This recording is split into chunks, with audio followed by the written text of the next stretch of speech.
Welcome back, folks. It is day 299, one day from 300. We're entering our review period. Right. 皆さん、お帰りなさい。今日は209、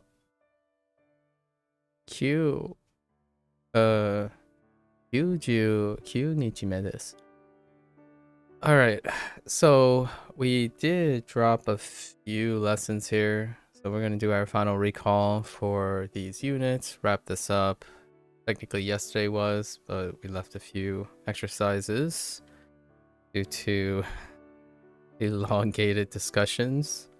Largely yesterday I had the opportunity to kind of talk through my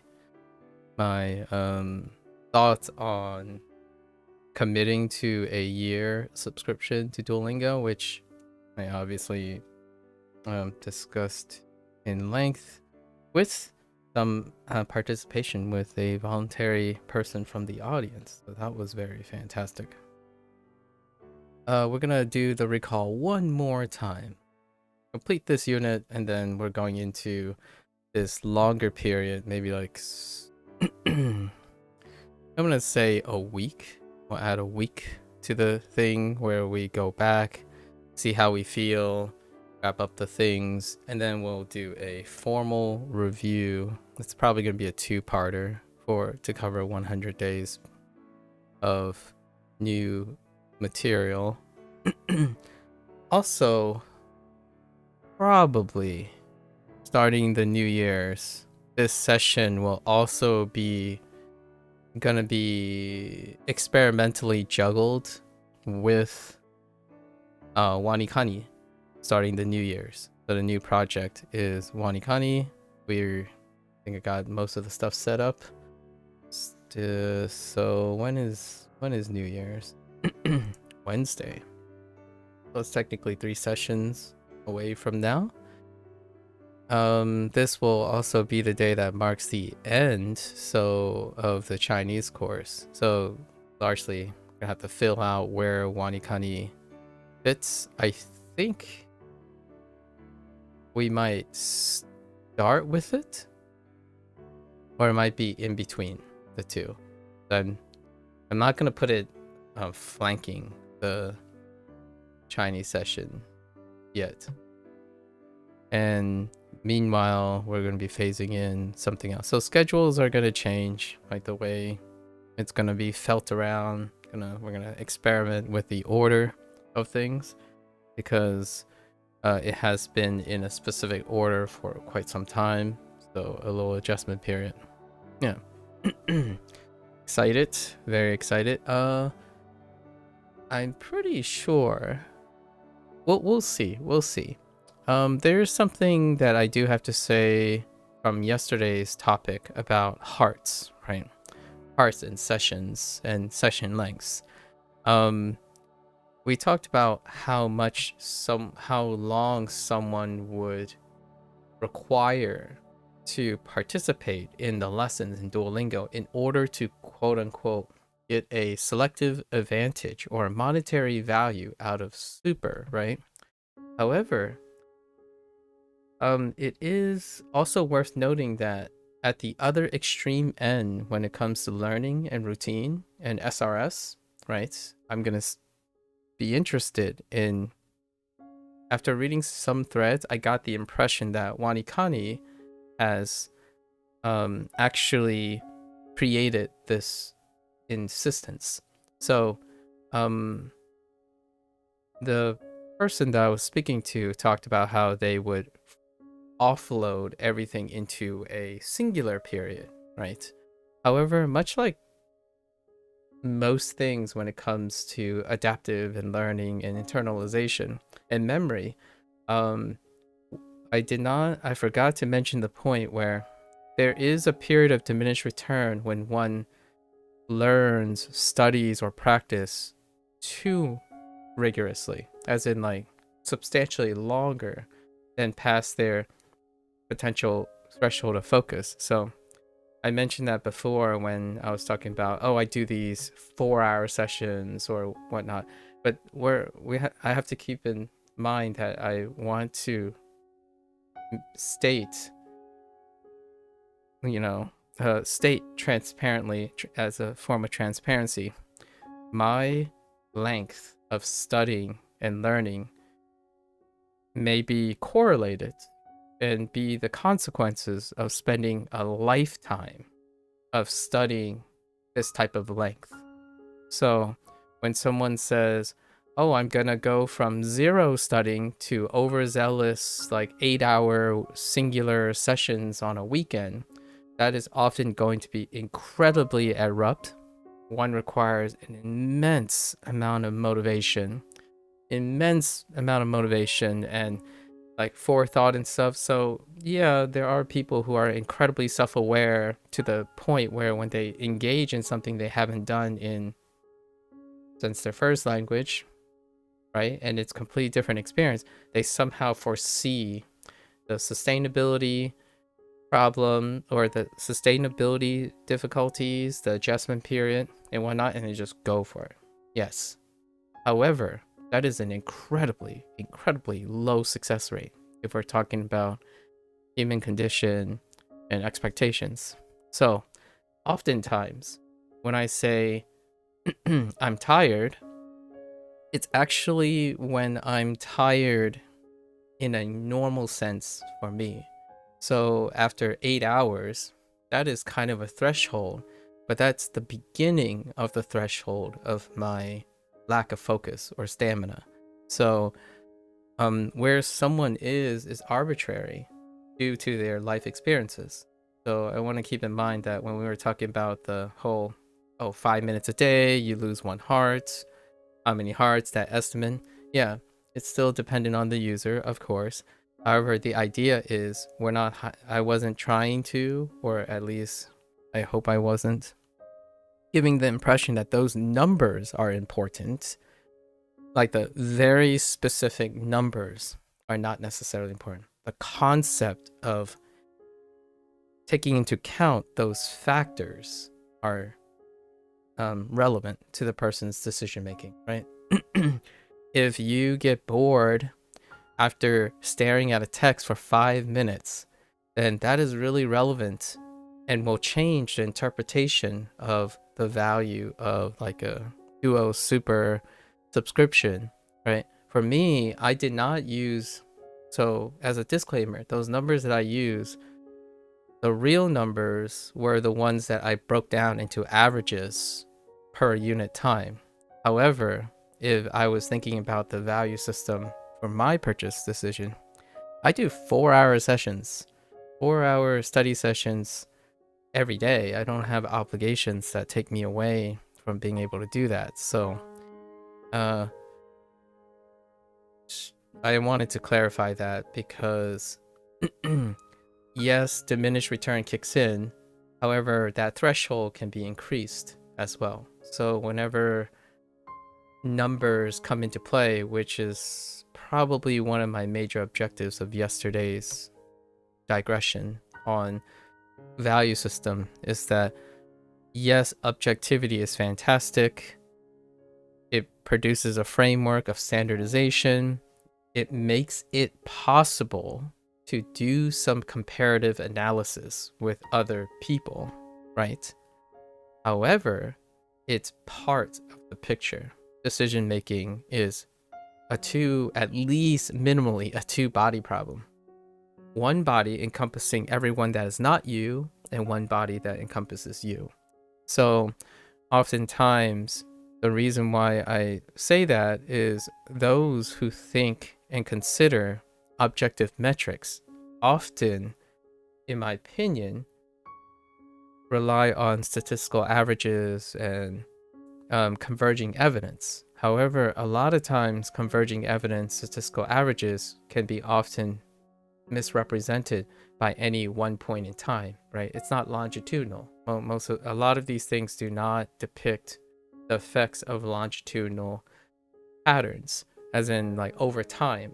So whenever you're thinking about a value system, which I was trying to offer a comparative contrast perspective on what the value of Duolingo Super mean to me, the idea is that decision making is assumed at a starting point, oftentimes at a value that is 0.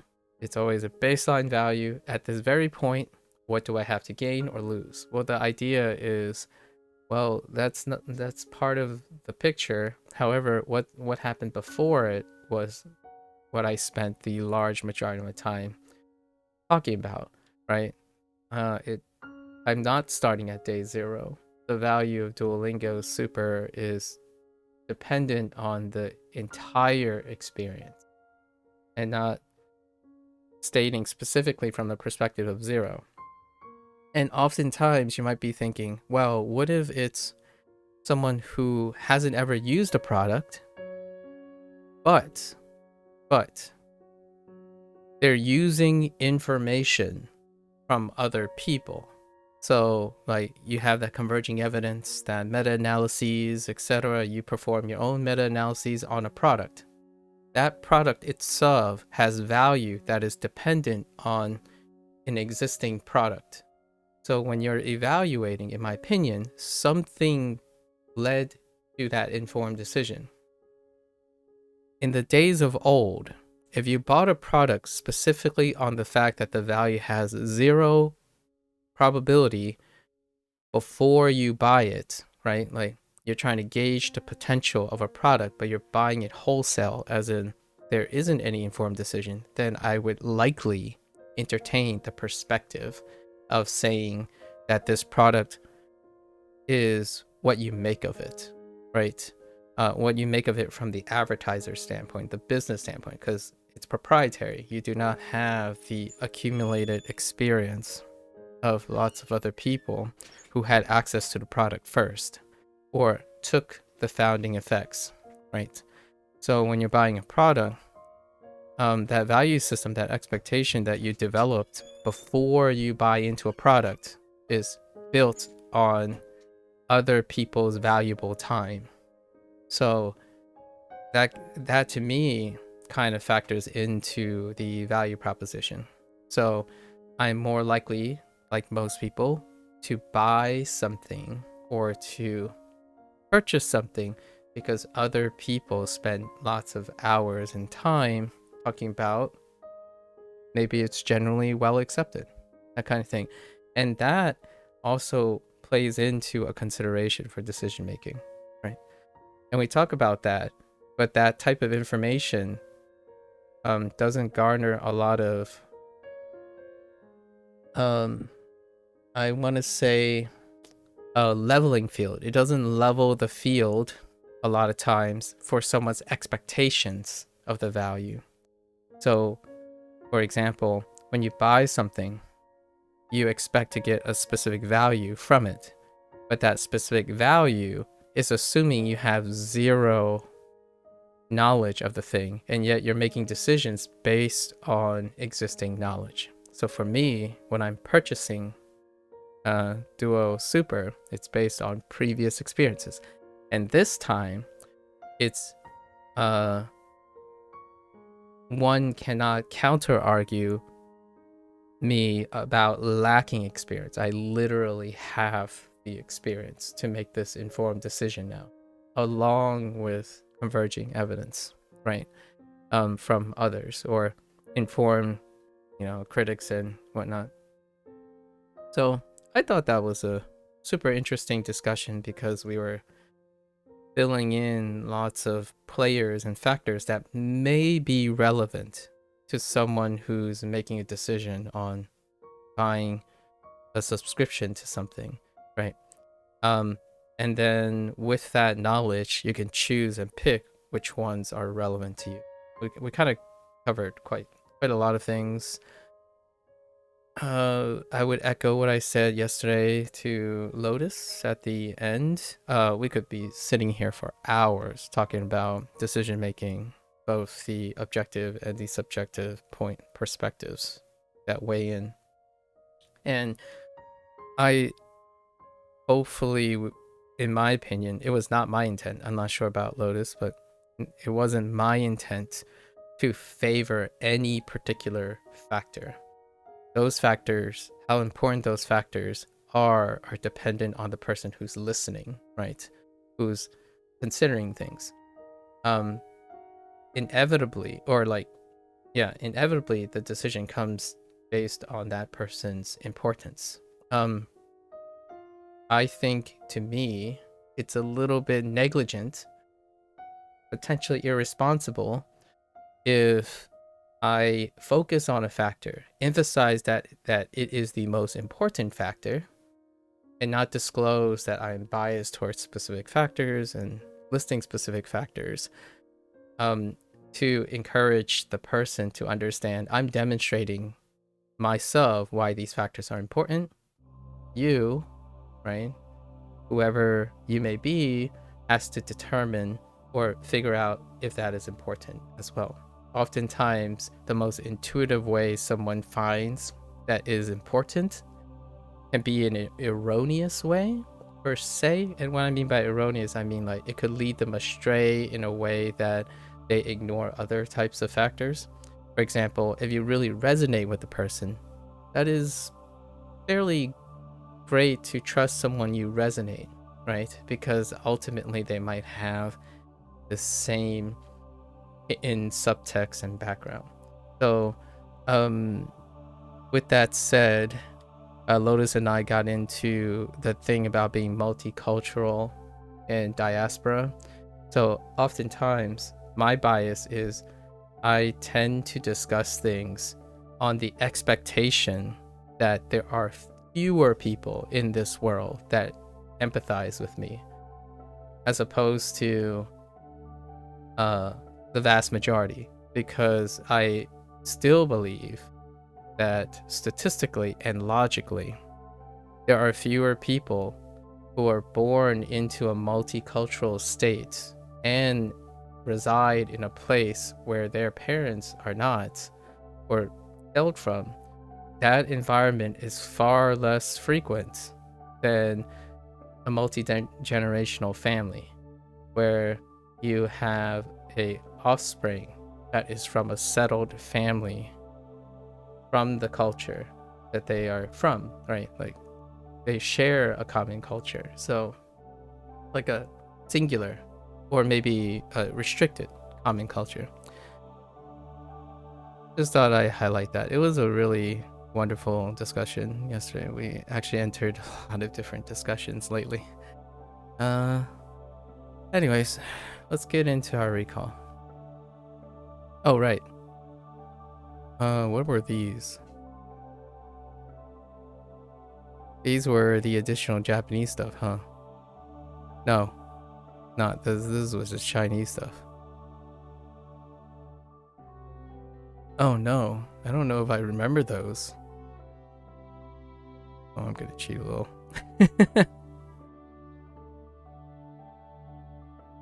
Okay, those are the Chinese terms I had yesterday because I forgot them. Okay, all right.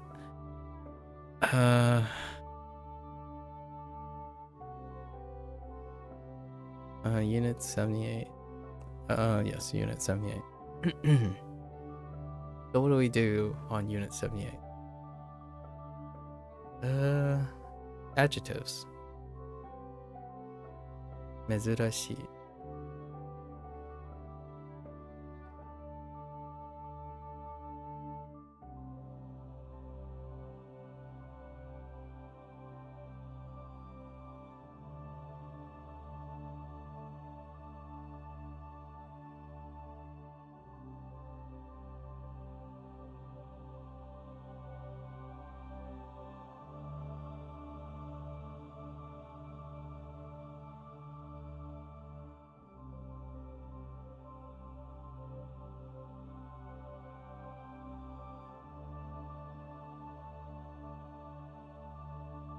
Yasashi.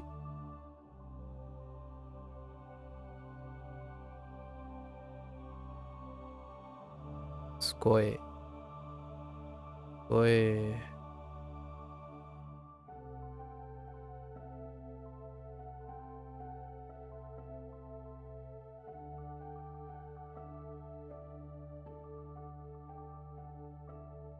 Kimi.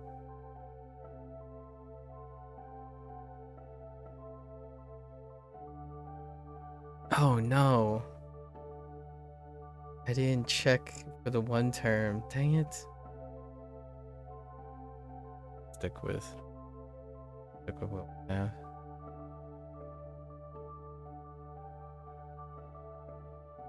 I forgot a term yesterday and I didn't. So it's not in my head right now. It didn't come to me.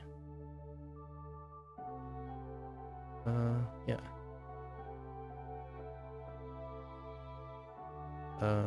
Ice.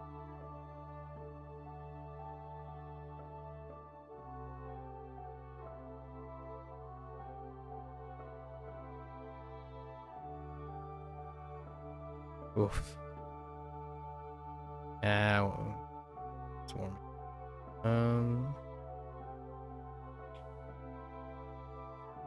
What else do we have that was random? Hatsuon.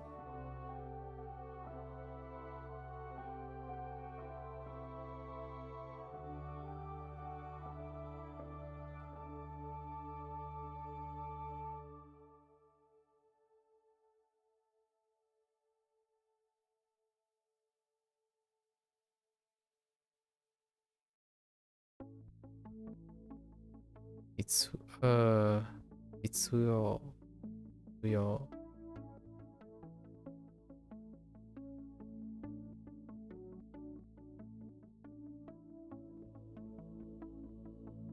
Yo.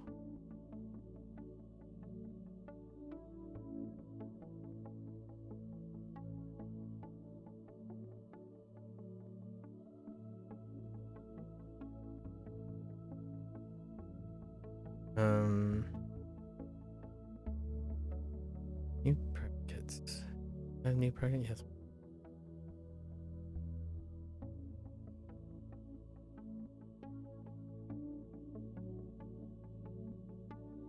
Yes. Asu. This is not new. Yaru. Yaru. Eh?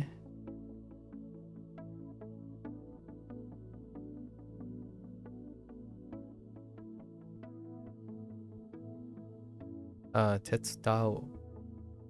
Dao. Oh, that's a wobble. Wobble wobble.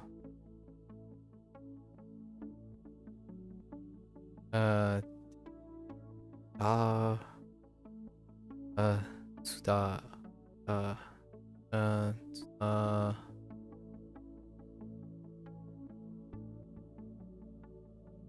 Oops, not do. It's out.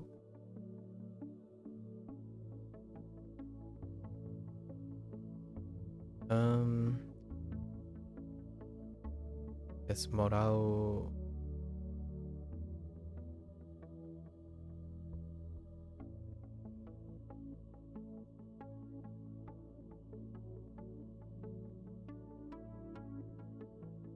Nageru.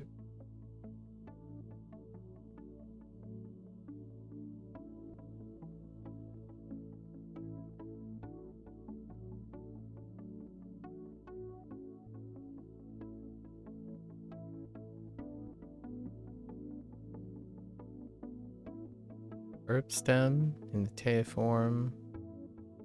The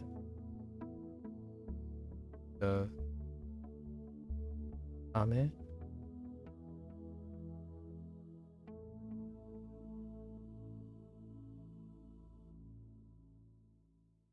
Me no tame ni. So kureru. Kureru. Kind of a different way of expressing favors. A bunch of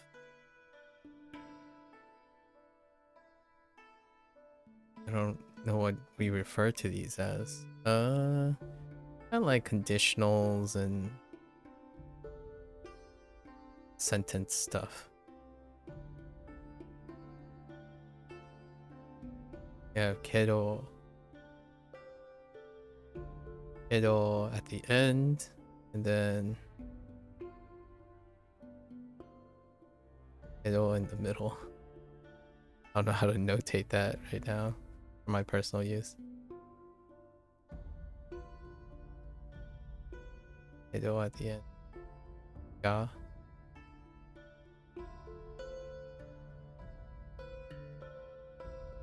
Sore de.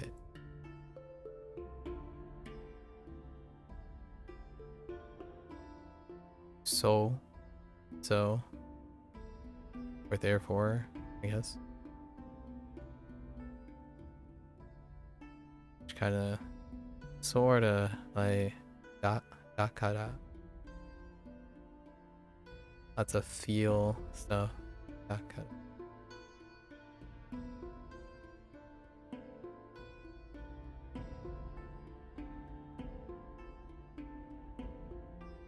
We have or. Sore tome. Sore tomo. Sore tomo.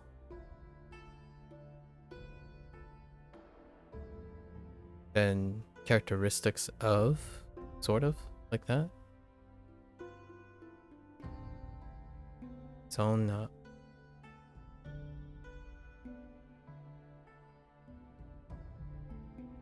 Anna.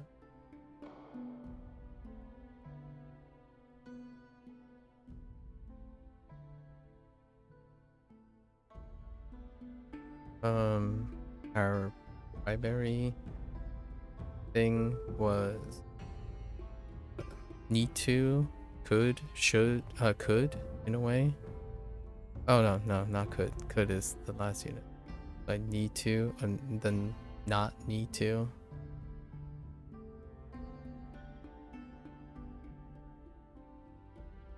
Examples were to.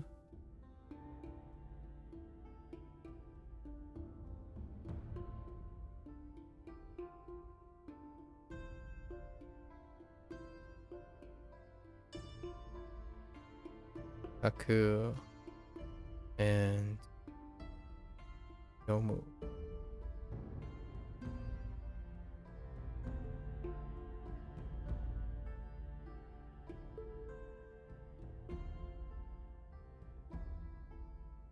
Largely take the stem, convert a, and nakutemo and e. Okay.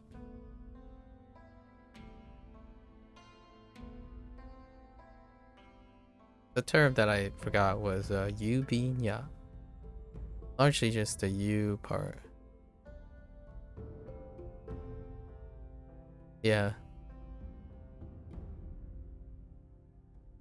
Hey, oh, not 70, 79, 77. 77 was saying what you can do. A few vocabulary.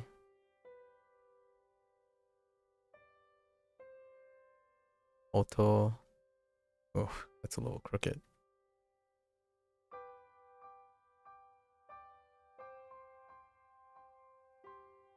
Oto. Apoe wikoe.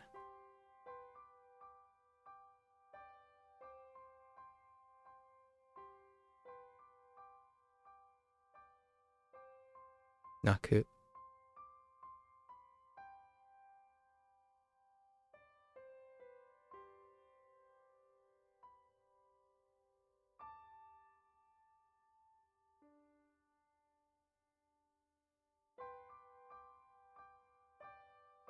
Ikoeru.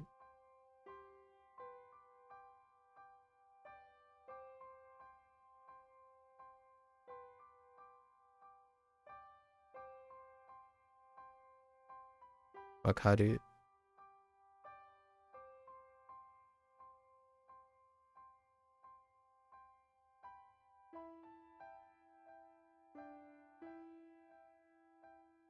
覚える。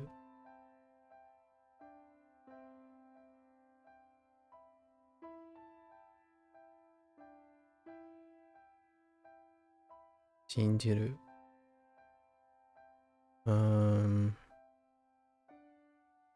There's something else that was kind of related.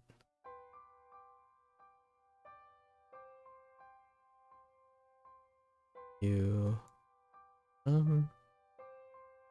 was it all these three? Dealing with knowing, I suppose.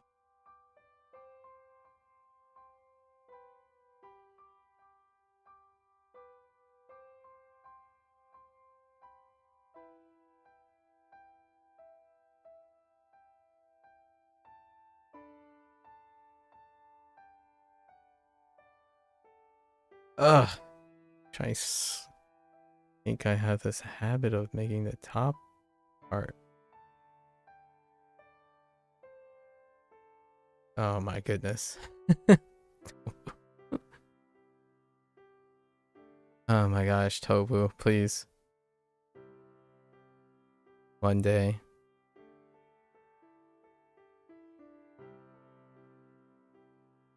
Why stop early? Let's stop a little bit early.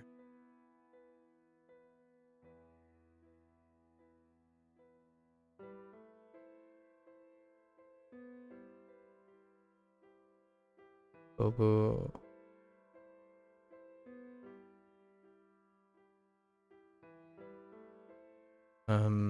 Odoru.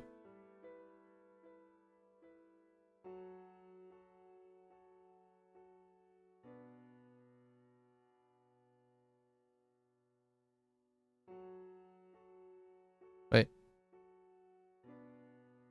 Yeah. Actually. Yeah.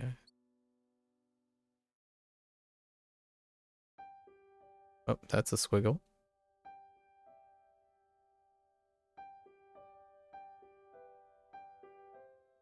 Nasu.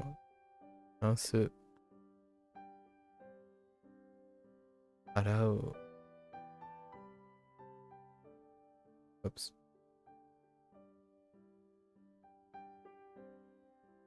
And then the major grammar related thing is the conjugation in the potential form.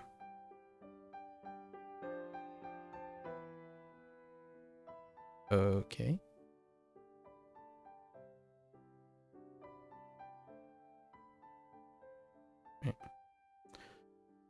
Ichidan and go. And largely you take the verb stem and you use e. Oh. I was thinking go down. Take the verb stem.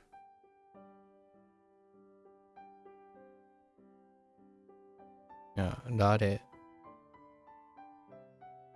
If we go down the verb stem, and it's the e column.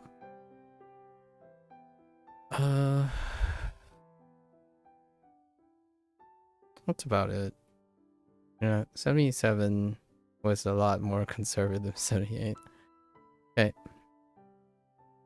So let's finish this lesson, and then we're gonna basically go back through our character section. And turns out, yeah, it's around 47 and 48. Unit 47 and 48 is 100 days ago. So we'll probably start there, fill in all the gaps. Or try to fill in all the gaps. Or like the next hour and a half. お手伝いします。お手伝い。お手伝い。お手伝いします。します。I'll help you. 娘は私の車を洗ってくれた。娘は私の車を洗ってくれた。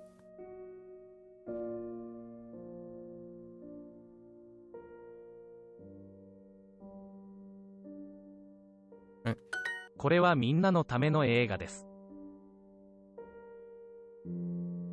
これはみんなのための映画です。私が買ってあげましょ私が買っ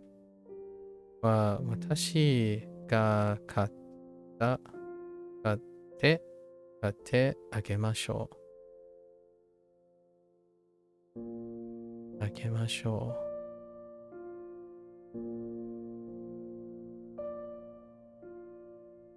う。あげましょう。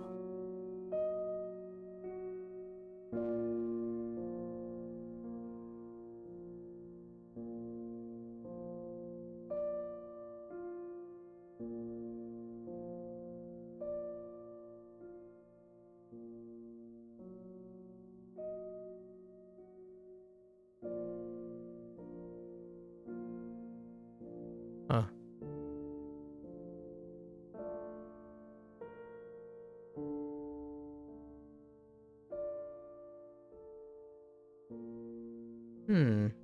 interesting. I was gonna use we, but then there's watashi ga. Huh. Interesting. I didn't notice that the first two times around. 手伝ってくれる。手伝ってくれる。手伝手伝ってくれる。くれる。一緒に来てくれないの？一緒に行ってくれないの？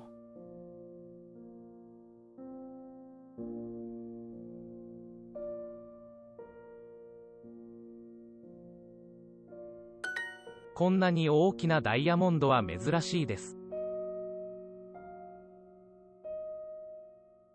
この大きなダイヤモンドは珍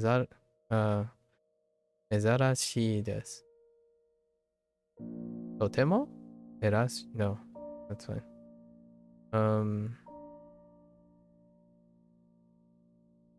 No, この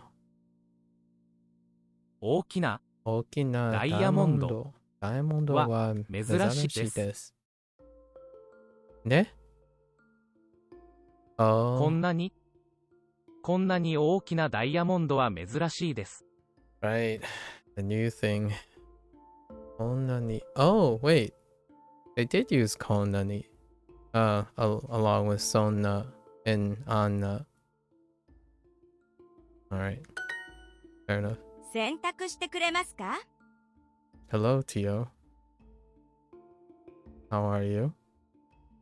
洗濯してくれますか？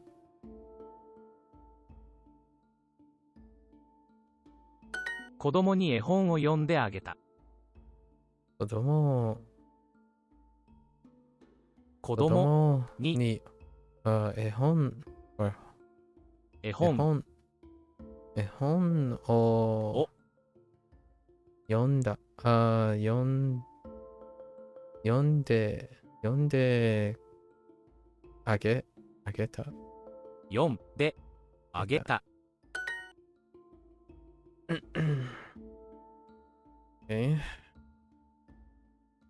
何私兄は私にプレゼントを買いました。or 買った。or for me. Oh, wait. Oh, yeah, this is the favorite thing. Yeah, English. Okay, so, 兄はプレゼントを買って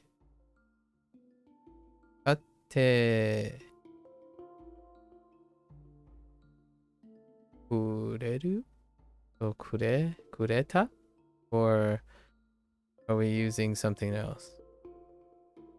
It looks like there's くれた. Okay. Is that Japanese or Chinese? This is Japanese. Watashi, that must be Japanese. Well, yeah. If you heard me say watashi, yeah. The pronunciations will probably give away that it's Japanese. Yeah. This character wouldn't help you though. 私 Watashi. 私 Oh, wait. Do they really want me to use watashi? We'll see. Let's see what's available. 兄 Oh, you know what? We could test it too. Ani は wa プレゼント。プレゼントプレゼントを買ってくれた。くれた What if we don't specify anyone, right? Then it's just gonna be me. So this should be acceptable. You have started learning Japanese as well? You're currently learning hiragana? Right on, Tio. Right on. How do you feel right now? How's it going? Yeah, watashi ni... I'm just gonna skip watashi ni, see if they accept it.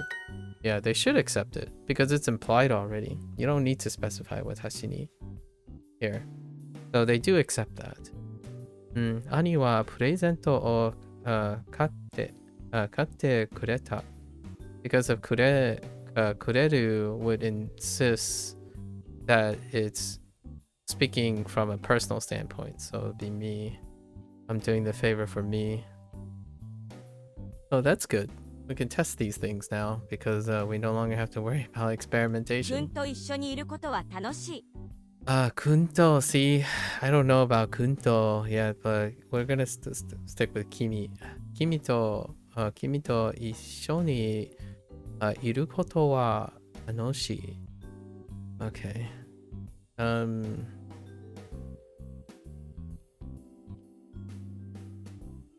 It's an interesting phrase. 君と一緒にいることは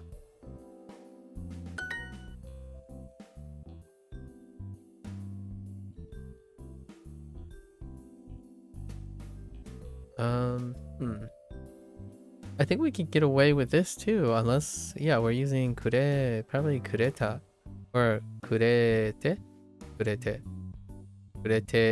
imashita? Oh, wait. Kurete, no, whoa. Kurete arigato, right? Kurete arigato. Because you're thanking for the buying, or for the doing of things, so... The other day you found this Japanese guy's stream. He was learning English. We chatted for a while. You think he's very too bad he doesn't seem to stream anymore? Oh, really? That's unfortunate. Did you ascertain as to why he doesn't stream anymore? Maybe he switched over to a recording format. Maybe you might be able to find the dude possibly on YouTube, perhaps. A lot of sometimes streaming is non-sustainable because well, life happens, right? So then you can go into a post-edit format, which then you have the luxury of recording things. Oftentimes you can kind of see that people going through periods. And or, you know, other things happen. That person became a professional or do other things, right?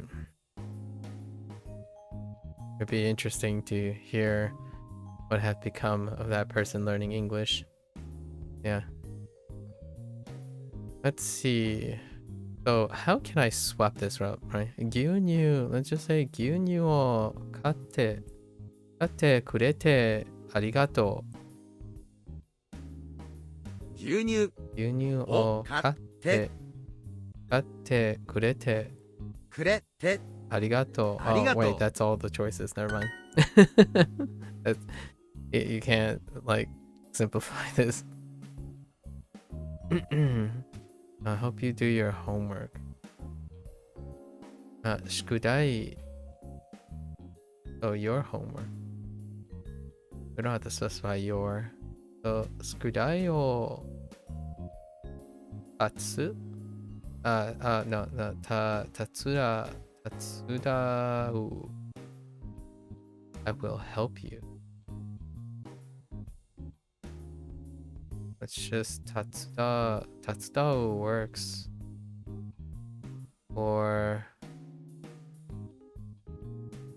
could be using yoru. Do your homework. I will help you do your homework. So, ooh. So tatsudaを so tatsuda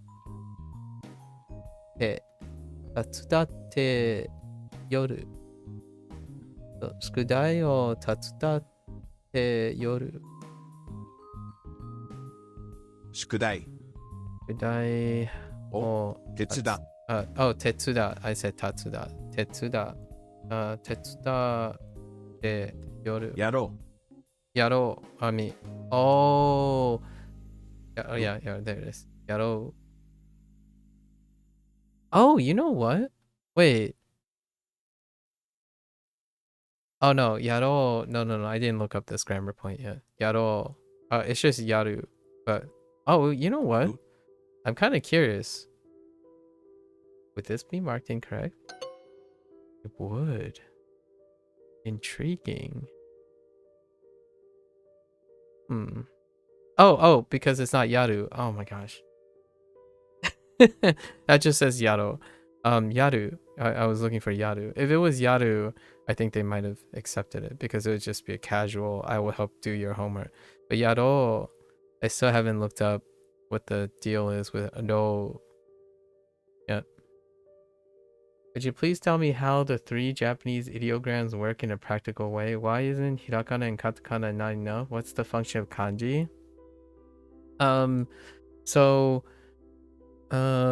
think the most practical thing that I enjoy, like personally, about the hybrid writing system that they have is hiragana is used for the read of when it comes like the reading aspect, right? Is for reading the internal Japanese grammar.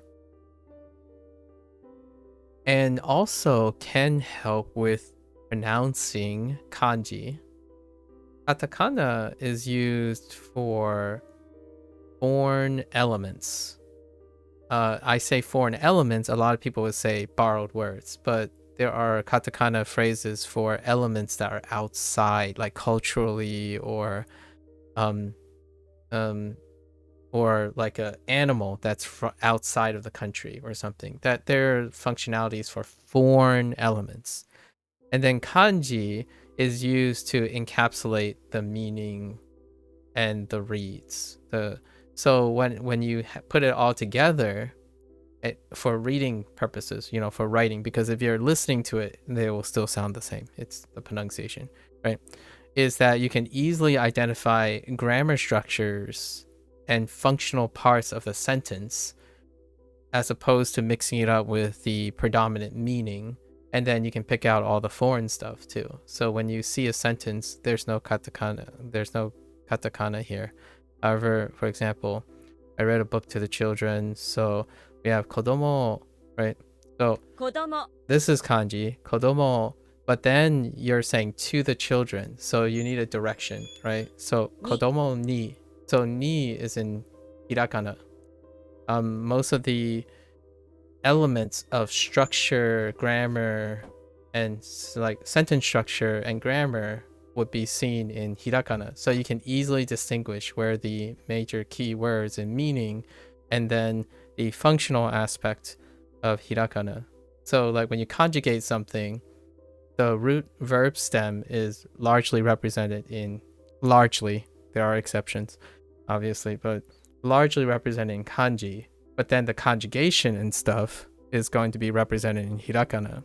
So you can, as a reading purpose, like a functional reading purpose, you'll be able to distinguish immediately after some time where the meaning, the principal meaning, compressed meaning is, and where the grammar elements are in the structure.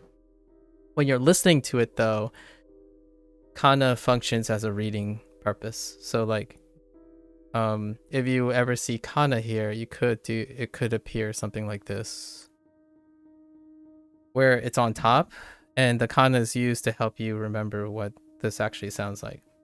That could be a function of hiragana. Grinding Japanese, or should I rather say absolutely pounding Japanese? We're being consistent, consistently. So kana is just for reading?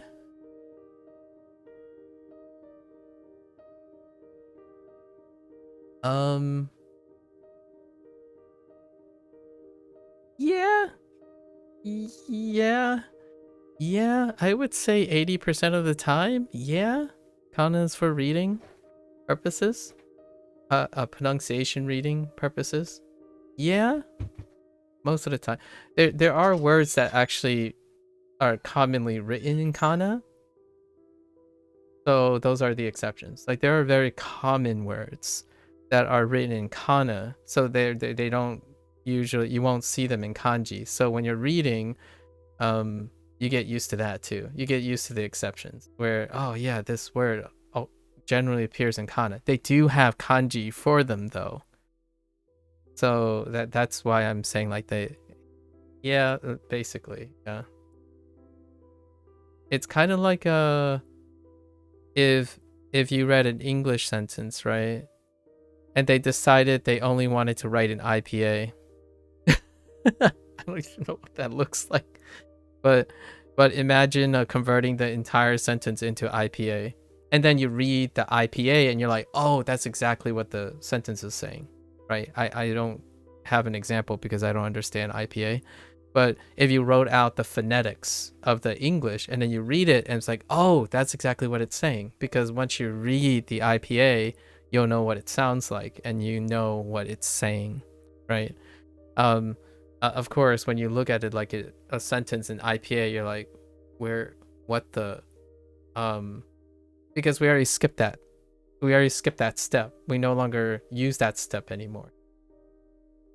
You still don't understand what the point of kanji is? Kanji is the English sentence. So what we read every day, this is kanji. This is the purpose of kanji. IPA, if you convert all this into IPA, it's closer to the function of kana. So since you already know all of this stuff, you usually skip over the IPA step. Because we didn't, people who start with a language, they skip over it due to root memory, like exposure, right? You no longer need to say, I read a book to the children. You don't have to write that out. You already know that it's I read a book to the children. So you skip over this step. Kana is a natural step to get into kanji. And what you read then is the formal sentence, which the formal sentence is this. However, Japanese kept some of its functionality in reading using the kana. So their kana has additional features. Meanwhile, English has no features for the use of IPA or like phonetics. That's why I tend to joke about English phonetics all the time. Like, this is kanji. When you see child, you see kanji because it does not tell you very much about its pronunciation. Like you remember it, that joke, you just know that's what happened. And then over time, I'm going to tell you now, I know this sounds like a waste of time. I try to negotiate this all the time too, and everyone else, like most of the people that I have encountered, also say the same thing. You're going to spend some time learning kana, and then at some point, it's going to lead to the growth of kanji. But then the reverse is no longer reinforced. So then it can be tough going backwards, as in like, oh, I see the kana, or I see the kanji. How do I write that in hiragana? And then when you see a sentence in hiragana, right, all of a sudden, you're like, wait, which kanji is that referring to? But in the context of the entire sentence, when you hear it, you'll be able to convert it. Yeah, so yeah, exactly. You're gonna say, but now you don't understand the point of hiragana. Hiragana is like training rules in terms of the progression to kanji, to the original kanji, right? So you at some point you don't ever go back to training wheels, but it may be a necessity thing to get to a point, and then you don't go back, right? So it's kind of like kana is a bridge to kanji. You could start with kanji. You could do that. Like it's okay in my opinion. If you go to kanji, you're gonna fall a lot. But if you don't understand the point of kana, then you naturally think that you don't need training wheels, or you don't need a bridge to it, and that's fine too. You can brute force kanji if you want. Largely, then you'll have lots of falls along the way. Yes, hiragana is another way to get to kanji. It's the natural way to get to. It's the learner's way to get to kanji. I'm not entirely sure how Japanese students. I think Japanese students do the same, where they use hiragana, practice the sounds and the building blocks. So then when you go to kanji, you have the building blocks built in. Like you're ready, you look at this, and you see ko, and then you see domo. So kodomo is due to the building of hiragana, at least that way, and then it becomes under practice. Then literally reading hiragana becomes under practice. I thought I could be different, but no, I was very much the same thing, where now when I see a whole sentence in hiragana, in like kana across, I'm like, oh, okay, close my eyes, just listen to the sounds. Because when I listen to the sounds, I'm not visualizing the kana, I'm visualizing the kanji. But when I see the hiragana, it gets confusing, because then I'm trying to sort out the kanji that goes with the kana. I think it's a very relatable experience for a substantial number of people who are learning Japanese later in life. So it's kind of like a means to an end, I suppose. It's not a silly question. It's a very important question. Yeah, it's a question that I can tell you without fail has been answered by every single person so far, like I have met. Every person answered this. Obviously, every person, as in the people that I've met, we don't represent the entirety. There are probably some people out there that said, let's just jump into kanji, and then they brute force and memorized, like they have the memory capacity to memorize non-foundational blocks and just remember like thousands of kanji raw, just raw.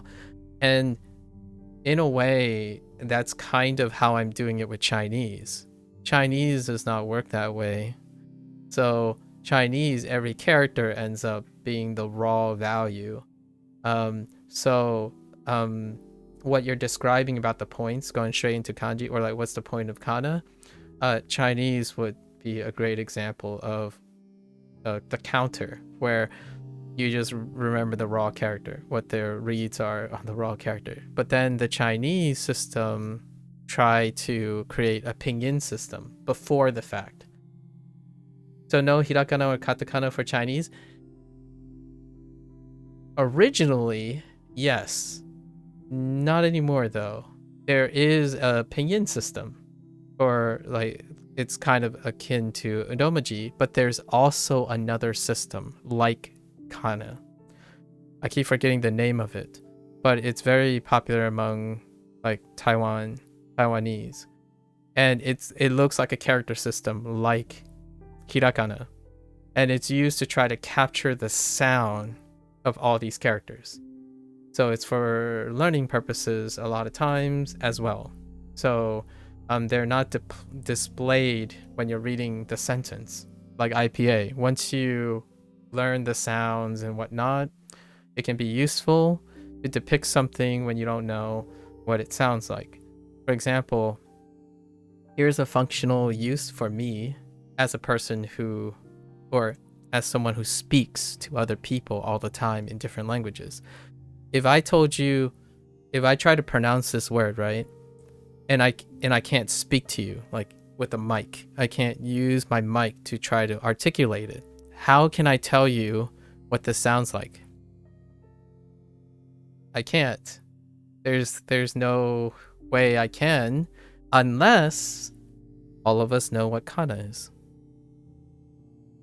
Right? That's kind of one of the things that in terms of writing you can help. So it's kind of, and that's why I suck at English, because I can't do that. So how do English speakers do that? Well, they pick words that sound like other words. So you could try to do that, right? With kanji. You can try to do that with kanji. So let's say this, right? Ko. Where else could you find the sound ko? There are homonyms, or there are like homonym things, so you could find another ko and say, oh, it sounds like, I can't think of another ko right now. Like you would find another kanji that sounds like ko. Or you could go to IPA like in English, which then you go to kana and say, oh, it's this. This is the sound of this character, right? Instead of looking for swimming through thousands of kanji to find an example of ko. You will eventually be able to do that for sure, just like English. So that's what I do in English. When I tell someone like, how do you pronounce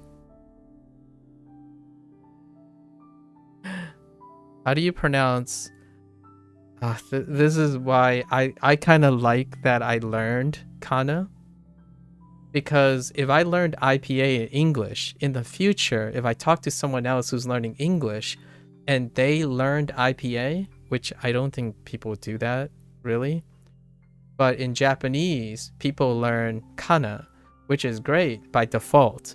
But in English, I don't think even foreigners learn IPA by default a lot of times. So you can't communicate to them what in English where it sounds like. You pick other English words. So then you have the English problem where you have, how you pronounce this? And then I'm gonna, I can't say anything. I can't say the literal word. I can't help you. So how could I get this? It sounds like, and you're stuck. You're legitimately stuck because I chose the terrible word. Yeah. And in Japanese, if you know kana, there's no confusion whatsoever. And then they created a kana. Yeah, they created a kana for other words. Yep.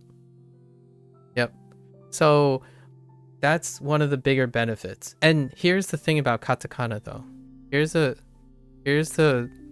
thing about katakana. It's written the way it sounds. So there's no kanji, there's no additional level of kanji, because most of the time those words are not derived from Japan, if you know what I mean. Like kohi. Well, they have a word for that in Japan, possibly, but that word, it does not sound like kohi, right? So katakana just stays there.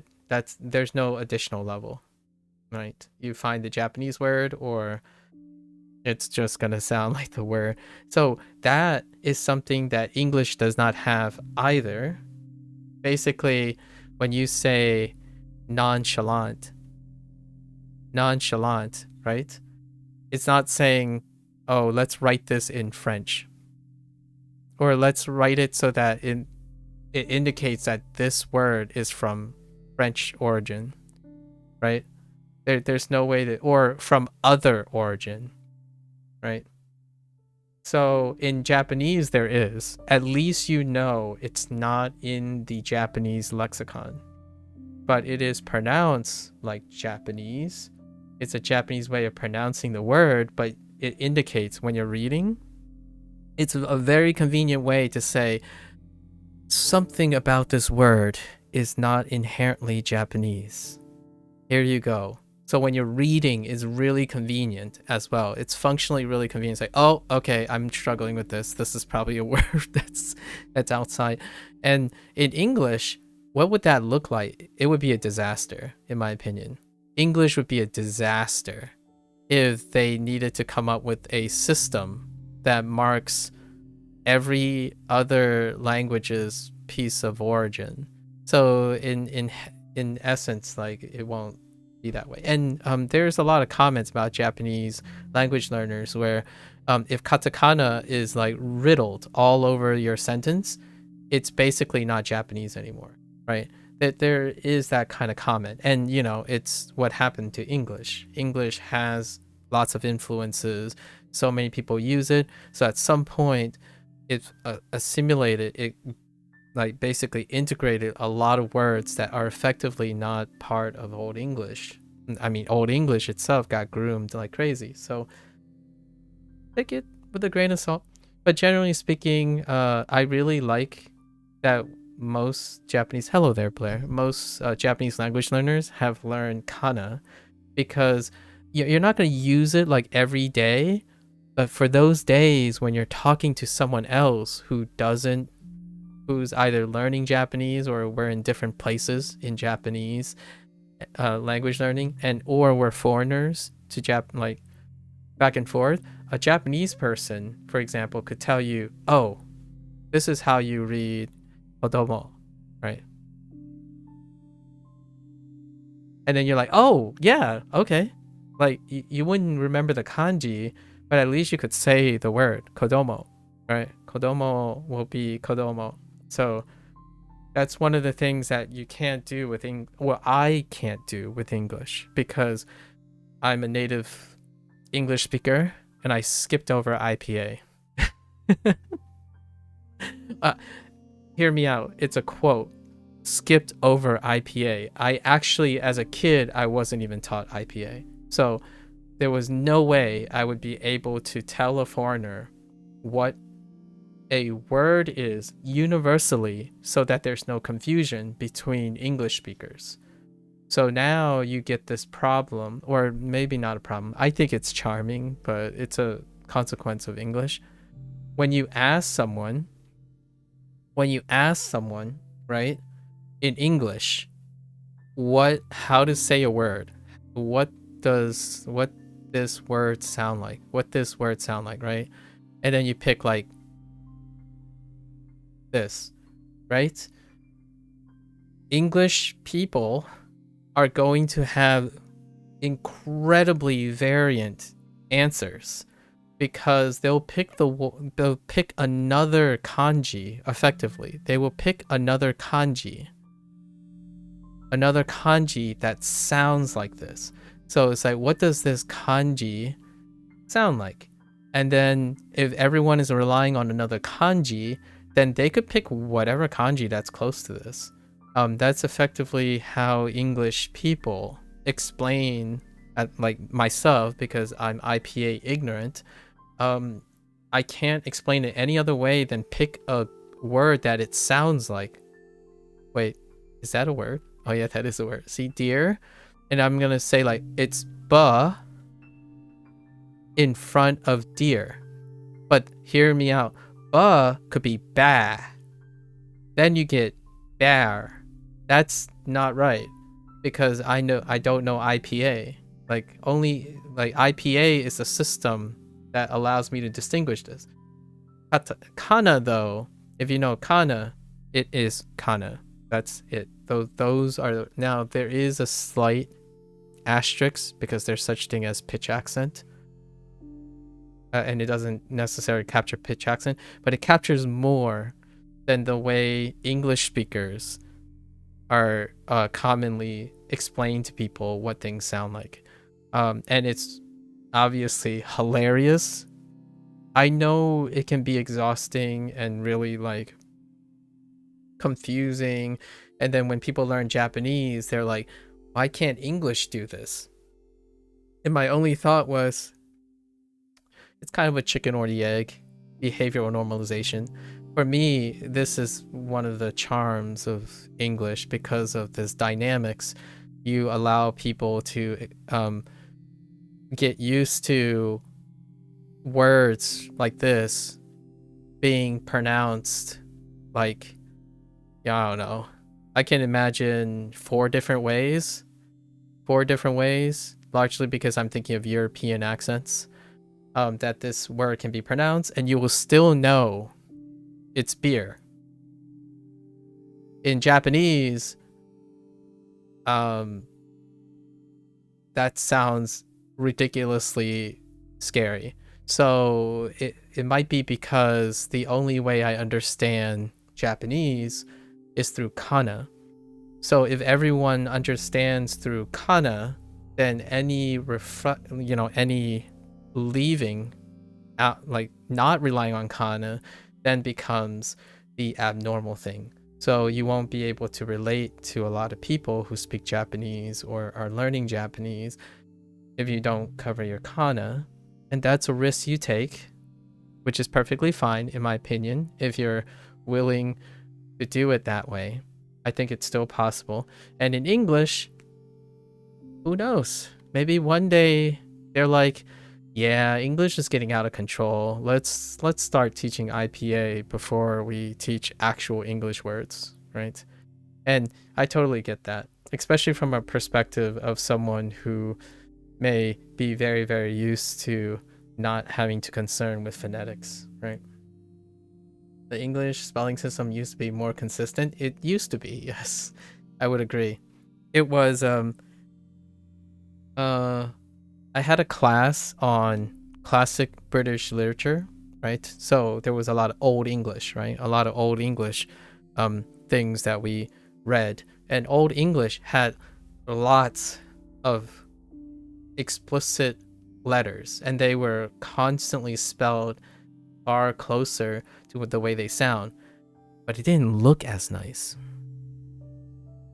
Or not as nice, but it was very like there was a lot of like repetition. I don't want to say it's a bad or a good thing, like a better thing or which one's better. The idea is like over time the language got compressed, much like kanji, right? You try to fit more in, but then you have a lot of implicit rules, a lot of exceptions, a lot of like liberties. So, since when did cometh, right? Since when did cometh become come? That's such a terrible word to start with, but that's the only one that I got right now. So like, since when did this dropped for this, right? I was gonna use like a more nuanced, like today's example, like since when did what become bro? Yeah, comest, cometh. Yeah. So they were and this is where I was gonna go with the whole analogy. Cometh, comest, and come is like if you lop off the ending, right? Here's the stem. This is gonna be written in kanji, and then this part is gonna be written in hiragana. If you wanted like a practical standpoint, Tio. Or in Spanish, right? In Spanish, imagine all the endings. So all the things that are common in the front is the principal meaning. So it's the kanji. Sorry, I don't have a Spanish example right now because I'm terrible with my conjugations now. And then all the endings is in a different system. They just decide, oh, we already know kana, right? So it's in hiragana. So imagine when you read a Spanish word, you know exactly what you're like, you narrow down the meaning because the front tells you that. And then you're already doing it in Spanish. Only Spanish does not have a separate writing system for the two. You see what I mean? So is that good? Is that bad? It's different. And for a language learner, it's amazing because it's compartmentalizing. So you immediately you're like, oh, I know what this means. I don't have to worry about it. It's like, okay, so here's the conjugation. Nice. This is specifically for verbs, of course, like verbs and predicates, but it's true for like grammar stuff as well, like direction, right? Like you can't distinguish which to this is in English. Like to. Like what is to expressing?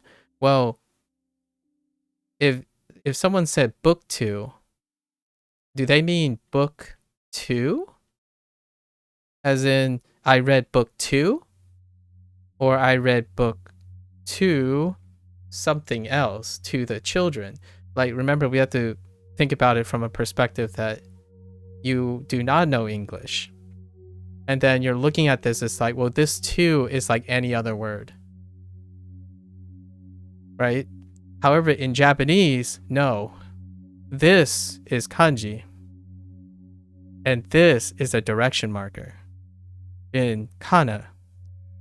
So not only that, you have a visible distinction between functional phrases or functional like markers and the crux of the meaning.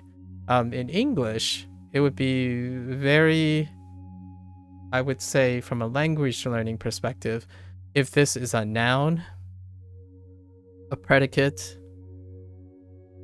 part of a predicate, or a preposition.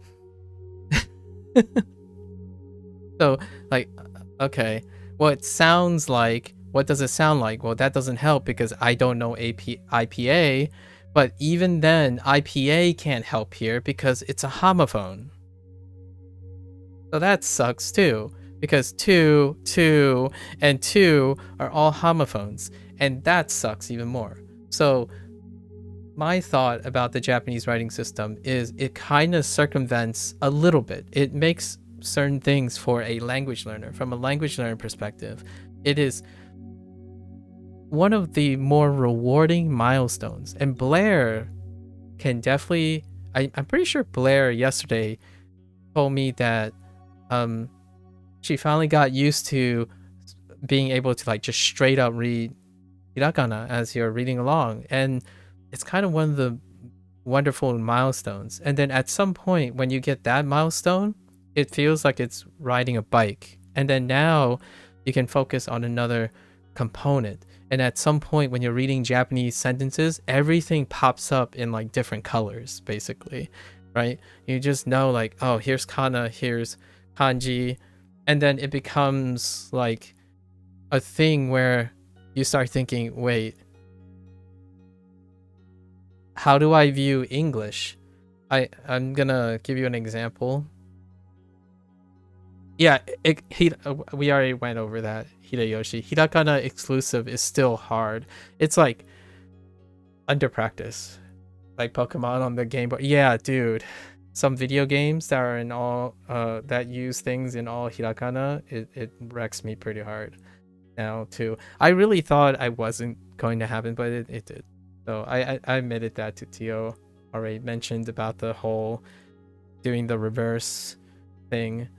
When for real has become FR, no cap on God. Yeah, exactly. So you thought English as a kid, you still struggled to properly speak it. That's understandable.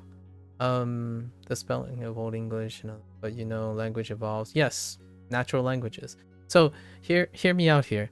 When you read a sentence, when I'm reading, I'm like an English sentence, I do not see the English sentence as separate letters, right? You don't either, right? These aren't separate things. It's not N, R, it's children. So that's one character. Or two characters. In this case, it's two characters. Otomo. So as opposed to remembering not even the IPA, it's compression. And then I actually don't do that either. I do that to some extent. Like I pick up the major words, right? These are the major words. So that's the kanji. And then where's the hirakana? Hirakana is this. I sentence diagram in my head when I'm reading a English word. So if you hand me a piece of paper and I'm going to proofread it, right? I'm proofreading, I'm making sure your diction is correct, your grammar is correct. These are my simultaneous passes in English. So this is not visible. There's no visibility. Like when you're looking at this sentence, you don't have to think like me. In Japanese, it's by default. You have to know these things because of their writing system. And I think that's kind of cool. It kind of, I almost want to say forces you to do that. Now hear me out. Super casual Japanese is going to drop those things sometimes. So what I mean is like O's like disappear. So when you're hearing someone, it could be like listening to English nowadays online. People do be dropping things all the time because they no longer think about them. Like if I said I read book children, you probably understand what I mostly mean, right? Like you probably understand the main crux of the thing. So what is kanji? Kanji is the crux, the core. Hirakana is served as the nuance of making clarity, which English, I don't think lots of native English speakers now pay attention to these things anymore. And effectively, even as one goes on with Japanese, Hirakana gets rusty after time. And it's very difficult to go back to what happens if the whole sentence is in Hirakana. It takes me like 3 times as long to read. I would say at least 3 times as long to read if they wrote it all out in kana. So then when you read it, it is exactly like how it's supposed to sound. Meanwhile, that's kind of ironic because kanji has a better way of normalizing how it sounds for me versus having hirakana all over the place. So it's kind of weird. It's kind of like English. What's a good example? Yesterday we talked about slaw, right? As in coleslaw. But if you don't know your kanji, right? If you don't know your kanji, for example, like slaw, this is an argument for the other way, not like why kana is important. But if you have slaw, and then if I wrote it like this, knowing your kanji is gonna be a little problematic because now you know this as a unit. So how would you pronounce this, even though it's not a word? Like, because you don't know if it's a word or not, right? So when you're learning like kanji, how? And then the unfortunate part is that in English, you just know. You know through repetition, right? There's actually no options here. You either know that that's a word or that's not a word, and you're going to try to pronounce it. And where do you start? Is it laugh? Is it slaff? Is it slaw? Yeah. So it's different, and I kind of love it for that. It makes me think of how to teach English or how to explain English in a different way. And I think that's one of the most beautiful things about learning another language. Like, you get to learn what's a different approach. What could language learning be like in a different way? And I think that's what Japanese have taught me. Like, one of the biggest reflections is probably kana. even right now, Chinese gives me the feeling of English. And it's not a coincidence that oftentimes remembering English words through the rote memory that Chinese gets approached with is very transferable. However, Japanese, the way learning Japanese was incredibly refreshing to me. Like, it's like playing a different game all of a sudden. Like, you've played this game your entire life, and suddenly the game changes the rules. And I absolutely love that. It might not be for everyone, obviously. If you're trying to learn a language really quickly, the last thing you want to do is spend more effort discussing or finding out how to learn differently. My favorite part about learning is learning differently. So I'm very biased. So if I'm like really excited about talking about this stuff, it's because it's my favorite part. I like being forced to learn differently. Otherwise, I wouldn't feel as confident in solving problems, because if I only learn how to do the thing I do all the time and most efficiently, then the chances are I will fail when it doesn't fit that criteria, right? Like you don't have the criteria of that. That's kind of like talking to someone who you can't understand their feelings, but you're just going to talk to them like you talk to everyone else, and you fail by default, right? It sucks if you're too restricted.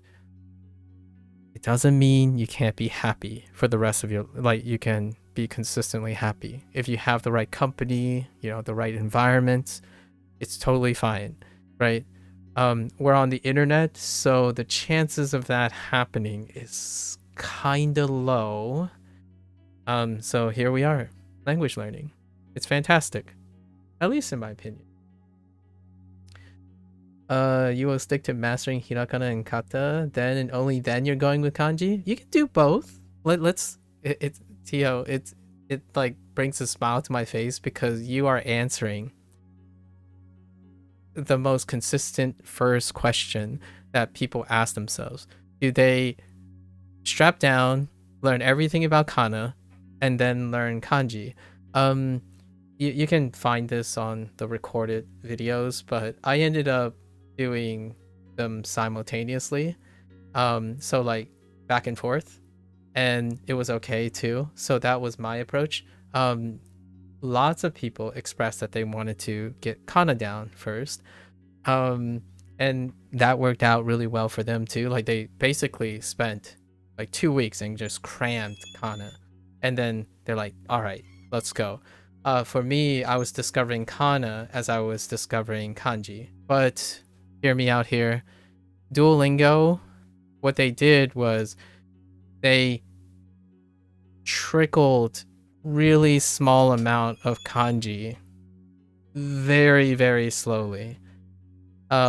So they more or less forced me to learn all my kana before any kanji introduction anyways. And it's so slow that at some point, the people who finished their kana training, they dropped Duolingo before Duolingo even introduces consistently introduce kanji. So then it led to this misnomer, in my opinion, a huge misconception that Duolingo doesn't teach kanji. And that only happened as well before I got to the unit. And then after I got to the unit, people stopped, like a lot of those people, I stopped encountering people who say, oh, they only used it for like 30 days. And they said, Duolingo doesn't teach you any kanji. It's like, well, Duolingo taught me 1,000 kanji. So, I don't know what to tell you. 1,000 is certainly not 2,000, but it's a reasonable amount. Yeah. So keep on it, Tio. And you know what, Tio? Cozy's not here, and Blair doesn't really do it. Blair is very, very chill about her frustrations. But if you talk about the kana, I reckon you get it a lot faster. Like when I was like learning kana, I was like, oh, okay, well this one kind of sucks. Let's talk about this for a moment. It's surprising when you share your thoughts with someone else. This is my spiel, sorry, I'm gonna plug my spiel. But if you ever encounter like a thing about kana or katakana and stuff, and then we talk about it, like you can express whatever your opinions are and whatnot, you'd be surprised how much more involved you become. And then the kana and the learning process becomes a lot, in my opinion, a lot less stressful, and it requires a lot less effort. So hopefully that's the case, because I truly believe that is a thing. If you ignore Tenten, the weird, how many kana? Interesting. How many kana do you know? You're playing this. I'm playing this game on my mobile, and that helps you memorize hiragana faster. Very nice. Whatever works, man. Oh, what kind of game is it on your mobile device? I've heard of 2 or 3 that people mentioned in the earlier times. The thing that I come across myself was Tofuku's site. The people who make Wanikani, they have like a quote-unquote beginner's guide, and that beginner's guide also comes with like a PDF and possibly even a mobile app companion to their beginner's guide PDF. And that deals with they provide like mnemonics, imagery, through imagery and stuff for the kana initially. That's kind of so I used to default to this when someone asks that question. There's lots of, obviously Japanese is very trendy, so there are quite a lot of resources, and definitely fine. What I'm very chill about your frustration, because I will just switch to doing the very least if I get annoyed until I have the energy to tackle the hard thing again. That is a very healthy Blair. That is probably the most eloquent, down-to-earth way of describing resting and preparing yourself to do things, and then making sure that time is used well while resting. That's wonderful. I think that's a wonderful sentiment. That also explains why you don't outwardly require to express frustration at any time. It's perfectly all right though. I'm always here to lend an ear. It's called Kana Game. In the game, I'm a dart wizard, a low-based department that kills colored blobs every time you get a hiragana character correctly. Ah, fair enough. Yeah, classic hiragana game. Does it come in waves? Is it a wave game? So like maybe top down or left right, where things are sent towards you and then you're defending? Yeah, okay. Yep. Classic. Very classic. Yeah. Welcome. Welcome, Tio. I'm excited to hear about your Japanese language learning. It's only been recent that I've been in between people. As in like my Japanese streaming experience, right, is now in a different position. Before, rewind 300 days ago, I have always been in the beginning of everything. So the experience is incredibly different. Everyone almost statistically will be way well ahead, and they would be making comments at me because I can't make any comments back, because my response would be, thanks for the information. It sounds like it's something that's very interesting. Unfortunately, I don't know enough to comprehend it, that kind of thing. And now I'm kind of like in the middle. Now I get to be a cheerleader, which is great because that's my natural state. I get to be an enabler for people before me, and then I still get the same experience for anyone after me, right? And then I get a few people who are with me now, as opposed to the people who are on the internet. Beginners don't actively promote that they're beginners because it's like a face culture or a competition thing, right? So people aren't as excited to demonstrate when they're incompetent. No, I'm not saying they don't exist, but statistically, when you're online and you're in a position like this, you tend to want to view yourself as competent before you show something. And I'm not one of those people. I tend to be a person actually typically demonstrating learning. So most of the time, if I'm not incompetent, then what the heck am I learning? So I run learning streams most of the time. And that means that the vast majority of experience I have are people telling me how competent they are, not the other way around. Right? And then occasionally I have long-standing people who hang around for their own interests that is a shared experience. That's like the sweet spot of a learning stream. And then there are people who are just starting, and I love being a cheerleader for that type of thing. I like being an enabler for people to start things.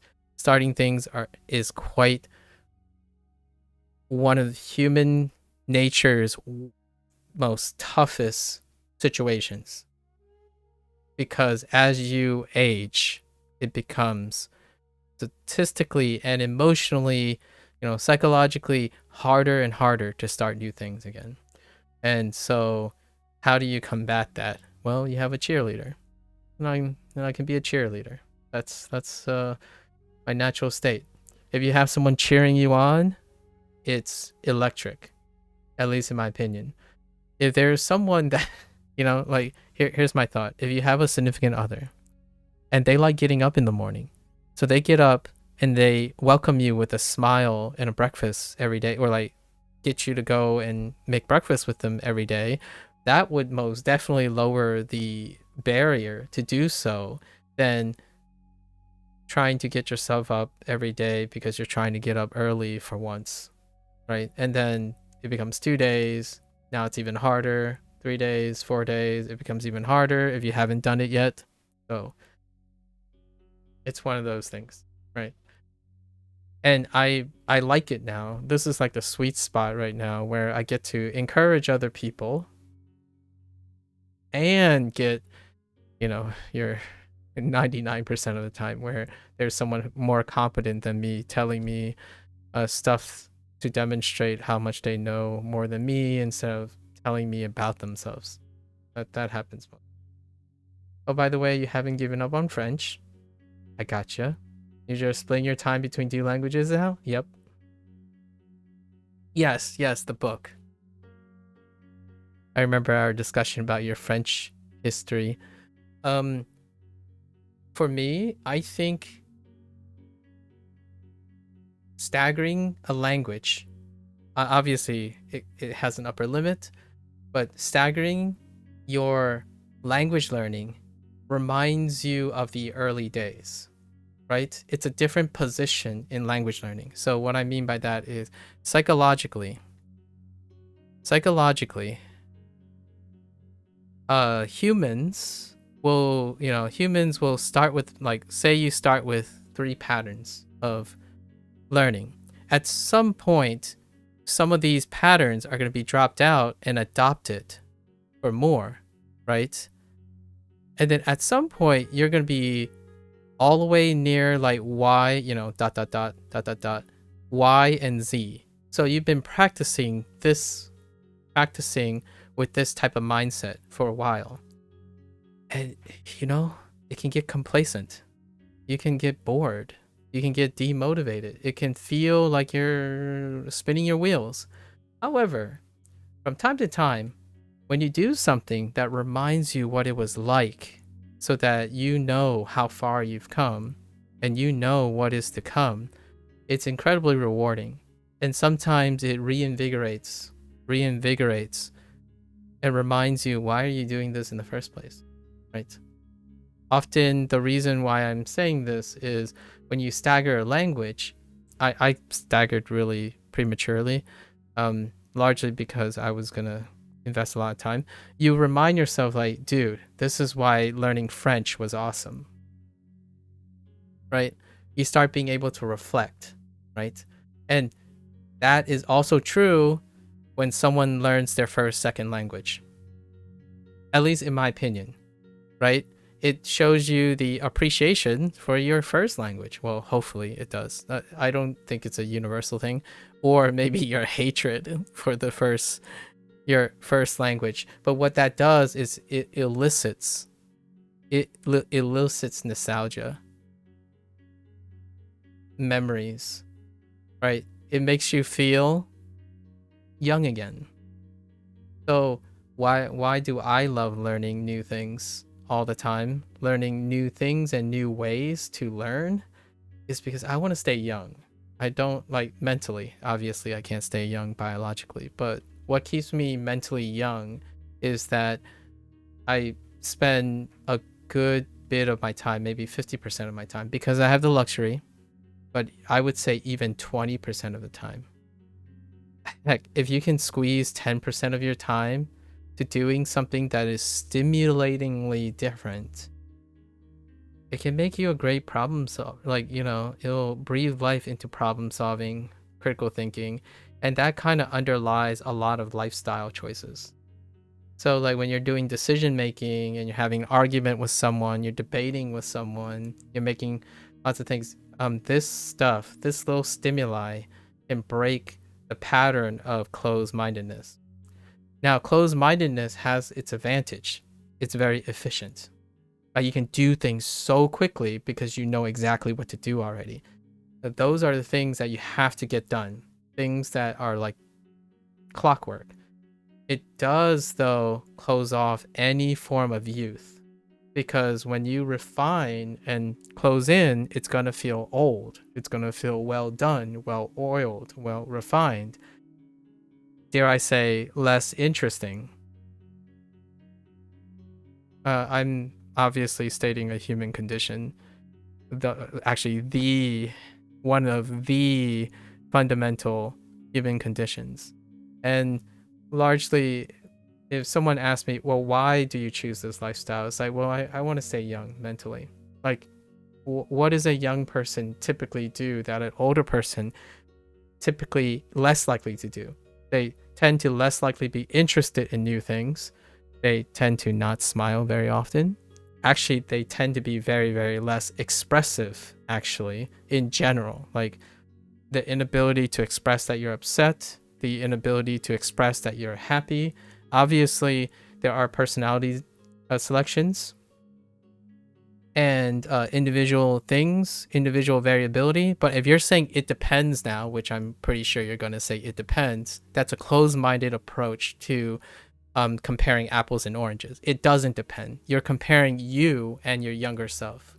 So when you're comparing you and your younger self, it's the human condition.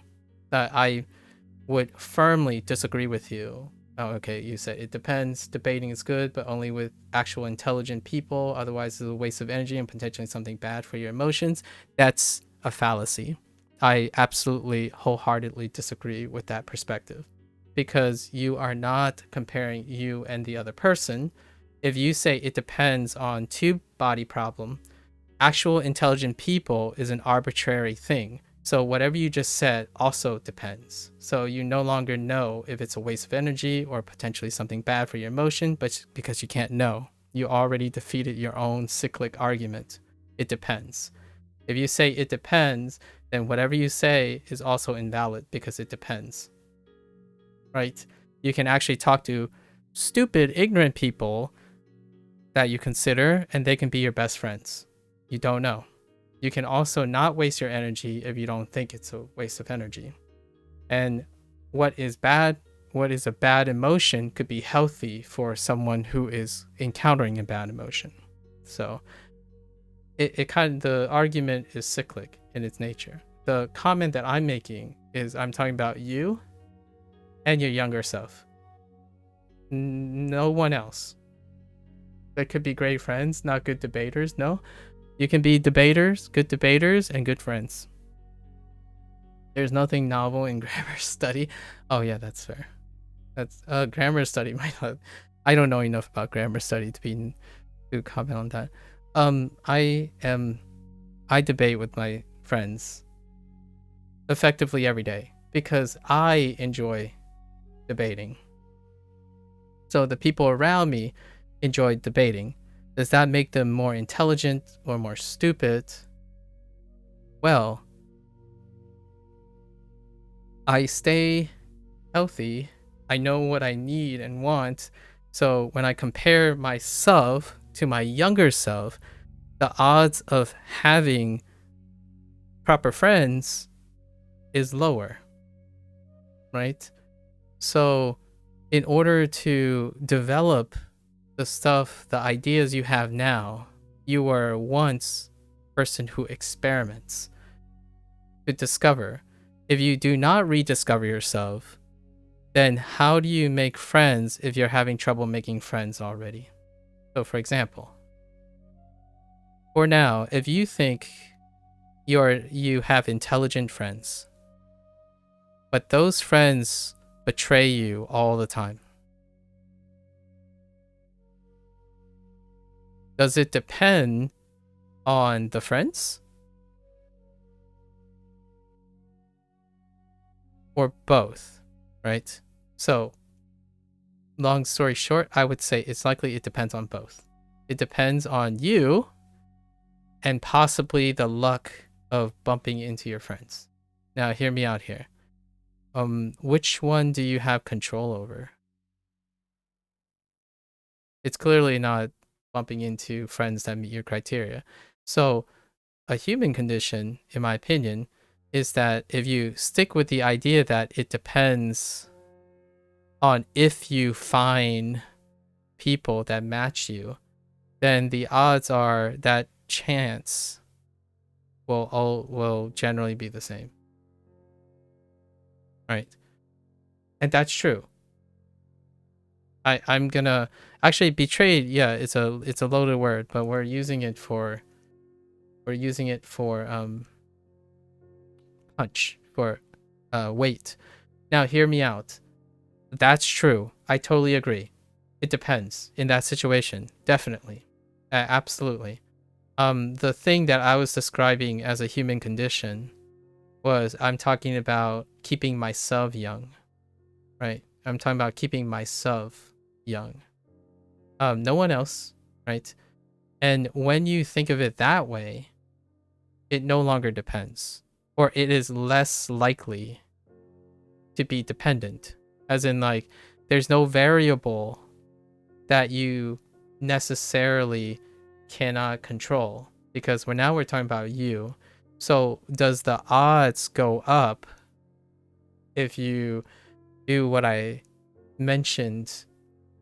Probably, but I don't want to give guarantees. Like even I can't say things are guaranteed.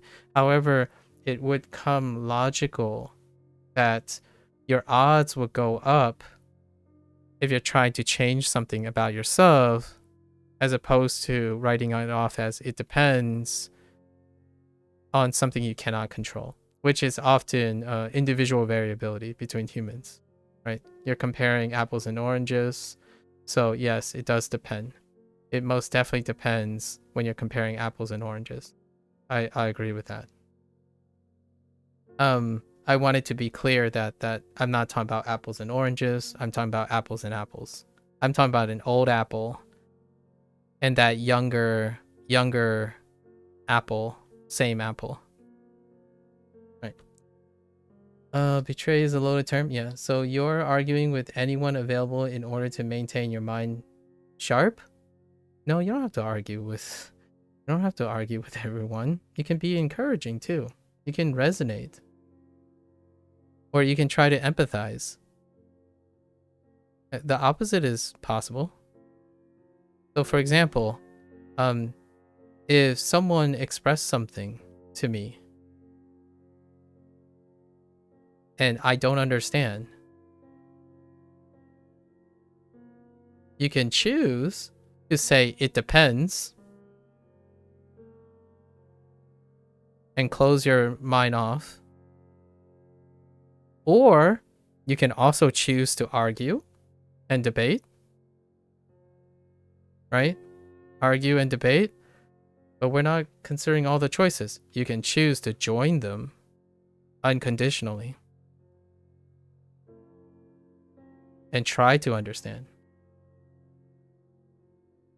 You can choose, when join is meaning sharing experiences together. So it's interesting because when someone is closed-minded or more likely to be closed-minded, they think about arguing as their default. Right? When you're closed-minded, when you don't agree with someone, the first thing you think about is you debate and argue. And that's perfectly acceptable.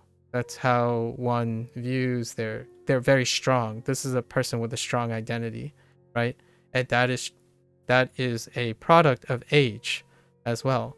The older you get, the more strongly you know your truths, you know your things, the things you've done a lot.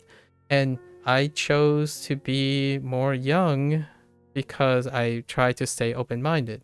But what happens is you do end up getting into more debates, but you also end up joining in on more things, right?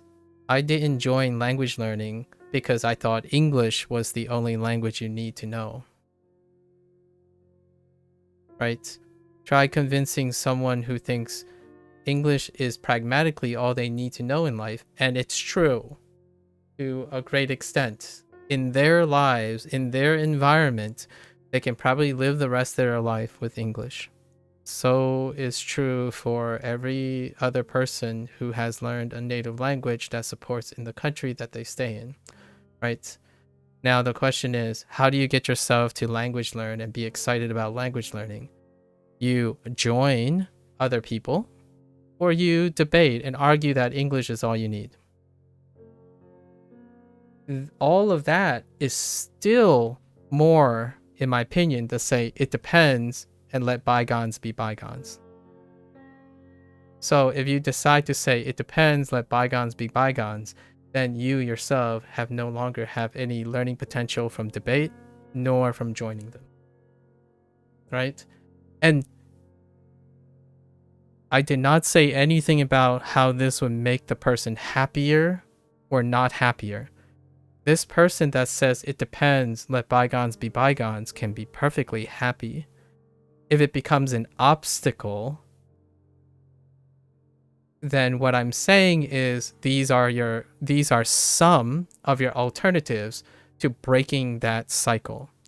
If you keep saying it depends and you're unhappy and you constantly do not argue with anyone, do not debate or communicate with anyone, nor do you want to try to understand with anyone, then you yourself is likely, this is victim blaming, so I want to be very careful about this. I don't want to strongly emphasize victim blaming because it's only makes the situation worse.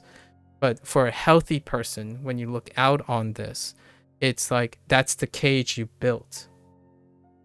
You built your own cage so that you won't let anyone in, nor do you want to conflict with anyone to bring someone else in to you, right? When you debate, you're trying to bring someone into your safe space. When you're joining them, you're leaving your safe space and you're joining someone else's safe space. And the more closed-minded you are, then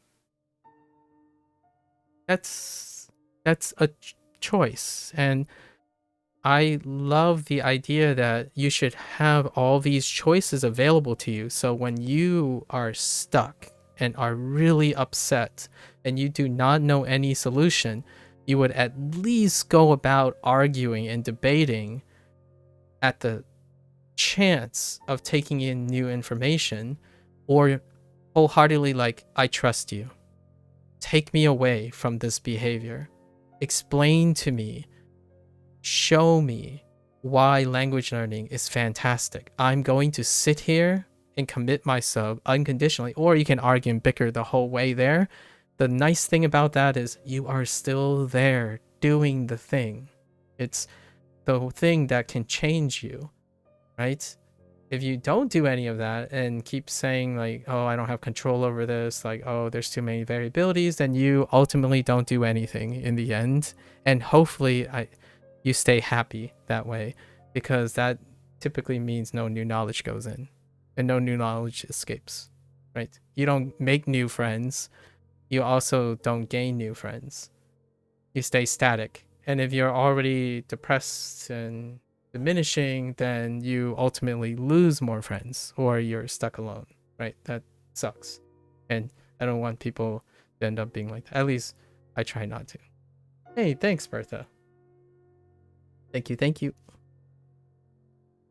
You're equating self-actualization to in-group behavior and denouncing iconoclasty? No.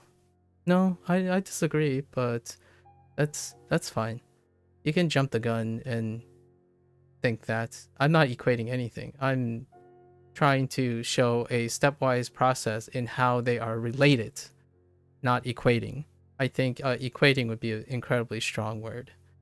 And then, using esoteric commentary like iconoclasty, that kind of makes it so that you're trying to be a little esoteric when I clearly did not use terminology like that as well. So that to me is more of a projection of your own leap of logic, but I take the consequences of that, and I would like to clarify that I'm not equating those things. Self-actualization is very different from identity. Like, identity is a far more nebulous term, so I used identity over self-actualization. The point of self-actualization is seemingly like a realization point, right? You're using it as a point in an event. Identity is fluid in terms of like knowledge and closed-mindedness, being enlightened. That's dynamic. So if you're telling me that I'm saying there's an actual specific time and space, then no. Saying leave your safe space is ultimately the rejection of self to satisfy the crab mentality of the community, I disagree. That is an incredibly closed-minded, like zero sum perspective on leaving your safe space.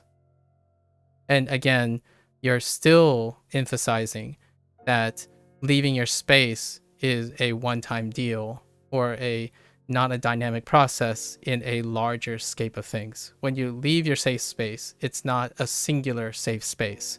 There are characteristics of that space that you're leaving and characteristics of that space that you're not. Like, for example, being cautiously optimistic about trusting someone. That is not leaving all of the space. It's not zero or ones. It's not a zero-sum game. You don't leave everything. I could have clarified. That is my fault. So let me clarify. The analogies and terminology being used here is viewed from a mosaic standpoint. There are characteristics that you leave, and there are characteristics that you don't, temporarily and spatially dynamic. It's not a you leave and you never come back, or you leave, enter in the same event. It's part of the process, not a goal-oriented switch that goes unidirectional. When someone is closed-minded, they can become open-minded and then closed-minded on various things related to the same space. So, rudimentarily being reductive in that nature is literally, in my opinion, ironically, the crab mentality you are talking about. So, if you want to generalize my statements and make it all into direct generalities, then yes, that's taking my words out of context to apply it to your own logic in order to create a critique that I am at fault for being too harsh. So I was being nuanced enough, I suppose. That's a fair assessment. You could argue that I'm being too general and without being concerned with like the dynamics. So sorry about that. But I will clarify what you just said is a misinterpretation, and it's a hyperbolic way of generalizing what I'm trying to say. And personally, if I had to be direct about it, this is a idiosyncrasy of yours to hyperbolically equate all or none situations to literally what I'm saying is it's not an all or none situation. It's a homeostasis, if you will, or a regulated system where you make a series of choices that interplay with each other. So most of the stuff that I talk about is not you make that decision and you never go back. You change, you adapt, you're critically thinking and problem solving. Not zeros and ones and zero-sum games. So hopefully that is a more direct way of addressing that kind of summary. If I gave that impression, I hope someone stays long enough to understand that I do not view world views and human behavior as a 0 and 1 decision. So if you're making switches like that, then certainly a sheep can become, a crab can become, I don't know where this analogy comes from though. A crab can be a seahorse one day, I don't know. And then the seahorse can be both a crab and a seahorse if they want it to be, in a way, so to speak, have characteristics of different things. The idea is to be adaptive and being open to more perspectives in order to keep one young and options open. If you don't require that anymore, then you can end up being a crab if you want it, or a unicorn somewhere. That's perfectly fine. And I've consistently emphasized that is a choice in the matter. You can choose to never leave your safe space if that's what you're trying to defend. Fair enough. That kind of thing. The idea is to elicit as much perspectives in a given problem or solution or that one is willing to entertain instead of reducing it. So what your comment tells me is that you prefer to project a very specific interpretation and stick with it. That's acceptable. And I'm sorry to disappoint, but that is one of many perspectives that one can glean from my analogy and my use of language. And that's what makes the internet daunting, in my opinion. Someone can come in and say, no one cares, this is not important, because I'm always happy and I do the things I want and it makes me happy. And I don't need to leave my safe space because down with conformity or something like that. I'm like, okay, that's acceptable. Are you happy? And are you harmoniously coexisting with other people around you? If the answer is yes, then you don't have to listen to anything I say. Right? Just thought I clarify that when we suddenly changed our lexicon into something more complex, which is what happened like 2 days ago with the guy that was trying to explain to me about 知 over and over again. And that person definitely didn't back down. That person was wholeheartedly trying to tell me that they can't add human touch to their commentary when talking to a human being. So that was very humbling experience because I couldn't connect with the person. I tried as well. We may never connect. Who knows? I think I accept the reality that obviously I can't connect with everyone. And everyone can't connect with me. Actually, sometimes I feel like I'm a little bit more pessimistic on that end. That I have this pessimistic, a little bit of a pessimistic worldview that my perspective on life is less likely to be resonating with people I meet online than people I meet on the streets or in a bar who's looking for anything to happen. Like they're making themselves available for any emergent event to occur. I think the idea of aimless discussions, debating as without getting to a point, debating without growth is a waste of energy and time. Many, in my opinion, the free time that I have, I actually do that intentionally because it's a time for exploration. It's that 10% or that 20% time you liberate to be, I guess I would call it free-spirited, right? And it does have a chance to encounter a larger range of events. And that larger range of events could be both negative and positive, right?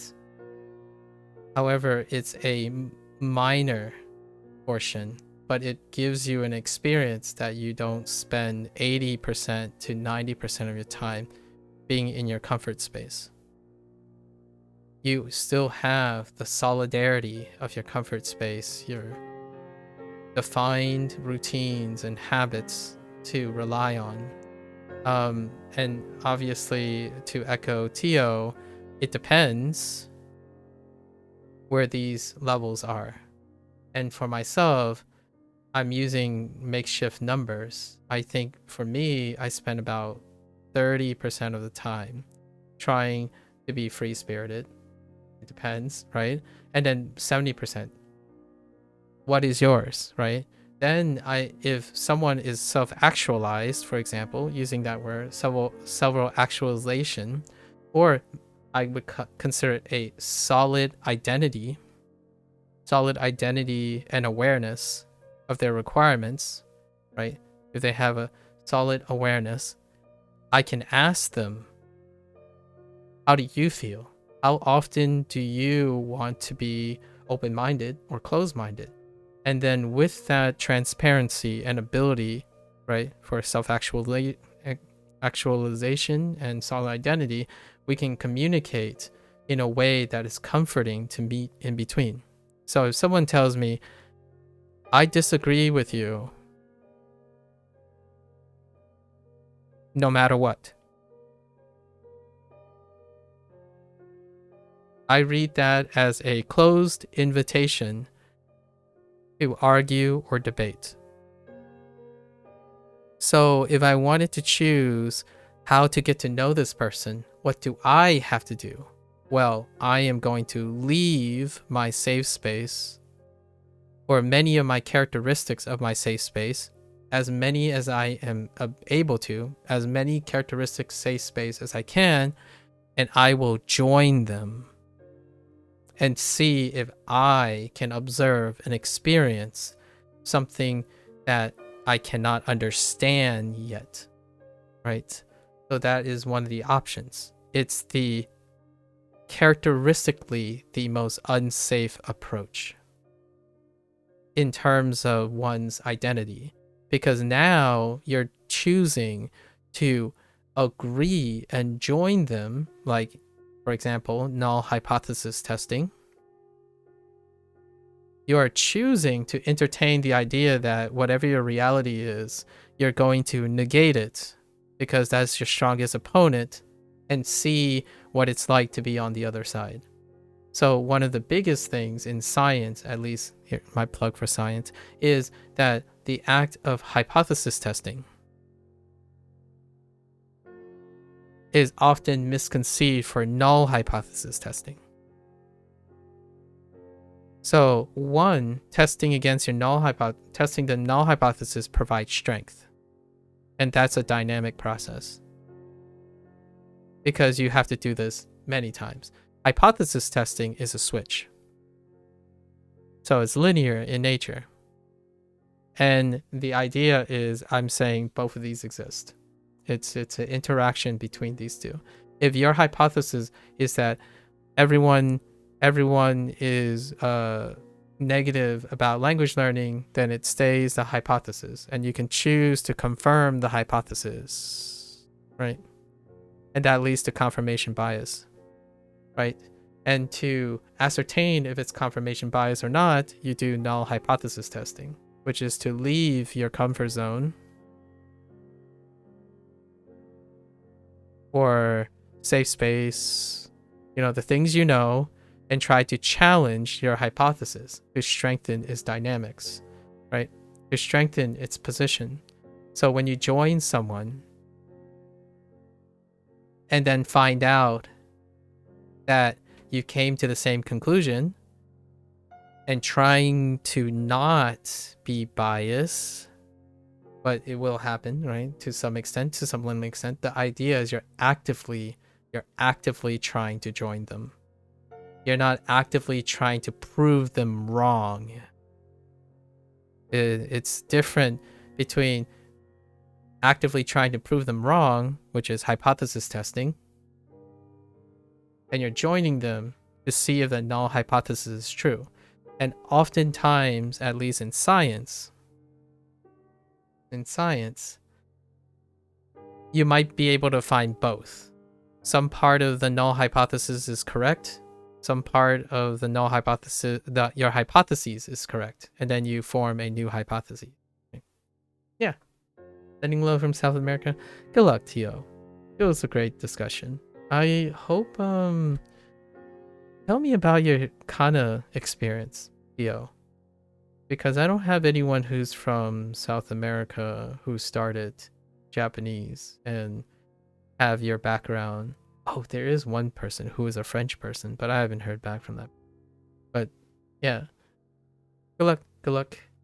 Thank you again for the conversations and the wonderful coffee talk, right? Thank you. And I'll see you next time. And tell me about your Japanese. No. Good luck. Alright, anyways. Good thing we're in review mode right now, so it's okay. 子供ね。子供に本本をread 読んであげました。読んであげました。No, 開けてやった。Why would they? No, it's just. あげてあげて Oh, it's just やった yatta. Right. So they did the reading. They did a reading of that. Okay. I'm looking for the train station. 駅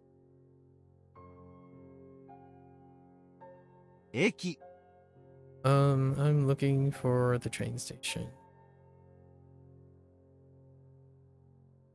So we're using Sakatsu. 駅駅を駅を探して I'm looking for just looking. So 探しているがねWhat?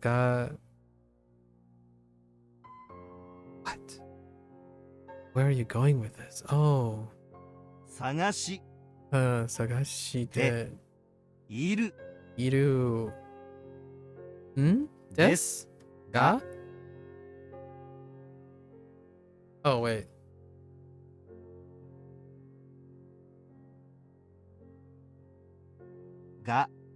Wait. です This should be acceptable.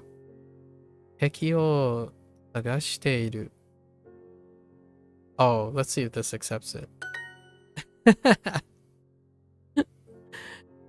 What did they want?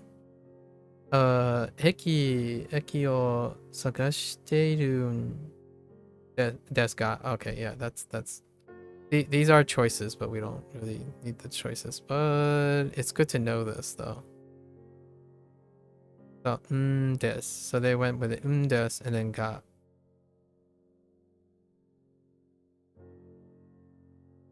Okay. I'll help you do your homework. I don't think there's a way around this. 宿題 Skudai will を help you do. So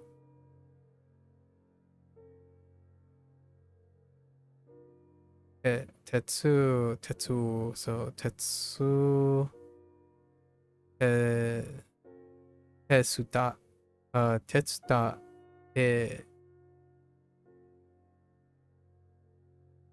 Yoru. Oh, Yorol. Oh yeah, this is the Yorol thing. I have not learned it, studied yet. 鉄だ Tetsuda, て Yorol, Yaro. All right. 3 exercises. この Oh, 手 no. 紙を書かなくてもいいです。この手紙、この手紙 I mean, write letters, maybe deliver a letter, write a letter. Okay. I see. 書かなくてもいいいいです。て、 I missed a T. この手紙を書かなくてもいいです。いや、この手紙、この手紙を書かなくてもいいです。You do not have to buy a coat like that. So, あんなコート、do I need a T? I don't think so. あんなコートをか、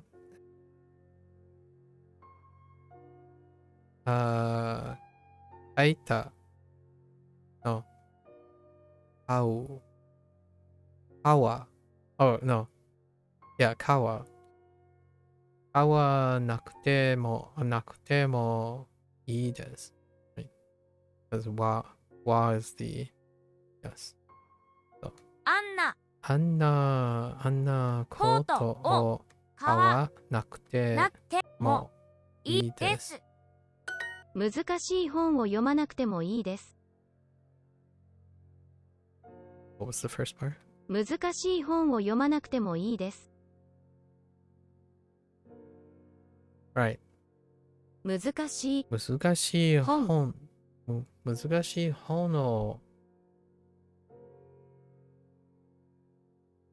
読まなくてもいいです。Right? 難しい本を読ま読まなくてもいいです。水が欲しいんだけど。水が欲しいんだけど。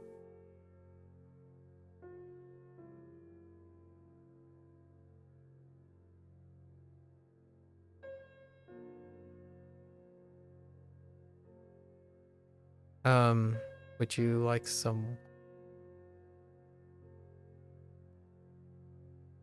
Oh, the chatties. Oh, I would like some more. けど。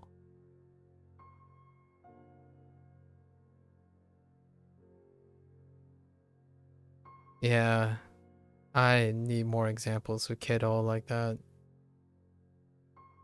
Don't quite. I feel like I don't quite know. 手紙をもらうのが大好きです。手紙のね何大好きです。手紙をもらうのが大好きです。手紙をもらいね Oh no wait. That's not. 手紙をもらうのが大好きです。もらうのが大好きです。大です。Right. The no here. Nominalizer. The no threw me off. I don't know if I'm ever gonna feel the koto. Gotta keep in mind koto and no. 手紙をもらうのが大好きです。That is not true.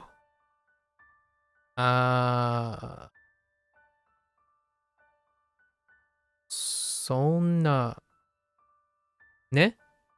How did they go about this? そんな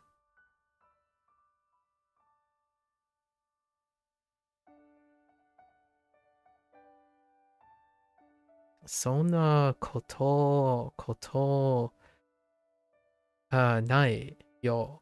そんなことないよ。Or something like that.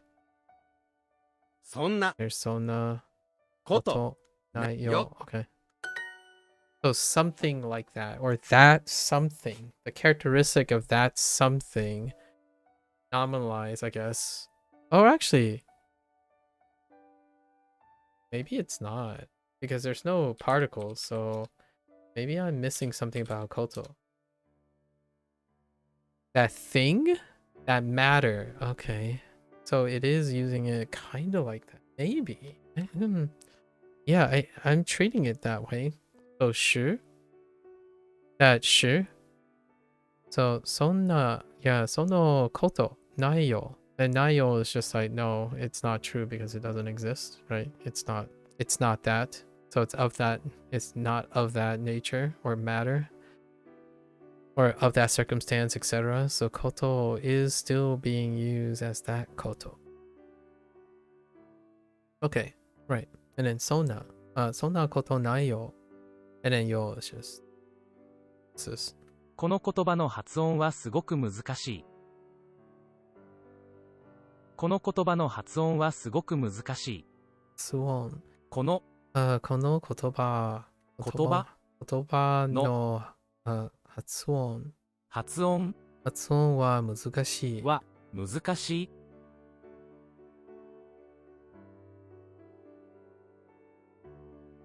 この言葉の発音はすごく難しい。Oh, すごく。Oh, すごく。すごく。I forgot about vocabulary. すごく。すごく難しい。It's kind of interesting. I'm not picking up intensifiers. I'm still skipping right across them. So I heard like, oh yeah, this word's pronunciation is difficult.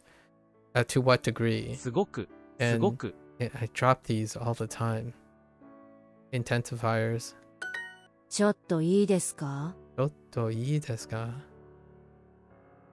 Unless it starts with it. Like ちょっと. It's kind of hard to ignore. ちょっと. But いいですか is... I guess it gets the point too, right?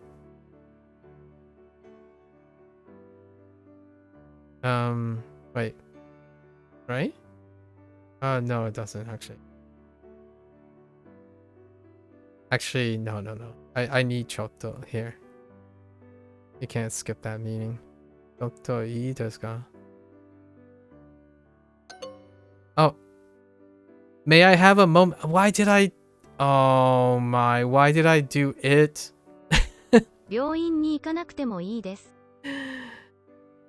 Okay. 病院に行かなくてもいいです。病院に...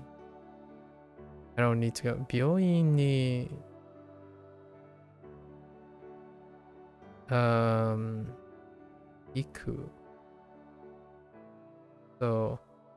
Yeah, wait. 行く so 行かなくてもいいですか? Or ですか? Yeah, いいです。Was it a question? Probably not. 病院に行かなくてもいいです。いいです。病院に行かなくてもいいです。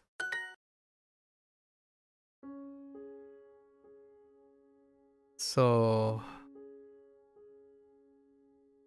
届け the key thing here is 届けくれる? くれました。くれる。Oh, くれました。Or maybe, oh, I had my baggage delivered. So, もらう. We're using もらう. So, 届けもらう。もらいました。So, 荷物を届け。届けて、no.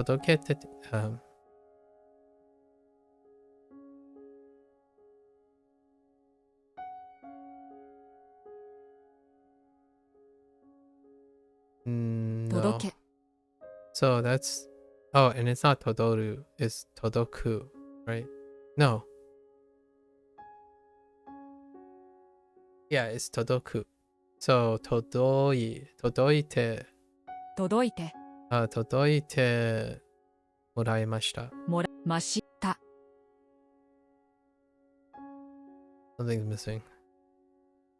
Did I screw up? Is it 届け？届け。届いて。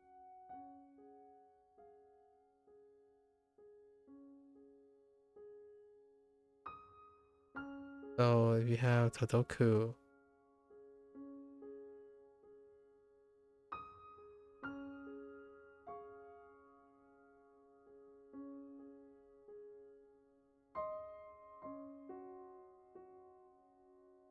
so this is, I'm being a butt. I'm being a butt. Todoku.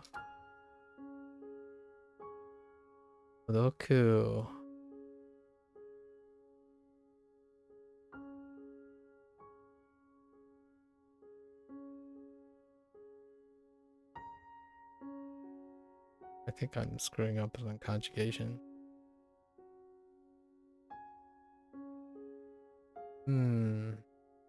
Double check.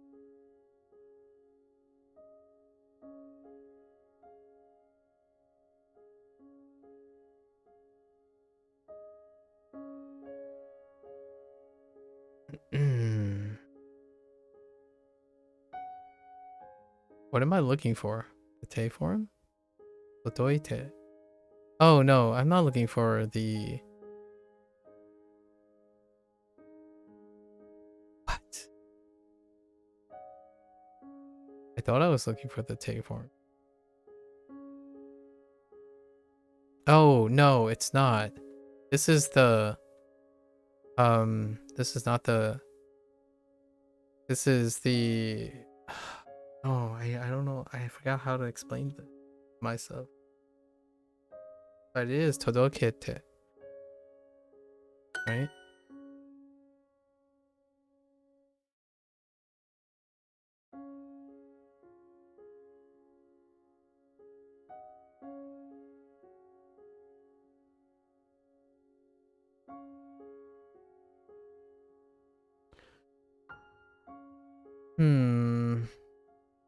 What I'm thinking here is... So this becomes an adverbial and then you add te. すごく嬉しい。 I'm getting two things mixed up. I have to practice that next time. Actually, I better do some homework.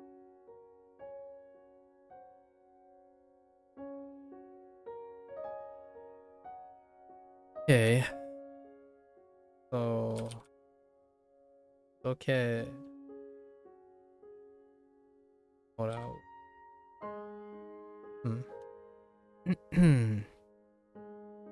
Goku. Sugoku. Goku. Yes. Oh.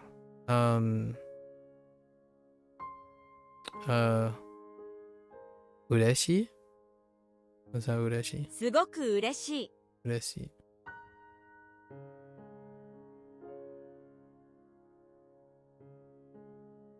So happy.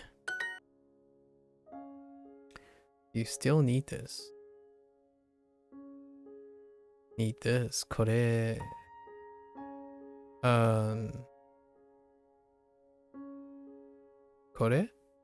これは need? Still? これはまだ still これはまだ入れますかね What are you guys sticking with? Now I'm really curious if I can just type これは入れますか mada iremasu ka? What were they going with? これは wa まだ mada. Oh, 必要 syo.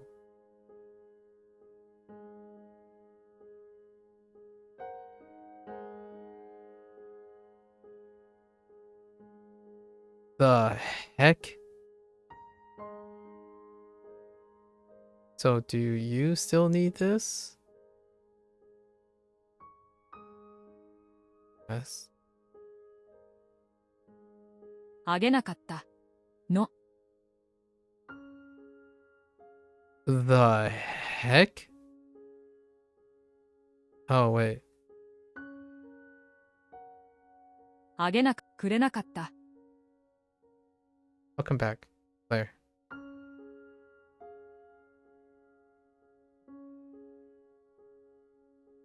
How's the setup? How's everything go all right? これはまだ必要くれなかったの? No, there's no way. That's くれなか no った way. の You still need this. Do you still need this? これはまだ okay, まだ必要 is a need. So maybe No. I wonder if this is fine, honestly. Or it could be like もういい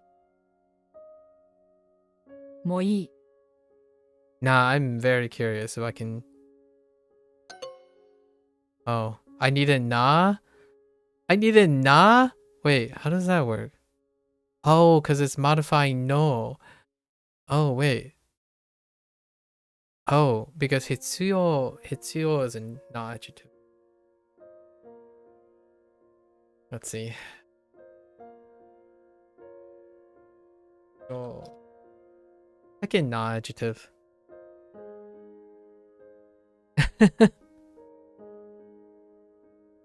So no, here I feel like it's not even being used as a like functioning in more than one way. Yeah, hitsuyo is an adjective. Working on a layout. Stream looks very boring at the moment. Oh, I see. これを借りてもいい？ What are you adding to your stream? これを借りてもいい。借りてもいい。これを借りてもいい。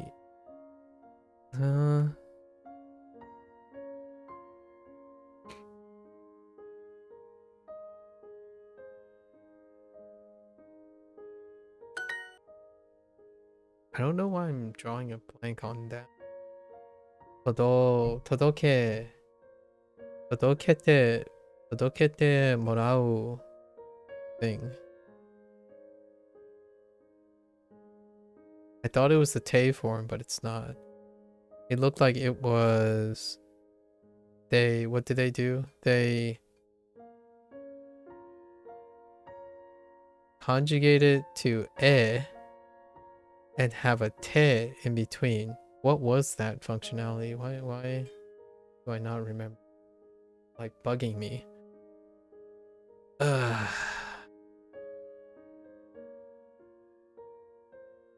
keep it in mind. 毎朝、毎朝. 父、 I don't need. Oh, right. Right. This is so the favor is being done for you. So I've gotten this wrong both times so far. So 毎朝が、父が私を、私を wake up. So 起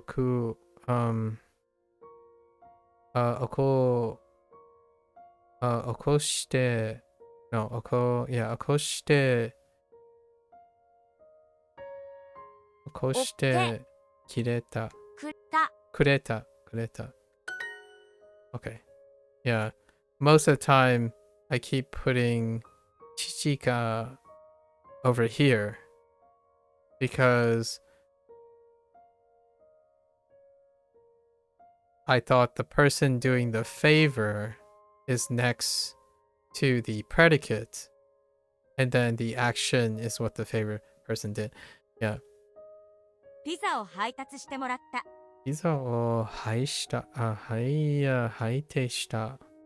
No. 配達した、してもらった。ピザを配達してもらった。配達もらった、してもらった。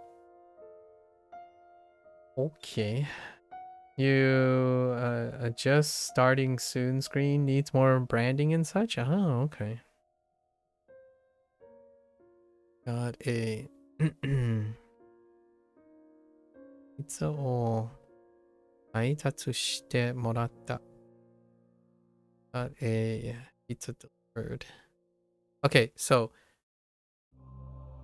here's morata again. So let's see. We have haitetsu, right? Haitetsu, but haitetsu is being used as a pseudo verb here. So then shite is in the te form. So I am not conjugating properly or something.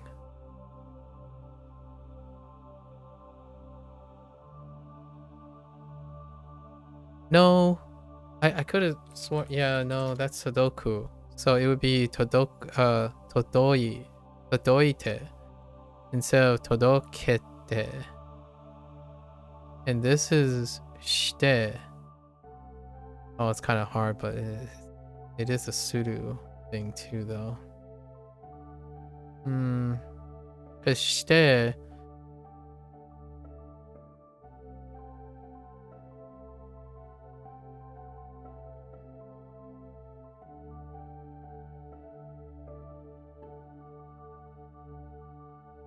Is the te form of... Oh, I know. Because it's a different... It's not todoku. Right? It's probably todokeru. Oh. Dang. Yeah, it's the transitive. That's what screwed me up so hard. It's todokeru, not todoku. Dang it. That took me a long... Oh, wow, that took way too long. I'm kind of curious, Blair. May I ask you a question? So Jisho is Wanikani integrated. So, what is Wanikani level 26 mean to you? Is that like high, low? Like, where is that? Like, is that a couple months? Like, I don't know what, like, how levels work in Wanikani yet. But is 26, like, fairly deep into beginning? That's a lot? Okay. Just curious. Because, I know I see these oftentimes in Jisho, in the Jisho entry. I'm like, this concept is level 26. What does that mean? I mean, it shows JLPT level 2. It's an N4 concept, but still, like, level 26. I wonder how high that is in Wanikani terms. You're level 3? Okay. That gives me a little bit more perspective. I don't have that perspective yet, but maybe in the future. N4 isn't that bad? Yeah, I know. Not level 26 bad, you mean? I guess. I don't know how Wanikani sorts their stuff, but I love seeing this like contrast. Like maybe Wanikani has a lower priority for Todokeru than N4, if you know what I mean. Like it might be like a different scale, but I kind of like that Jisho shows different types of scales, right? If you have like a really popular standard and then there's multiple different standards, those standards could help inform each other. Like which one's more effective, like comparing and contrasting the standard. Like obviously, where is Duolingo in Todokeru? Todoke Todoku and Todokeru is really far into Duolingo, like really far into it. I don't think you probably encountered Todokeru or Todoku yet in Duolingo, because I remember the first time it was actually introduced as a kanji, so it was like 3 weeks ago, roughly speaking. Todoku and Todokeru was introduced 3 weeks ago. So it's kind of like where Wanikani is. But then when you look at JOPT N4, you're thinking, it's a little compressed. It's more compressed. Huh. Interesting. At least that's how I feel. Obviously, I can't comment on either of them. Like, I don't really know this relative scale of how long it would take me if I was studying for the JLPT exams, as opposed to choosing someone else's, choosing Duolingo's curriculum or something like that. I'm sure they make an attempt to pick some sort of standardization, but oftentimes the apps and stuff, they try to do it from a reflexive use case approach, as opposed to a scholastic academic base. The contrast being that I feel when it comes to scholastic scales and stuff, these are meant to be under the assumption that you will have comprehensive knowledge of sorts already. So at some point, and you're already committed to that. So it's not trying their darndest to make it a culturally use case scenario. And at least I remembered that Wanikani is scaled from an English speaking perspective, pretty sure, and not even from a perspective of a younger audience, but a more average. So most of Wanikani's like curriculum and exposure is probably different from those people who are making JLPT exams, right? So it's interesting to see that show up in something in a scale that I have no experience with in either of them, which is funny. Yeah, you have the N5 stuff printed out as a guide of here's what they recommend at that level. Yeah. I really like how they're different. Because it definitely shows a contrast, at least for the N5 stuff. And I reviewed the N5 and N4 stuff every once in a while just to see what concepts were covered so far in Duolingo, right? Every 30 or 40 days ish. As a form of practice, like, oh, I recognize this, and all the stuff that I don't know, I simply write it off as I don't know. But you get the idea that there is one N5 concept that was introduced 2 weeks ago, but already more than 70% of the N4 concepts are already introduced. So kind of like one of those things, like, oh well, okay. There's still N5 concepts that are missing. So that's a really interesting way of getting some perspective on how they differ. ちょっといいですか? Oh, I didn't say this. I said this earlier, Blair. We're gonna start Wanikani on New Year's Day.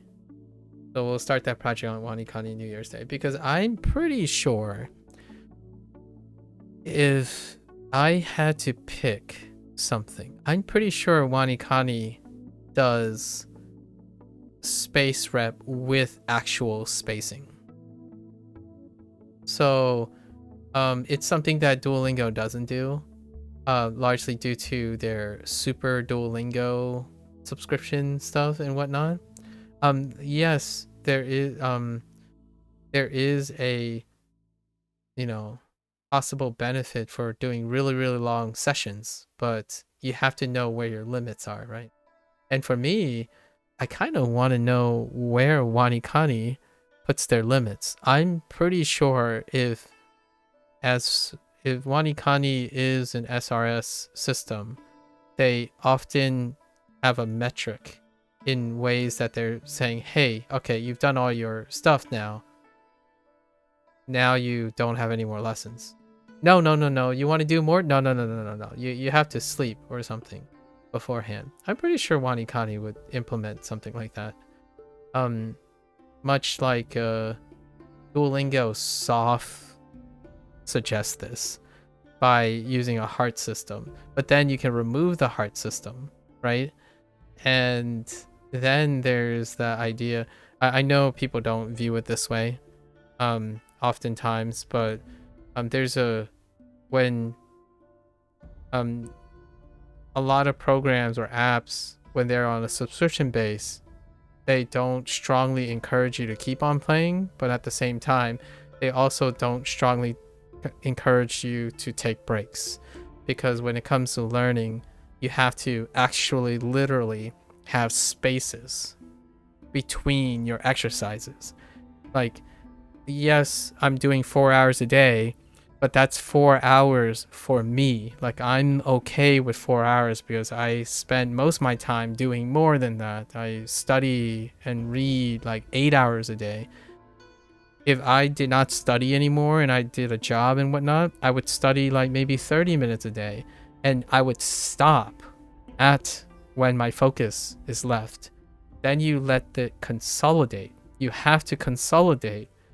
Otherwise, it's just short-term memory. Most of the time, it's short-term memory. It's going to be gone if you do not space. And so the time you spend resting is also a time that you will engage again in learning, right? The last thing you want to do is go really long hours and you feel like it's a grind, right? The front-loading everything to one specific time point is nuts. And doing it consistently is even more likely to fail. So it's one of those things. This is going to sound like a cliche thing, but it's the one thing that, yes, you can procrastinate and get things done, but when you're doing a life skill,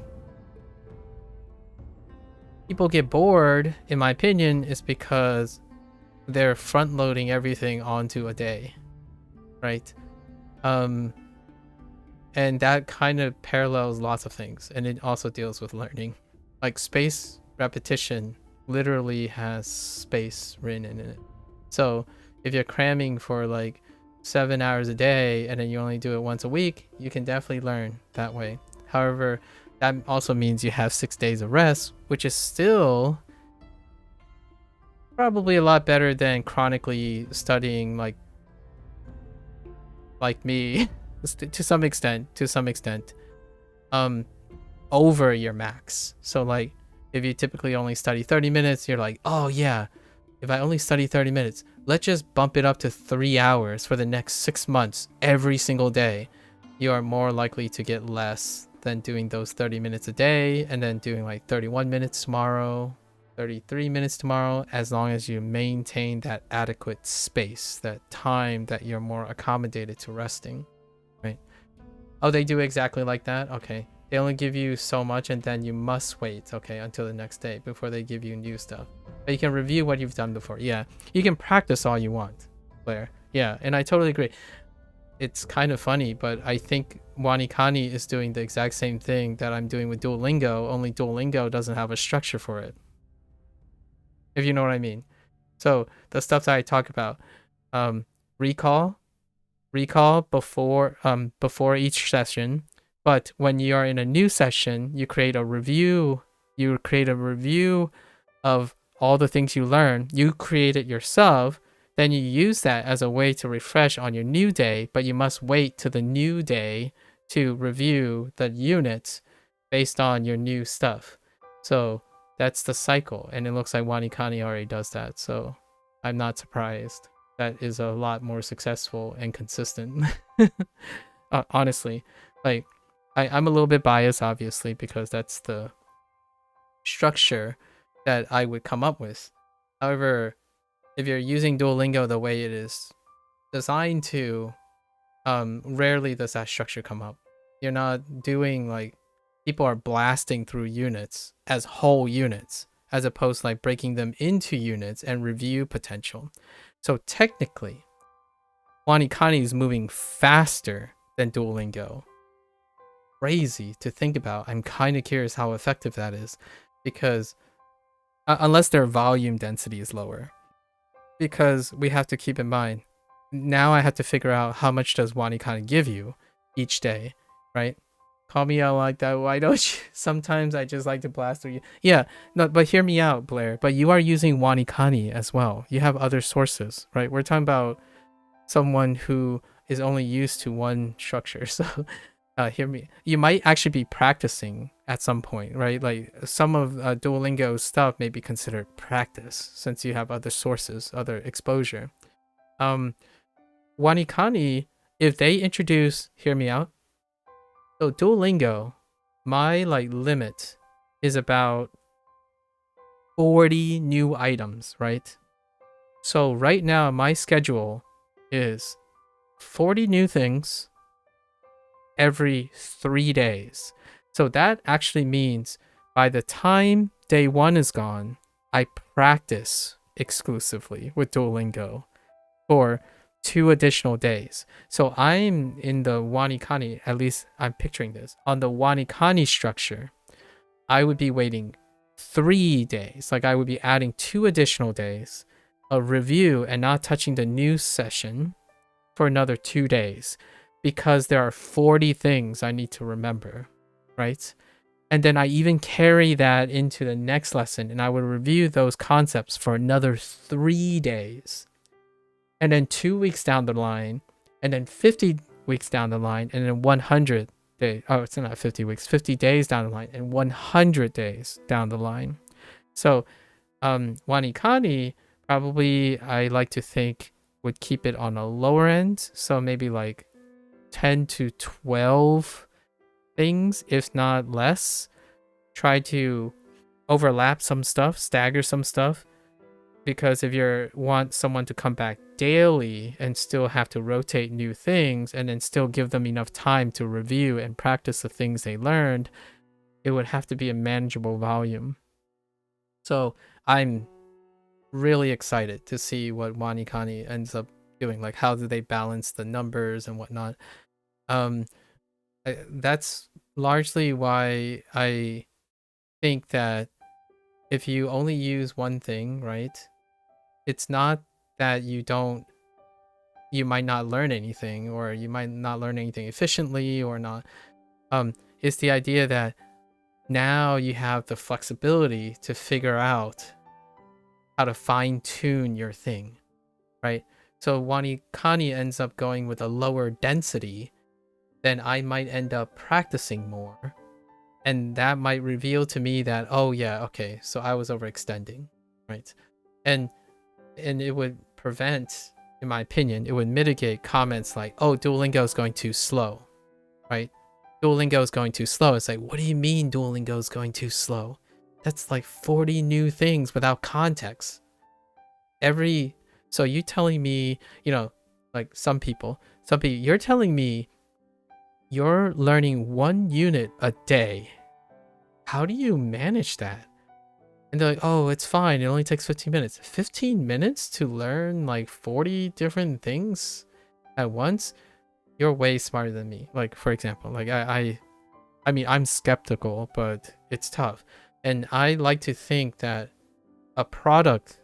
another product that is vigorously more like controlled in a way that is like, Wanikani is much more glowing, right? There's less mixed results. I would like to think that they probably fine-tuned this even more. So I can imagine that Wanikani will be actually going at a slower pace overall. As in, what I mean is the users themselves, it is more prescribed. As in, they stop users from hitting diminished return. They try to minimize people overzealous, like trying to say, whoa, my guy, I know you want to learn like 1,000 kanji a day, But my guy, trust us. Learn these 10. Do some review. Only review. Don't go out and like go crazy and continue learning something else. Chill. Learn these 10. Review those 10 as much as you want because you're reviewing, you're practicing those things. That's great. But keep the new stuff from being overzealous. It's kind of like hoping you can ride a bike, like a motorcycle, after riding a bicycle once. Like you know what I mean? Like oh, I can do that now. It's to prevent that overzealous jumping like, oh no, I can't wait. We have to go. You know, that's kind of the thing. At least in my opinion. And I reckon that's what Wanikani has done, and it's consistently probably provided a bit more of a middle ground, right? Like, hey guys, Duolingo doesn't do this, right? I think it's not very lucrative for Duolingo to do this, largely because of the subscription plan. However, Wanikani also has a subscription plan, so they're balancing it somehow to allow that people to know, okay guys, I know you're subscribing and it's based on a time base, but trust us, you need to sleep, rest, actually lengthen your time, like know when to practice, aka review, and know when to take in new information so that you are ready to take in new information when you're refreshed and you can practice like it's riding a bike. And that's what I'm doing now with Duolingo, because every time the stream goes off with Duolingo, I'm actually off to the vlogs and like the stuff. And I don't concern myself necessarily with constantly picking up new things. I might write things down that come up often that I want to learn eventually.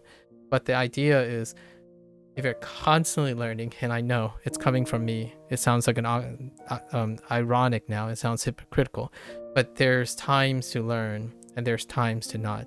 I say I love learning, but I love learning when I am ready to continue learning. So I specifically set myself up for learning. When you're learning and you're not wanting to learn or not dealing, and it's like what you said earlier, Blair, about frustrations, you get ready to do the thing, right? It's the thing that is important. You get ready to do it, and then every other time you can just practice, you know, exist. Try to keep it low effort, because that's your reward. It should be, the stuff you're practicing should be easier, right? They're more manageable, they require less effort, you can veg a little, that kind of thing, all in ready for game time. It does also throw stuff you're not good at back into keep studying this at this level if you seem to be struggling.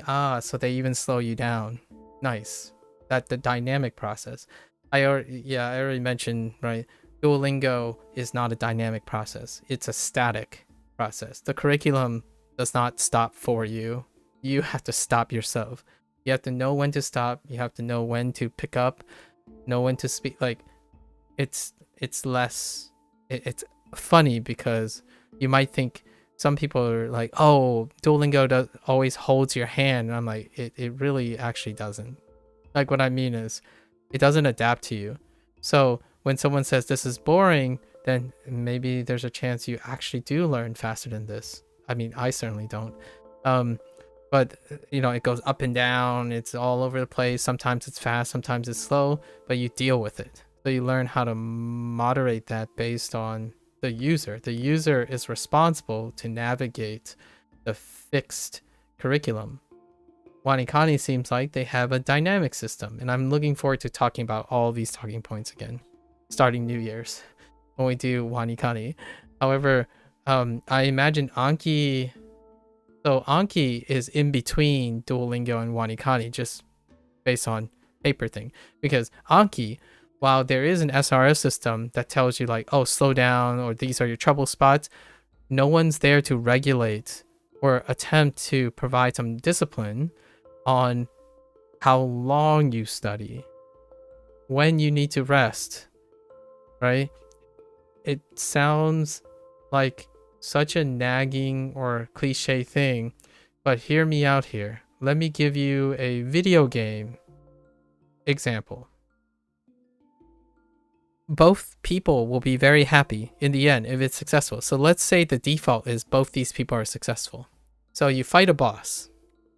I'm going to use a Souls-like game as an example. And I can't tell you how many times you can pick up examples of this from streaming or like someone who plays video games, quote unquote, especially quote unquote difficult games, right? And we're going to pick Souls-like games. You get a boss you could spend, which we're comparing the person with is hypothetical same person, not between people. So this person would make a comment, something like, if they spent 6 hours and they couldn't beat the boss, right? Then the next day they beat the boss on the first try. And then their comment would be like, dang, it's like, it's almost as something clicked in me, right? But hear me out. The likely case is that this person passed the threshold, passed the threshold in acquiring new knowledge, right? And also, since they didn't rest, they haven't integrated the new knowledge yet. It's in short term. So like there's nothing like, there's no consolidation. There's no consolidation yet. So the likelihood that they went from 6 hours trying something and they, a lot of times the comments coming from the idea that this is contiguous, as in nothing has changed from the last time they attempted after the 6 hours and the next try. Lots have changed. You're not threshold, so you're more rested. Most of the time people realize that. It's like, oh, I must be more rested, right? So I'm not as tired as I was. That's true. But also you are consolidating. And oftentimes when you don't know where your threshold is, sometimes it can lead to this. Now, alternatively, then there's these comments like, oh yeah, but this guy only spent 2 hours clearing the same boss, right? And lots of times, one of the major concepts, it's all of these above. It's all of the above. This guy would say like, oh, but you know, it's kind of like how Souls-like games are, where you have someone who like spends 1 hour and 2 hours total to clear a boss and whatnot. But hear me out here. There's also focus and session-based variability. So it gets a little trickier. So for example, if I try a boss and, you know, I see progress, like significant progress, I'll be like, okay, I'll give it another try. Right? But then that progress gets like halved, or there's a consistent diminished return, right? I walk away, I play tomorrow, I'll just try tomorrow, and it would be a different story. Usually this is the case, largely due to all the above. So studying is very similar to that. Now, here's some long-term effects, long-term behavioral potential effects, right? If you're grinding, I use this word in my title of my videos, but it means something different. If you're saying you're grinding to study, oftentimes this can mean a lot of things, but one of the more common things that this can mean is, to me, this person might be over their threshold every time they're studying. Every time they're learning, they're over their threshold. By how much, it depends on the individual, but it is over the threshold. It is very, very likely to be over the threshold. So if it's substantially over the threshold, I did not write that. If it's substantially over the threshold, then yes, it will feel like a grind. Now let's compare it with the same person. So now we're not comparing it with if that person did not go over the threshold. So hypothetically, this person did not go over the threshold of their current study. This threshold can be changed with discipline and training, right? You can slowly increase your time. But what would become obvious is, man, I always feel like it's a grind. Like, when will I be ready to learn? Like, I always have to prepare myself to learn because it feels like grinding over the threshold, right? What does it, that hypothetical person, if they're not over the threshold, their expression would be like, oh, I can do more. Or, well, I like learning. I really, really want to do more. That would be a reasonable reaction to someone who is not over their threshold. As in, like, well, I don't feel like it's a grind because I still like it, right? It's fun. These are the observations you would get when someone is not over their threshold, consistently pushing past their threshold. And it's a balance. You can push the threshold to try to change it, right? That's progressive overload, right? Progressive over threshold, over progressive overload. So your endurance will go up at the cost of your sustainability. So what are the days when you need to maintain it? You dial back. If you push too hard, you overtrain. Kind of like over practicing. What does that sound like when you overtrain? You get physical injuries for overtraining. And for the mental counterpart, it's called burnout. You burn out because you can no longer sustain pushing so hard over the threshold. So Wanikani, I feel, has far more consistent feedback, in my opinion, and critique and reception, largely because whether the person know it or not, they are taking a design that is a lot safer, like a safer design to regulate this from happening, the burnout. And why did I bring up Anki? Anki does not have a burnout protection. So what is one of the most common complaints about Anki, or moving apart from Anki? Burnout. It gets boring.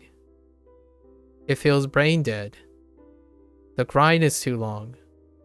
And then what does Duolingo have criticisms of? The same thing. Because in my opinion, the business model and stuff, like their culmination of their priorities, there's no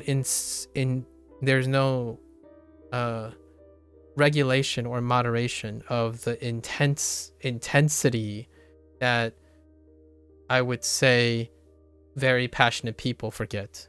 So like, yes, sometimes that video game is so good, you just have to finish it, right? You have to keep playing it, that kind of thing.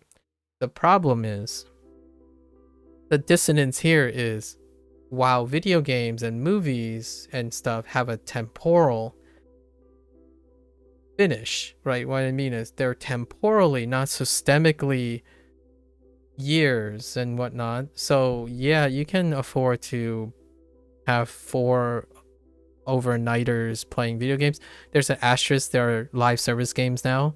So live service games suffer from a very similar thing of burnout, because people play way too aggressively first. So individuals who stick to a live service game are individuals who can discipline themselves in playing per unit time. I'm looking at you, Blair. No, I'm just kidding.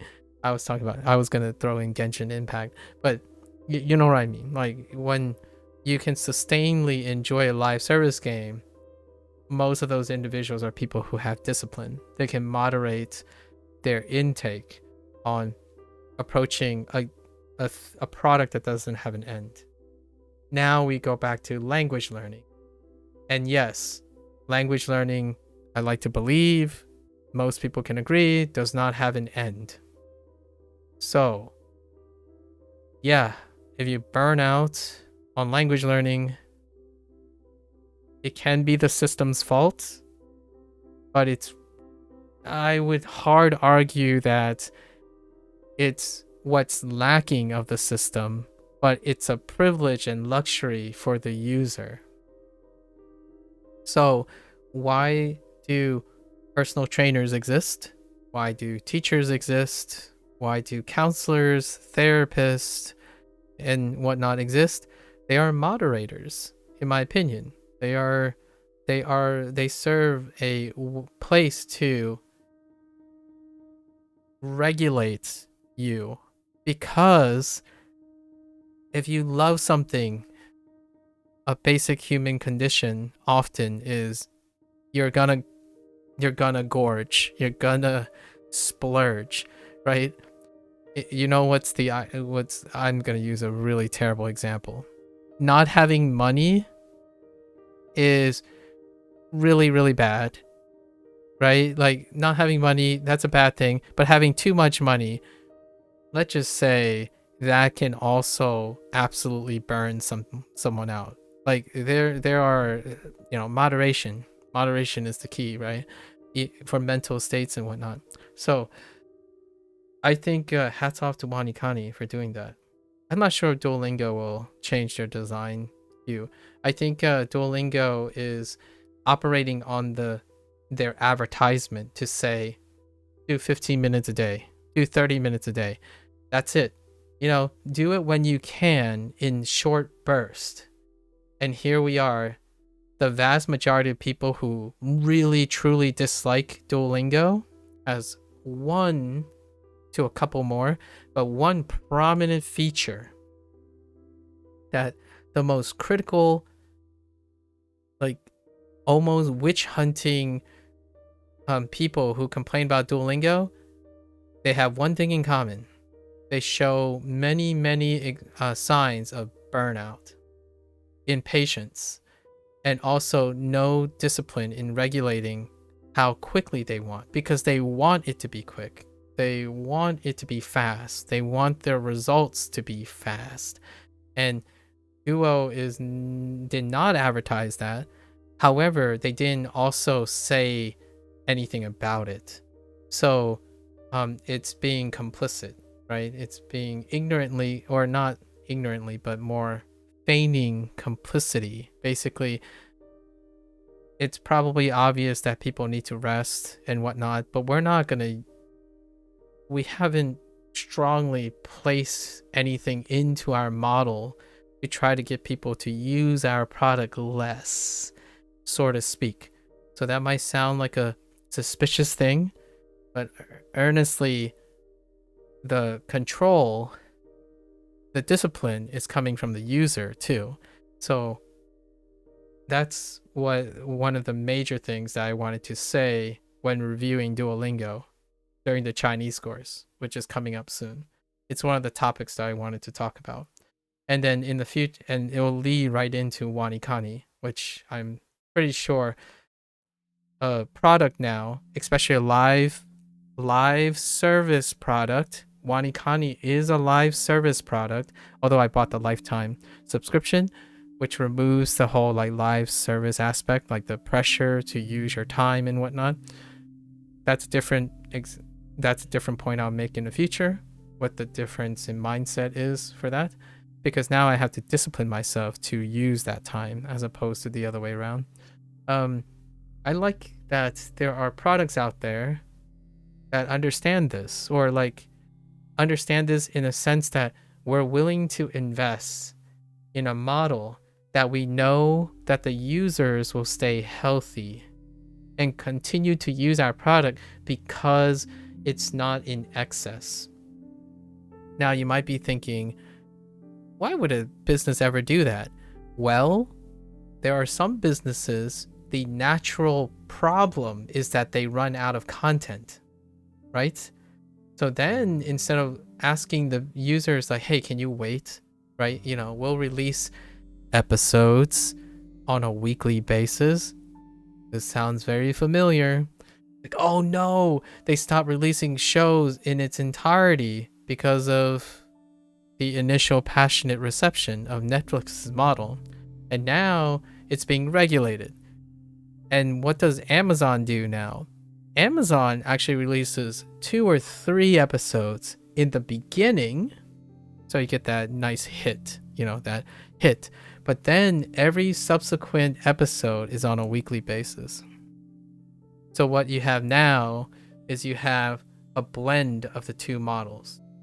You get the business advantage of being like, here's an upfront hit. Like it's our best stuff. Let's get hit. And then they're like, oh no. They're gonna OD on this stuff. Like we gotta make sure we space it out so that they can continue. And you might be saying, oh yeah, that's devious because it's a business model, right? Like it's selling a thing. But if we apply it to language learning, right? That's what you do with habits. In the beginning, you go to the gym, you're super overzealous, and then life slaps you in the face and you can't get out of bed because your legs and arms feel like noodles, but your body's telling you, yo, you need to hold the front door. Like, you need to chill. You need time to adapt to this. If you think this is the intensity level you're going to have for the next forever of your life, you're sorely mistaken. So that kind of thing goes with, in my opinion, the mind as well. And that's kind of funny. I think all of this stuff is so fascinating. Brain maxing if you do a whole unit review in 15 minutes perfectly. Oh, dude. I can't even imagine doing this in one day. Let alone people telling me that they quote unquote speedrun Duolingo. Like, what does speedrunning Duolingo look like? I have no idea. I actually didn't ever look at a speedrun of Duolingo. I saw someone's like quote unquote speedrun where they like skip all the units, right? But that's not the same as speedrunning through the thing and then telling yourself, what did you remember? Speedrunning is reaching the finish line, whether you remember any of the stuff or not, or you've already known all the stuff. That's a whole different story. Speedrunning is often maximizing things you already know. So you're not actually learning the content, you're learning the route, right? In my opinion, you probably have already learned the content. That's how you be fast. However, if they're talking about speedrunning, then speedrunning does for the first time, then when you do that type of speedrunning, you have no way to assess if you actually you have to determine what your goal is, right? If it means crossing the line at the end, regardless of what you remember, then yeah, then that's probably a different speedrun than someone who says, I'll remember and I'll tell you all the vocabulary and concepts in every single section the first time I've ever ran through all of it. That's a 100% speedrun. So I doubt that's it. Honestly, usually at this point, I would have absolutely burned out. Somehow it's different this time. Well, I'm glad to hear it. Your review passed 231 review units. May I ask how long it takes for you to do a review? You haven't been on it in a week? Busy life, Blair. I have so many things that I'm reflecting on right now. These are the topics that I'm going to be talking about in the review for Japanese and Chinese. I'm basically improvising all the things I was going to talk about.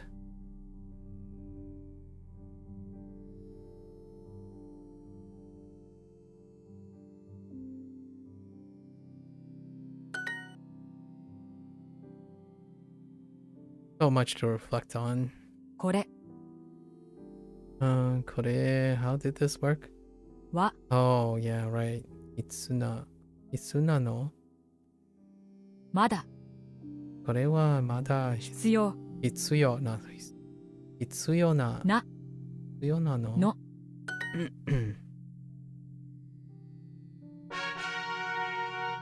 Alright, we really gotta start Oh, maybe, you know what? I'm gonna push the review off till tomorrow. You'll be fine. I End of year, man. At the end of the year,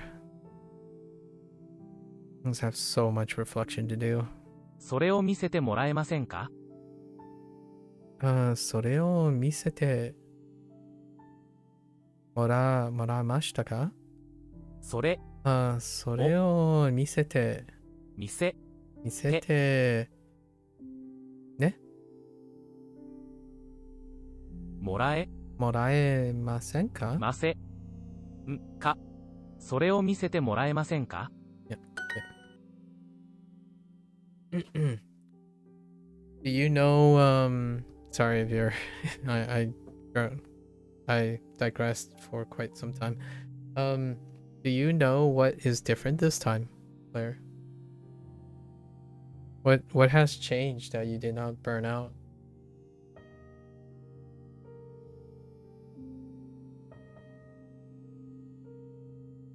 Did you do anything particularly different? I take all the credit, by the way. Kidding. Kidding. 君 君必要発音発音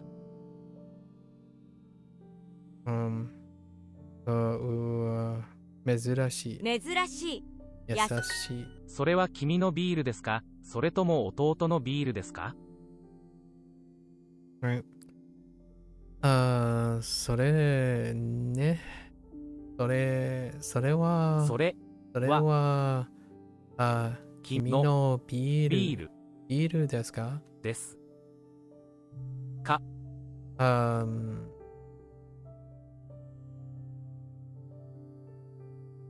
じゃあ弟 Oh no wait. いや弟のビールビールですか。けどOh no. それとも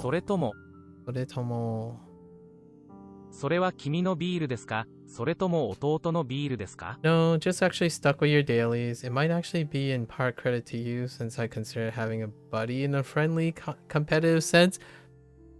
Listen, Blair, you think we are competitors? Get on my level, Blair. I'm kidding. I can't possibly even imagine having to work, be a super mom, take care of pets, and have to like do all that stuff on top of studying. And then having a flip schedule, that's like a flip schedule as in like daytime, nighttime kind of thing. That sounds like a no compete for me. I'm not gonna do that. But it's nice. It's nice to know that you basically just stuck to your dailies. I'm glad to see something that is habit forming and also doesn't cause you to hate yourself, right? And what I mean by hate yourself, not like not in like a loathing way, but like you hate to do the thing you're gonna do, so you associate it with something that you're self-inflicting yourself. Like, ugh, I have to study tomorrow. Like, ugh, I have to do my lesson. Maybe I should make some time for my lesson. I think the moment you don't say that, like you forgot that you ever, when was the last time? Like, for example, you get up and you think, when was the last time I said I'm not looking forward to my, like, I have to study today? Like, when was the last time you said it in a way that's like it's an impediment? I think that is the aha moment. I think that is the moment when the thing you're thinking about becomes a true habit. A habit that is not an addiction or a coping mechanism. Right? Like, for example, here's an alternative for someone who's been studying for a very long time. They get up and they're like, oh man, if I don't do this, I'm going to feel bad about my studies tomorrow. Like, if I don't put in this study now, I'm just gonna kick my butt tomorrow. That's a coping mechanism. Now that will still get someone to study, until it becomes a habit, right? You want it to stop being that. Or alternatively, it would be something like, nah, I'm just going to skip it because I don't have time. It's not that important. That is another coping mechanism that causes to the other direction, where it causes the person to give up. And then these aren't like in any particular order. These are like common scenarios, but not in any particular order. And then the last one is like, oh, it just doesn't feel the same anymore. It doesn't feel like I'm getting better anymore. It's like I'm putting in so much time and it doesn't make me feel good anymore. That is not a coping mechanism. That is burnout. So those are the most occurrent type of behavior that you can read between the lines. When you have someone, I ask you, how is it going? And then little key words like, yeah, it's back to the grind. I'm like, okay, is that good, bad? You are doing this because you're choosing to do this, right? Why don't you go and have you considered trying to make it more fun? Because it feels like when you say grind, it's not a good grind, like a grind that you look forward to. So whenever someone says like, oh, how do you keep grinding? It's like, well, that's because I'm clickbaiting you, because when I use the word grind, it doesn't mean the same thing. And I want to change that. At least in my opinion. I want to change people's perception on grinding. Grinding is a well-oiled machine that, keeps going, but then in essence, it's more like, what's another word for grinding that isn't perpetual? Well, it's kind of tough in this day and age. Smooth sailing, cruising. I'm cruising, and then people are like, oh, you think Japanese is so easy, you're not grinding hard enough. It's like, well, no, I don't have to grind to learn Japanese. I want to cruise Japanese, as in, like, I want it to be as smooth as it can be, right? Let me quote Frien. I don't know if you watched Frien yet. Blair, if you watch I keep misspelling her name, but I think it's E before I. Maybe it's like Frien. If you haven't seen this anime, one of the major themes on this anime, one of the quotes you remember what's his name? The hero guy. He translated and said something like, if you are gonna have to go on a journey already, why not enjoy it? It's not this exact wording, but it's like really far in the beginning in one of the flashbacks. Like Frien, was back then was more like, oh, but that's not the most efficient way, or that's not the, why do you care? Like, why are you stopping at all these places to help people, right? And or like, why would you do this for me, or why do we need to do this? It's like, yeah, Hemel quotes are so good. Like, hey, if you're gonna do it already, there's no pride, in my opinion, to suffering, right? Yes, some people thrive on that. However, Frien is sharing the opposing. They're sharing the opposing perspective. People who are happy, who want to tackle things that take time, but they do it in a way that maximizes the sustainability of it, the sentimentality of it. And I really love the anime for that, because meanwhile, I'm watching Dan Da Dan, right? And then immediately you're already snapped back. You just get slapped back in Dan Da Dan, like, oh yeah, this is the high octane hustle culture. Do it, and everything's got to be crazy and fast, and and slam, and you're gonna burn out soon. Like you just burn out all the time. Literally, the character Okurun, when he converts to Turbo Nanny, literally burns out in 1 or 2 shots. Like that's the pace of the more common representation, right? So occasionally you kind of need both. Yeah. Okurun 2-shot burns out. What is his personality? Blair, let's just feel this out. What is the most relatable thing about Okurun? He's a 2-shot wonder. He burns out and he sounds like a drag. Why is that so viral and relatable? Because one of the behavioral trends on the internet is you go big or go home and you burn out. Oh, Shikamaru, yeah, from Naruto. Yeah, mendokusai, right? Second mendokusai. So that's kind of what I mean. And there's both, right? I obviously really like the granny. I forgot her name in Dan Da Dan. When she's like just chilling back, it's like, listen, kids, you gotta, you don't become this. Oh no, sorry, not granny. Granny and what's her name's grandmother? The one with the bat. So all the older people are like chill, even though like they're like they can get angry and stuff, but they're like chill. They're like, dude, listen.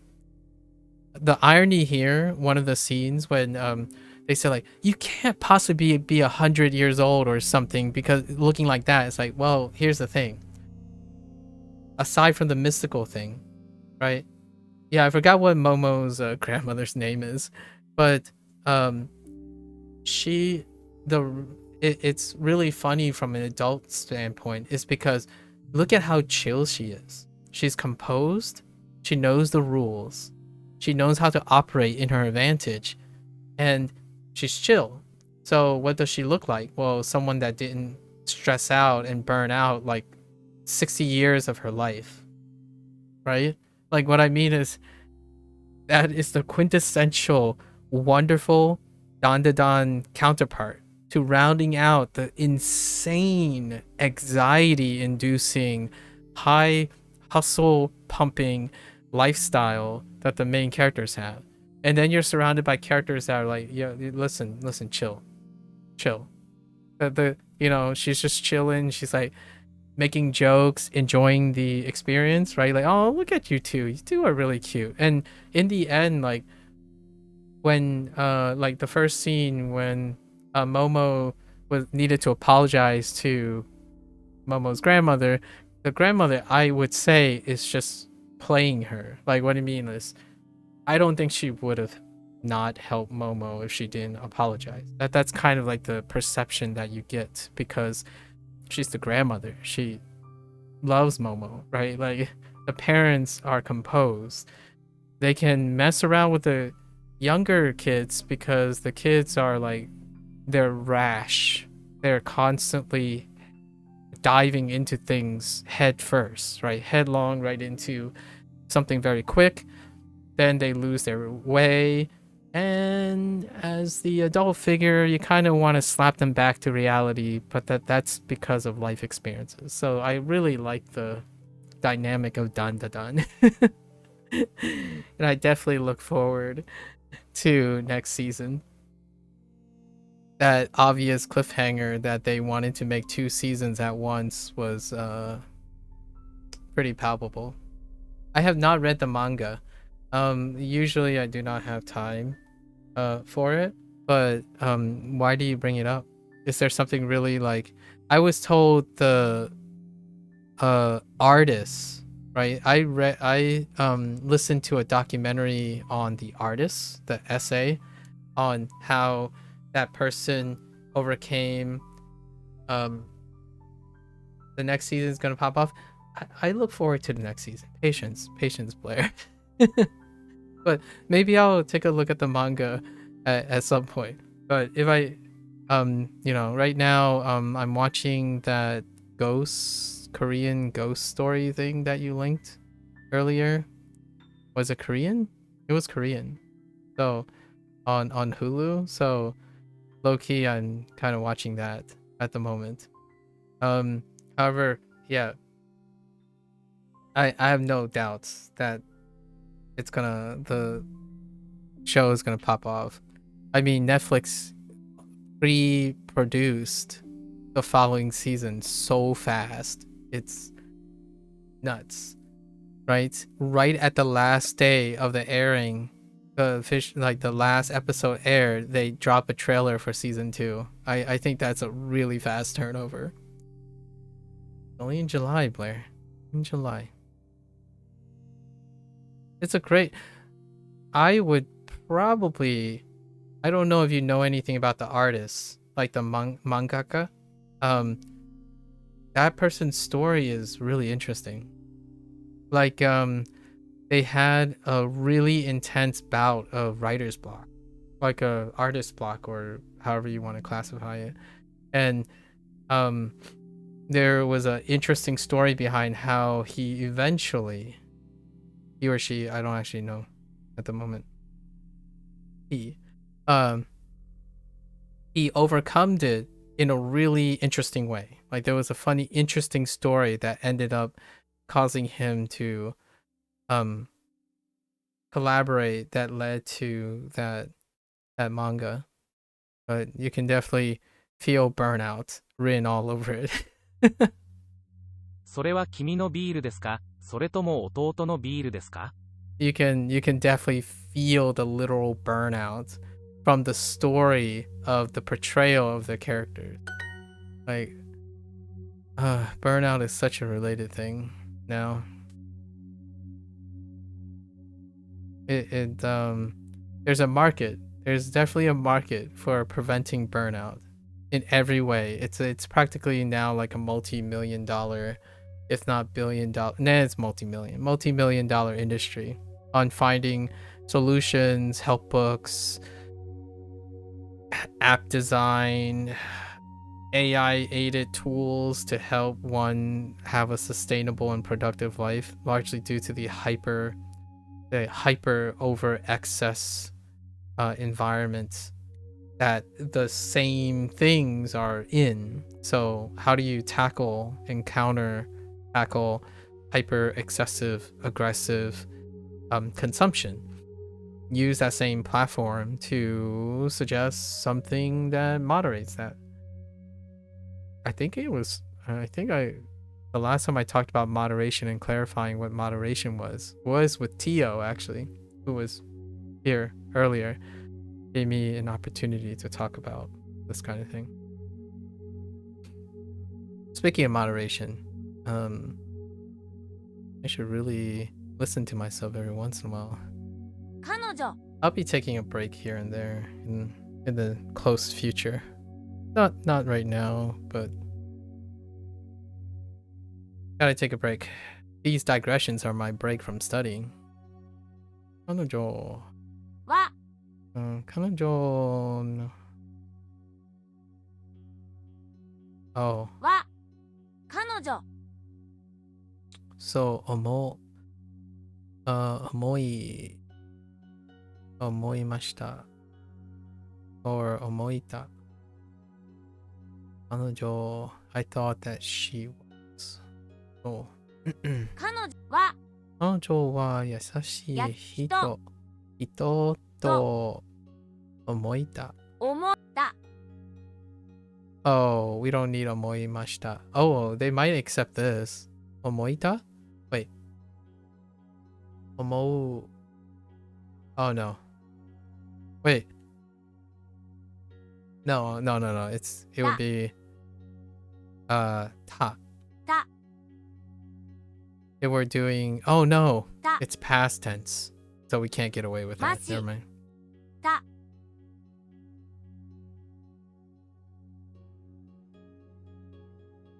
Oh no way ました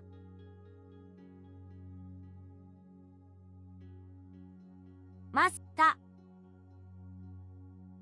She was a kind I thought that she was a kind person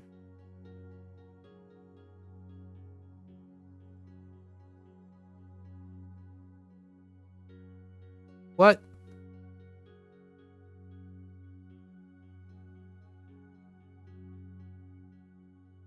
I'm conjugating something incorrectly. So, omo, right? Or, yeah, omo. Oh, wait.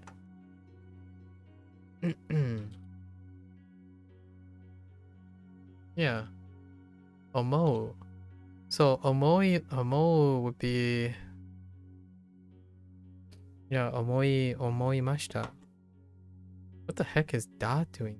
Oh, Da. right. Was a kind person. Yeah, never mind. And もう少しは優しくしてよ。 yeah, もう少しもう少しはね、もう少しは優しくしてよ。優しくし優しくし Now you make me want to read the manga. Why, Blair? Why would you say that? Okay, maybe I'll take a gander. Oh there, Jack. What did I say about burnout, huh? What are you trying to do? Burn me out? That should be the new catchphrase. Like, what are you trying to do? Burn me out?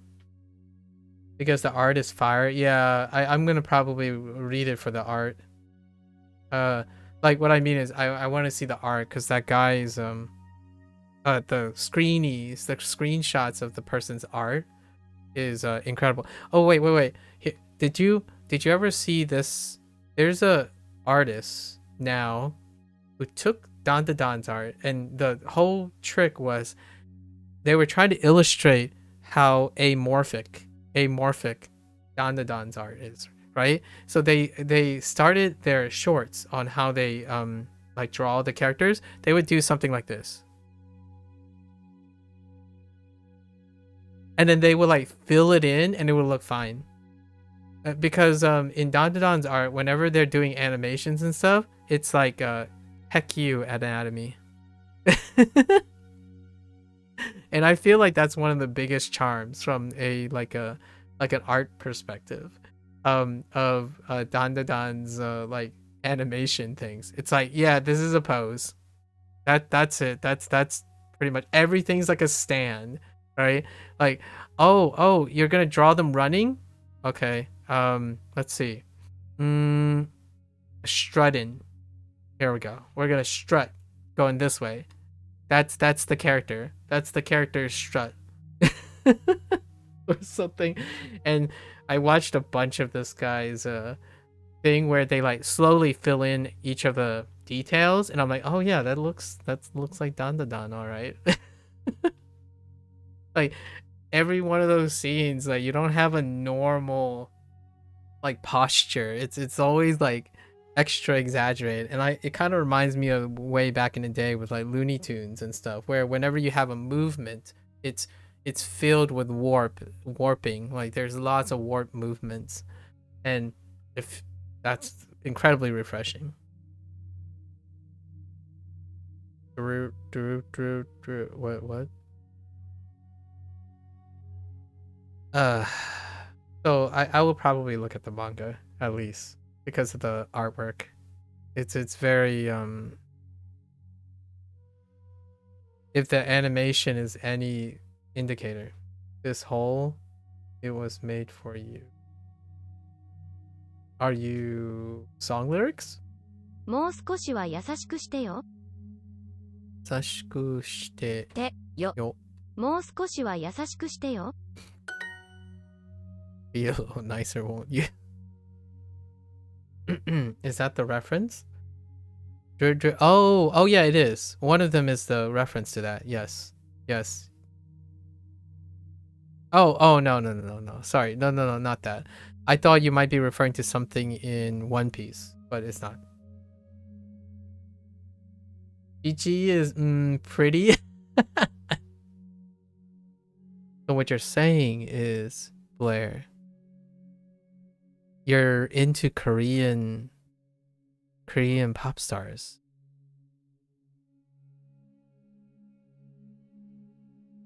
I'm kidding, I'm generalizing, but that's the GG archetype. I know it's an anime and you could make an argument for Japanese like J-pop stars, but what is topical now is the hyper presentation of K-pop stars. My BTS bias would be shut. That's understandable. It's one of the aesthetics right now in terms of present, and Gigi is definitely that character. Gigi is like the goofball-y, like very innocent, but also like deep down there, that person's a human being. So it's a great contrast where he seems very colorful, carefree outside, white, feminine charms and characteristics, like a little goofball, very resonating, and then you like throw like some deep down scar thing added to provide the contrast. It's a excellent archetype to add to the cast. The most recent introduction of Gigi to Dan Da Dan. Oh, by the way, we were talking about Dan Da Dan, Hideyoshi. The artist is complete reckless abandon for human anatomy when it comes to the animation of the characters. It's almost a JoJo-esque mass, like based JoJo, like peak JoJo kind of stand thing, but replicated in through motion as well. Like the guy knows what he's doing. It's pretty clear. And it's no coincidence that the show and its music is a period piece right now. It's a combining and really understanding what is viral and trending right now. It's an excellent masterclass, in my opinion. And I'm not saying anything about quality. Like people will have their own opinions about quality and whatnot, but the numbers, that type of thing, is an understanding of what is topical at the moment, right? To be able to twist anatomy and still make it readable is a talent I wish you develop as an artist. Me too. I feel like one of the things that has been lost sight of, like, don't get me wrong, right? Like I don't want to I'm not gonna comment on realism, okay? I totally get that, like hyper realism. In fact, when I was doing Inktober, the vast majority of people say they want to work on hyper realism, right? That's their goal. And I'm like, yeah, let's just say I'm not good at drawing hyper realism. Like, I think Oscar is fantastic character. Look at this guy. Look at his look at this guy. That's charming to me. And I'm not saying hyperrealism can't be charming, right? There are wonderful artists out there, but for me, Dan Da Dan speaks volumes. Like this is why I liked anime.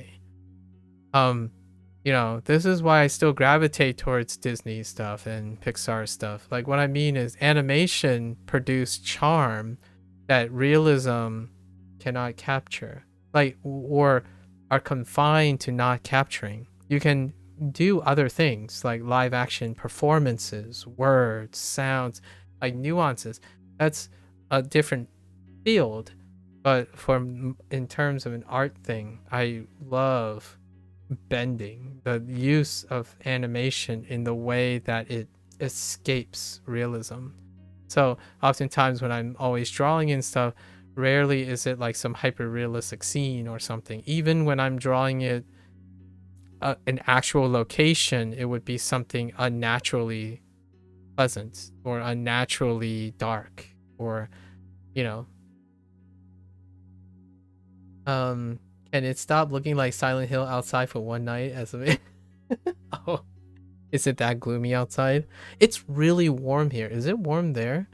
Like I kid you not, Claire. Today when I was running, I'm already sunset. Oh, it's foggy. Yeah, like is that Fahrenheit. 56 degrees Fahrenheit. Like today, at night, I woke up and I went out running, right? I went out running and I was like, okay, the sun's down, it's probably cold. You're north of me? Oh, okay. For me, it was 65 degrees Fahrenheit at 5:30 p.m. That's like nearly pitch black. Heckin'. Oh, Albany. Yeah, you are north of me. Man, dude. I was like, what the heck is happening? Like, that is, so we had a spring day 3 days before New Year's Day. Yeah, you have a Stewart's what? Yeah. It's probably 60 to 7 degrees Fahrenheit right now. We've had so many tornado warnings. It's almost January. Nature, please. Yeah. Yeah. Like, I'm used to like preparing myself. I have to prepare myself to run. And today I was a little bit late, so I just ran out the door without looking at the temperature. I was like, what the heck? I stepped out, I was like, oh no, I gotta take this hoodie off. Like, it's way too warm. Like, around this time, I'm used to preparing myself to run under freezing temperatures, right? Below 32 degrees Fahrenheit. For like the next month, I'm expecting to run below 32 degrees. But no, today was like twice that. It was actually hard to breathe. It was slightly foggy, but it was already night, so it's kind of not. It was chilling out already. There was some fog here and there, like condensation, like rising, but yeah, it was under 10 a few days ago. Cat came in with ice whiskers. Dang. Yeah. The coldest it had when I was running had been 15 degrees Fahrenheit. I think the coldest, and that was within the last couple of days. So weird. I don't know. Weather is weird. I know we can talk a lot about this weather phenomenon, but we're just gonna keep it with like, wow, a what moment. Do you know where the hotel is? Ah. So it looks like Silent Hill out there. Did you hear any? Did you find any like? Did you hear anything? You know, did you turn on a radio just to check? Blair, do you have a radio on you? You might want to check for like, you know, nurses or something.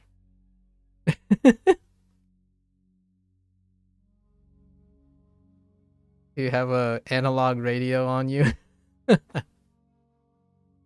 それ Oops. それ Where's? Do you know where the radio? Do you know where the ホ hotel? テル Hoteru. どこ Doko wa. Or do you know where? どこは So, hoteru wa doko?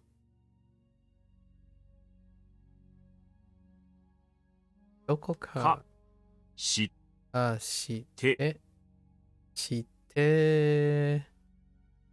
Ya. Imasu? Ka? やいか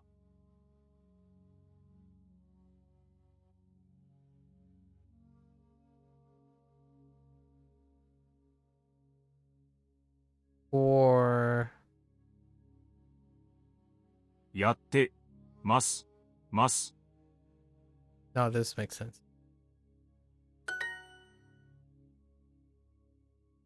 This is actually a Chinese B2 grammar point, but it's trivial to realize on your own. Oh, this thing?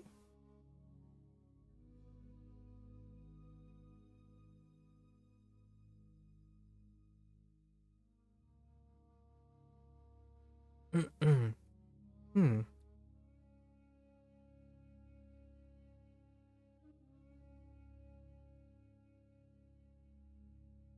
你知道在哪儿吗？ Oh yeah, I can see that.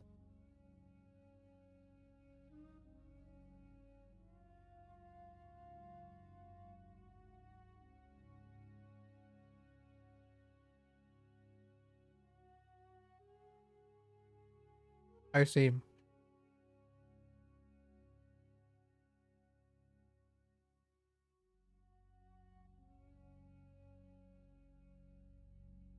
I probably don't know what the grammar is, but I know what it means. And it's a very common question. So, yeah. Probably don't know what the grammar is. You just know the phrase.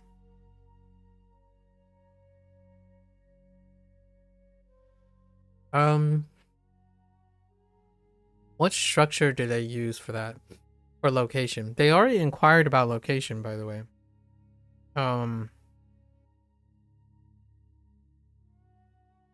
They would say the location and then just say where it is. Like, you know, uh, why am I drawing a blank on hospital? Ian 在哪儿, right? Ian 在哪儿 kind of thing. As opposed to like asking the person themselves so they know where it is.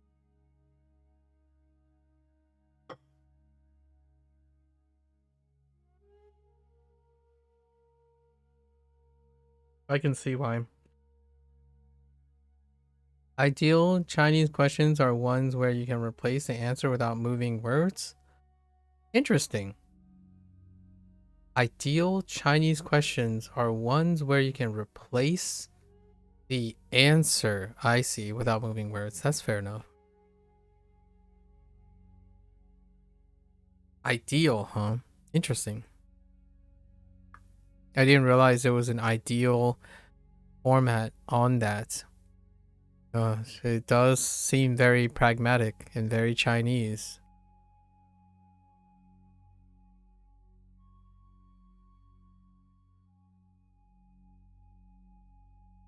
Extinar. Oh yeah. Yeah. I am live. Do I have any tips for learning Japanese? What are you currently doing to learn Japanese? Classy man.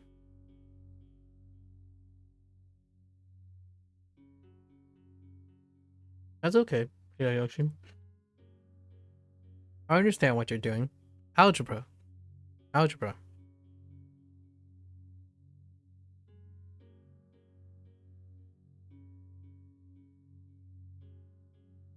You're using Duolingo for Japanese. Okay. Are you doing anything else? Mm-hmm.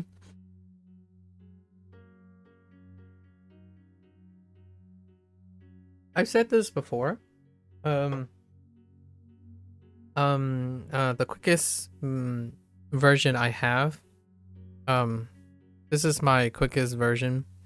When it comes to tips, I need to know about the person. However, so with that aside, right? Nothing else yet. You must learn so you can pull in Japan, man. Okay. Well, I'll try to make this as serious as possible. So tips. I need to know about the person. So let's assume I don't. So I'm assuming I don't, right? In this situation, so we just met. So the quickest thing is to make observations about what I have done that is distinctively me, so I could offer something that is different from other people, because you'll probably encounter a lot of other people, right? So I will share an observation from my own personal experience. So this is personally anecdotal, as in, like, if this doesn't work, one can use it as an inspiration or something. The thing that I would say when it comes to the tips that maybe is identifiably me is the idea, and I'm not currently doing this at the moment, but at the end of every session, So you want to engage in active construction, right? Active construction. So say you're learning Duolingo, right? The first lesson set, that little first button, right, in each unit. That day, when you do this button, you're gonna be introduced to a number of new things. Once you're done with this session, you want to I construct and link all the ideas. So let's say they told you how to say, I don't know, dog, cat, and then suddenly is run, walk, right? And notice how I wrote them. I wrote dog next to cat, and I wrote run next to walk. So at the end of the session, now you're no longer being exposed to it. I make a construct. Basically, I try to relate as many things as I can to each other, and it can be very tough. So you got to get creative. However, this time spent making this construct, then the following day, you go to sleep,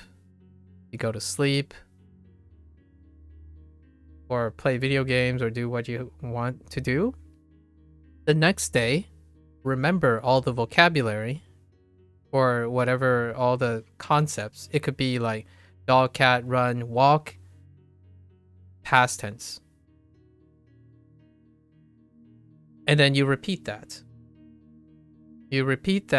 And you'll end up with a bunch of constructs. And that's what I call practicing active recall, and construction. And that's probably what I would say is the tip. So you look for words that connect to the ones you learn. No, you connect all the stuff that you learned from the lesson. So what I mean by that is, if you have dog and they gave you frog, you might not know how to connect these in Japanese, but you know how to connect these in English, for example. So you're grouping these guys together, but you don't have the Japanese to connect them yet. But they gave you dog, they gave you frog. They're both animals. They can be pets. So in your head, you can write animal or pets, and in the future, when you learn how to say pet, petto, right? Petto, you can throw this into the construct. So what happens, in my opinion, it doesn't have to be like complete. The idea is my tip, I guess, my general tip that I do all the time at the beginning and end of my streams is I actively try to recall, as in nothing is given to me. I recall my construct, the thing I made up. And then that construct, a new construct is made whenever I get new stuff. And that new stuff comes from every first lesson set. The lesson set looks like this, something like that. And then the unit, right? This unit is going to be when you get your new stuff. And then this repeats this unit. And then there's personalized practice, and then it repeats that unit again. All these are repeat. So what happens is you have a couple days, you farm as many new things you can to put them into an organized state. And then you move on. And then you continue to do that. And, bring up a notebook, maybe have a notebook on the side or write something. And one day you're going to look back and you're like, oh, wait, now I know how to express this. And the way Duolingo organizes, you might even write it that way if Duolingo provides that. But the idea is you're writing it. You're creating the relationship. And then you're actively remembering it. So before you start the next day, right?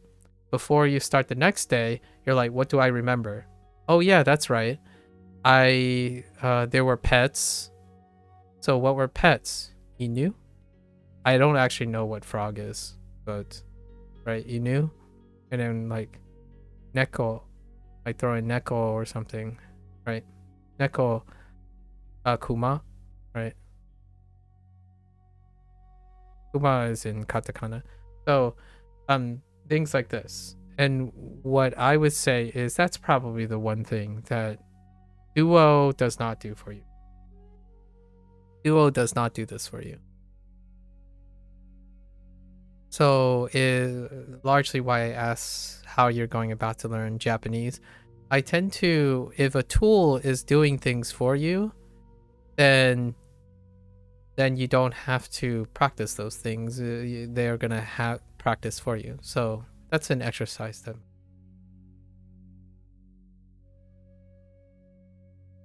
Yeah, classy man. Good luck. Turning off Domaji was such a good idea. In due time, right? In due time. Yep. Blair. In due time. Today, Tio asked, what's the point of hiragana when you can just go straight to, insinuating a little bit that you can just skip to kanji. I'm like, well, you can do that too if you want when you're ready, right?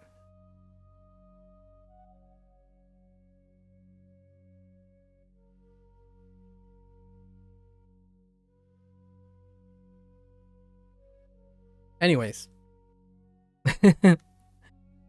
彼女は優しい人だと思いました。 Yeah, you're welcome, Classy. I try to be as fair as possible. Well, I appreciate the kind words. Feel free to come back and occasionally, you know, like every month or so, and share with me some of your interesting discoveries about your learning, your language learning. I've been collecting a lot of stories and experiences from other people. I think I'm collecting these stories and sharing them, and then encouraging other people to share their stories, make it so that you care about your learning, you care about your language learning. Having someone to listen or wanting to express something to other people makes you invested. In my opinion, it encourages you to be invested in your learning. Not having like some sort of upkeep on that, sometimes one can become a little burned out and jaded and be a little bit stuck sometimes. So we want to keep that at bay. I think that's one of the biggest things you want to keep up, right? Your motivation and stuff. What days do I usually stream? I stream almost every single day. So I might not be learning Japanese all the time, but you can talk about Japanese. Anything's fair game. I could be playing a video game that's in Japanese or something every while. But yeah, I usually stream almost every day. I give people a heads up if I'm going to be absent. You like having hiragana as a good base? Yeah, Blair. Me too. Until you become so rusty because you stared at kanji for all day. I'm kidding. I'm kidding. Yeah, come back every once in a while, Classy. I would love to hear what you've learned or what you've done or what you've discovered. I'll be starting Wanikani in like 3 days, so I might be able to share my thoughts about Wanikani as well. But 彼女は優しい人だと思いました。彼ら wait. 彼ら彼女は優しい人だ。人だと思いました。思いました。Let's see. 彼女は優しい人だと思いました。ました。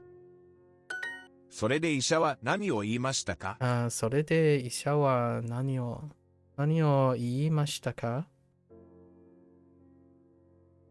I may not be typing, but I'll be in a stream taking notes while using Duolingo yourself. Absolutely. Feel free to like do be like side studying. I like the idea of having someone who is also studying. Personally, I have a couple peeps already hanging out. We're keeping each other motivated. You know, both complaining, sharing the language learning journey. I think that makes it feel like you're on this journey together, right? Like sharing thoughts and experiences. And one day, you know, you'll look back and it's like, man, boy, we shared this conversations quite a long time now. Man, it already been 3 months since we've studied, and you know, so yes, definitely feel free. Only because I want to trilingually converse with you in the future. Slash joking. Nah. It's gonna happen. It's gonna happen. We're gonna trilingual this. His house. Sorry. I was thinking of a reference. We're gonna totally try to trilingual this at some point. You've been on this Japanese journey for 6 months. Yeah, imagine, Blair. Think about it, Blair. I almost feel like it was yesterday that you told me you were studying Korean now because you took a back seat to Japanese because it didn't work out. Or like you kind of burned out at Japanese. It was only yesterday. I feel like it's just yesterday. When the first conversation we had was that you were picking up Korean because Japanese, you kind of burned out Japanese, so you were taking a break. And then somehow after it took a couple, like after a couple of weeks, we were talking about Japanese and all that stuff, that you're like, oh, I'm on Wanikani now. And like I added Wanikani to the Duolingo thing. Just already 6 months. It's already been 6 months. It's not crazy. Oh, flamingo at the window? Yes. The flamingo at the window. Dang. Yes. Heckin' flamingo at the window.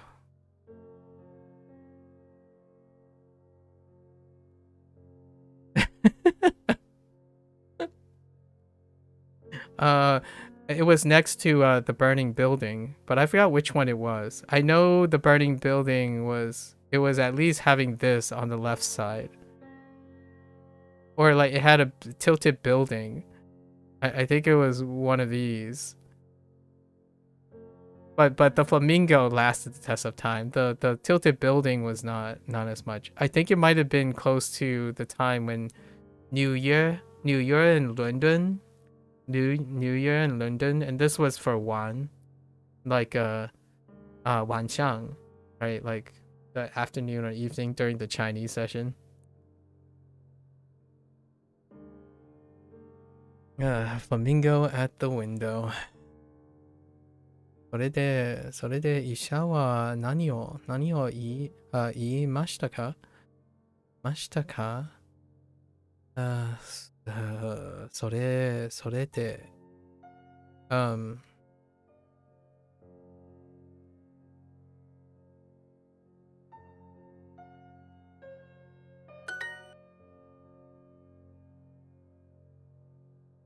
The flamingo was so good though.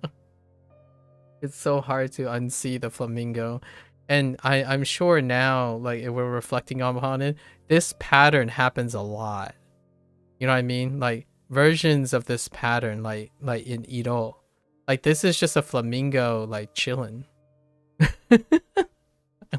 Like this little particular characteristic thing is like a very common stroke pattern.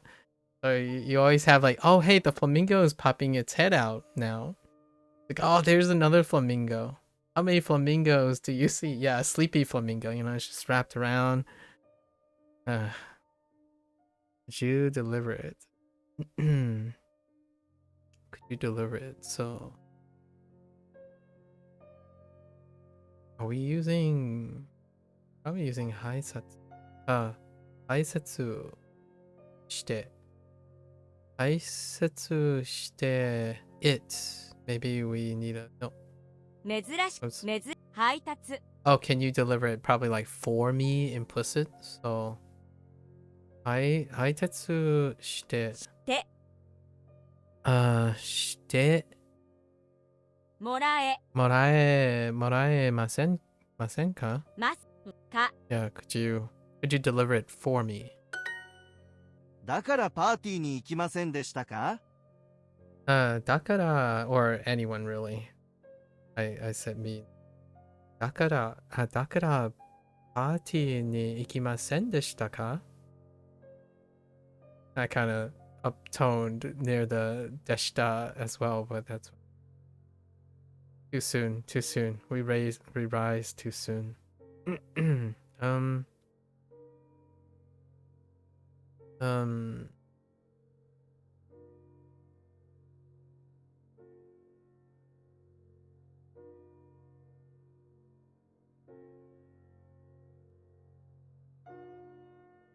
If you had told me 6 months ago, me, that I would be able to follow along with these lessons, I would have laughed at you.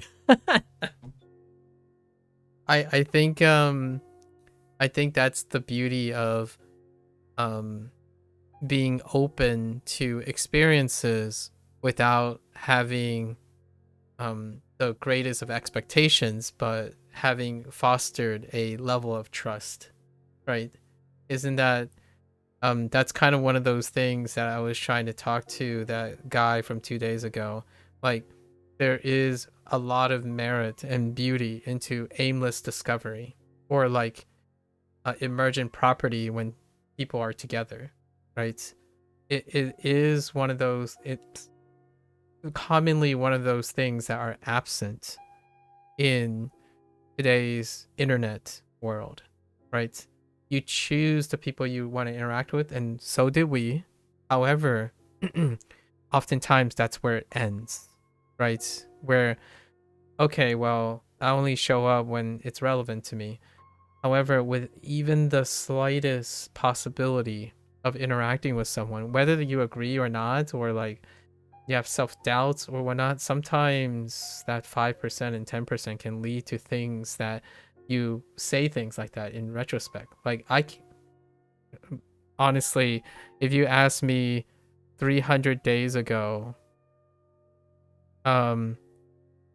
would I have become jaded and cynical a little bit, or still be digressing and stuff? I would say I had some inklings, but I wouldn't know what that looks like, you know?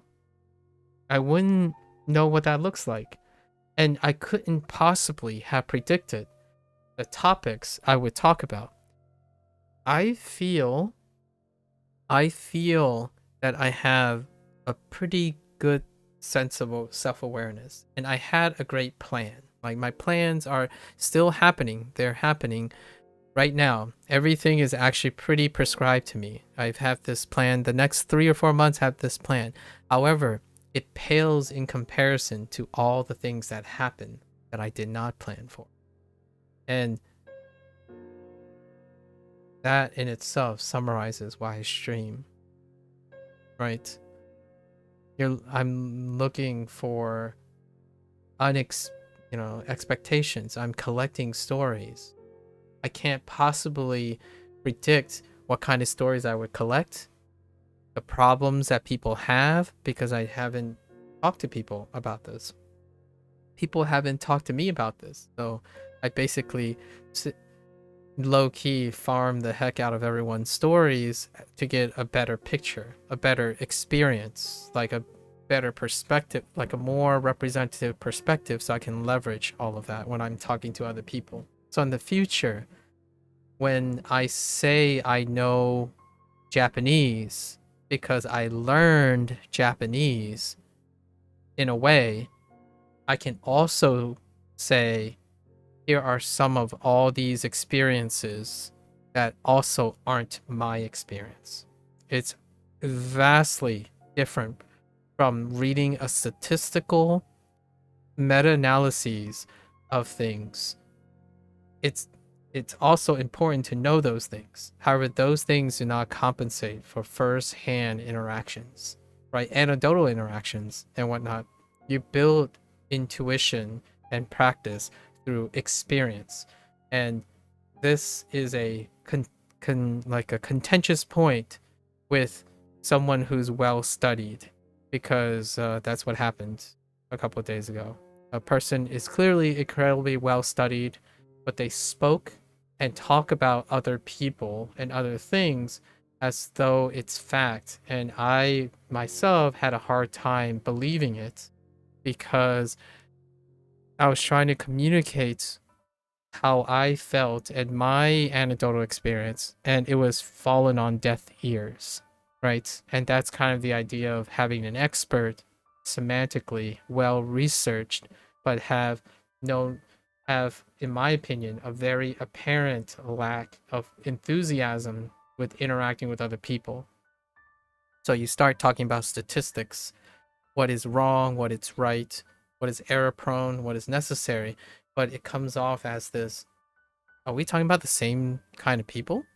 Like, you're saying this stuff happens, but I can't agree with you. Like, for example, the way the person talks is not even close to the 99% of the interactions I have with other language learners. So I feel like we were living in two different worlds, right? And that's kind of the joy of being able to interact with other human beings. It's difficult to calculate that. At least like to still believe that. Otherwise, Skynet is going to take over the world. We're doomed. I showed up because it was adjacently relevant, stayed for the vibes. You wrote me into learning more. Well, I guess mission accomplished. I take all the credit. So the next time you become like a trilingual boss mom with a viral clip, I take all your credit. You gotta hand me some royalties. I'm kidding. I'm kidding. I'm glad to hear that you find a bit more joy in learning things while you have all your busy schedules and stuff. I think even older people, like even adults who are so used to doing things that are thankless, right? Being in charge and taking care of people is quite a thankless job a lot of times because it becomes too routine for the people who take it for granted, right? It's a human condition thing. So even adults can benefit from just saying things like, you're doing a lot, right? You're doing a lot. So I think anyone of any age can take a compliment, and even resistantly hearing compliments or encouragement. These days, if you're spending most of your time on the internet, encouragement is a luxury. It's a privilege. Most of the time, the internet is reminding you of how small you are and how much you have to do. They don't really tell you how well you're doing or how much you're trying. That's a feedback that's self-dependent. Or you occasionally have someone you actually know, even though they are content creators or something, because we have to know that content creators do have friends. They have those people, but it's disproportionately less than. So have a friend, have someone, it goes a long way. If a stranger who streams can say a thing and make you feel like the world, like it changes everything. Imagine what it can be when you have a friend that is closer to you and have a smaller divided attention, right? That is in my opinion, one of the biggest wake-up calls to human interaction. If you find that a simple compliment from a stranger online can give you a lot, I can only imagine what it's like if you had a family member or someone you're taking care of, waking up and saying thank you for all you do. I hope you make time for some language learning on the side for yourself, right? I mean, you'd be a suggested channel for language learning in your book. Oh, well, thank you. I appreciate that. Maybe one day I'll write a book about language learning, but about the act of language learning and not the language itself. That would be kind of fun. I think that is what I could see myself. Like, when I mean a book, I mean just like write a PDF and have it linked in the channel. It's like, oh, here are some points, some anecdotal points. Let's do a framework for how to self-check, right? How to take. Oh man, this is gonna sound like one of those like advertisement things, but it'll probably be like a PDF where everyone can they can take it apart or whatever and use whatever they want of it. It's probably something like take control of learning, and then we'll just use language learning as a starter, right? And it will probably be some sort of stencil or template of listing and priorities that you can chip away a minute at a time a day, so that it's not highly barriered, like gate kept. And the idea would be to frame learning, and then when you frame learning, you can choose what you want to use that for, right?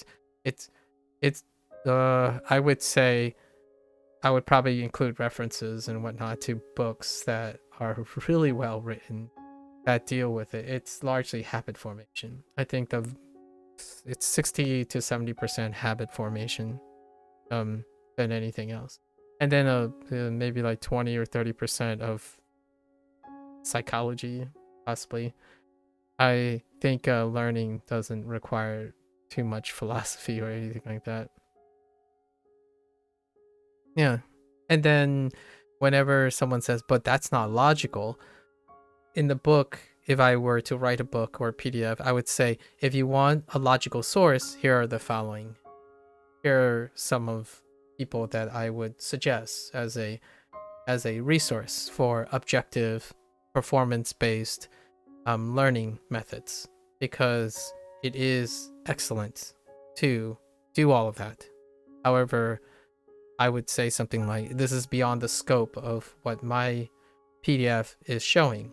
If you're interested in that, I would suggest there are far more people who are focused on the optimization and objective and pragmatic optimization of learning, as opposed to like some sort of nebulous anecdotal approach to learning on top of that.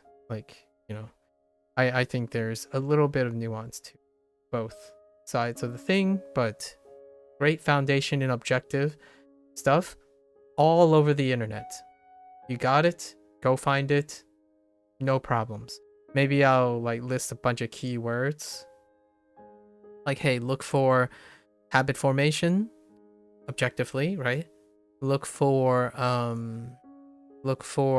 self-evaluation, forms of self-evaluation, scheduling, time management. Those are the things that can be objectively measured quite a lot. And then come back, use all of that, and then hear my anecdotal story, right? This is my anecdotal story. It is not a professional, pragmatic, objective way of approaching it. I know all of these things too. Now let's add a little bit to it that is very difficult to quantify. Things like, when you get up, do you think studying uses energy? And then you're thinking to yourself, well, how do you objectively measure that? You don't. So how do you go about doing it? Here's my story. And I hope it inspires you to find out how you measure that. Because, in my opinion, like I said earlier, when you go to do something you choose to do, and the first thing you start thinking is, this is going to waste my time, or I have to make time for this, then we're talking about a whole different perspective. A perspective that may not be sustainable for language learning. If you're telling yourself it's a chore to learn a language, then it can be a very tough road, right? So those are kind of the questions that quantification does not explain. It does not tell you how the people feel while achieving these stats, right? Like, how do you know this person isn't miserable but still mastered Japanese? the results can still be the same. The two people can be successful at becoming fluent in Japanese with wildly different quality of life changes to them, right? One person could learn a lot of kanji and another person can, but one person's happy learning all the kanji they care about, and then the other person could be learning all the kanji, but they don't care about any of the kanji, right? Or most of the kanji. It's a very different, and both of them could be happy about it. So those are things it's very difficult to quantify. I think that's where the reason why I can talk about these things is because usually people don't have an agreement on this type of thing until it becomes a science. If it becomes a science, then whoop, I'm out of interesting things to say. These are some other resources if you like to look at these other ways of doing this. Yeah, etc. Yep. Know that the things I talk about Duolingo, the criticisms about Duolingo that I earnestly have, and like Wanikani and Anki, is that the users who use those products make it sound like those are the only options. Like the most fervent ones, the people you hear most often, the loudest voices that you encounter are individuals who identify with the product, not identify themselves. So what I mean by that is they're one and the same. So when someone says, have you used Anki? A lot of times they themselves are Anki users, right? And then when they're Anki users, you want to ask them, have you used anything else? Like, what are other things you have integrated into it? Are you only an Anki user? Because when I'm using Duolingo, the question I get most of the time, and they think that way too, is, do you only just use Duolingo? I think once or twice someone says, may I ask what else you use for Duolingo? That's someone who automatically presumes the other way, which is interesting too. It's an entirely different discussion the moment someone presumes that I do something else, but I don't think that is the social norm these days. What you see is the only possibility most of the time, and most of the questions and inquiries are dependent on what is witnessed and not what is deduced outside. So like for me, when I'm sitting here learning Japanese, it's possibly obvious to a person that I don't watch manga or anime, unless it's so socially normal, and then someone comes in and say, oh, you're learning Japanese on Duolingo, you must be a weeb. So like those are the things that are witnessed, right? And honestly, they're not really offensive or anything. That's the normalization of association. Intuition cuts through the gristle. It speeds up deduction. In fact, it speeds up deduction so much there's no deduction being made. You didn't collect converging evidence. You know corollary data, right? So you know what is the best effective way to learn language based on statistics. Is it the best for you?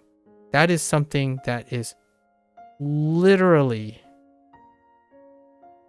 impossible to know based on knowing the statistics, because you yourself did not literally do it. So there is a very, very distinct distinction between someone who has both knowledge and experience versus someone who only has knowledge. And a person can be both, right? Can be, or may be both, due to the availability of time. So if you're strapped for time and you're shortcutting and you're learning that stuff, being aware of its shortcomings is a telltale sign of someone who is more considerate about what they know. Like for example, when someone says, oh yeah, I think it is the case that language learning is hard. Like, so how do you know that? Like, well, I read so and so. I read a lot of these things. Okay. Were you able to confirm this? Maybe like observe people, sample people, talk to them. Like, well, I looked at a bunch of people. Okay, so now have you tried yourself? There's a lot of dimensions to it. The thing is, I'm not saying it's any less reliable. You can know all your facts, for sure. But people behave differently. They talk differently. It's very... Okay, I'm not gonna be too hyperbolic. At least to me, it is obvious when someone has an experience with something versus knowing something. You and I, Blair, when we talk about language learning, it's as though we have experienced it.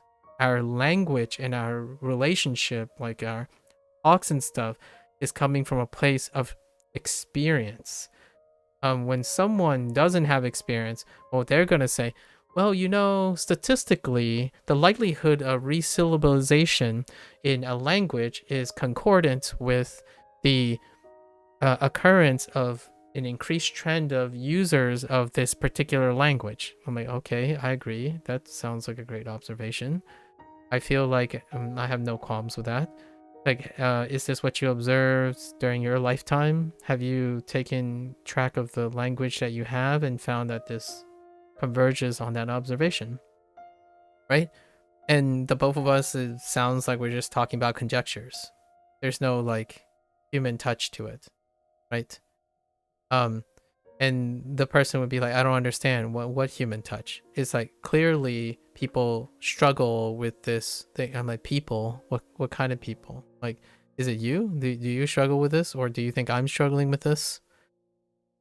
And versus someone like, oh, I heard I was given the impression that this may become a language barrier for some people. But I myself, I don't feel like it's all that a big deal.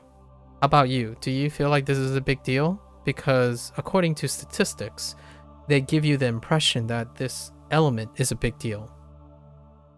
That is way different than someone who's stating a fact and refusing or just being awkward in the sense that they can't express how they feel.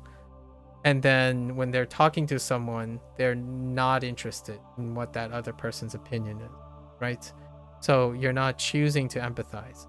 And then the person would deflect it and say, well, you know, you can't express a lot of things in text. It's like, but I can tell you now, you can say a lot of things.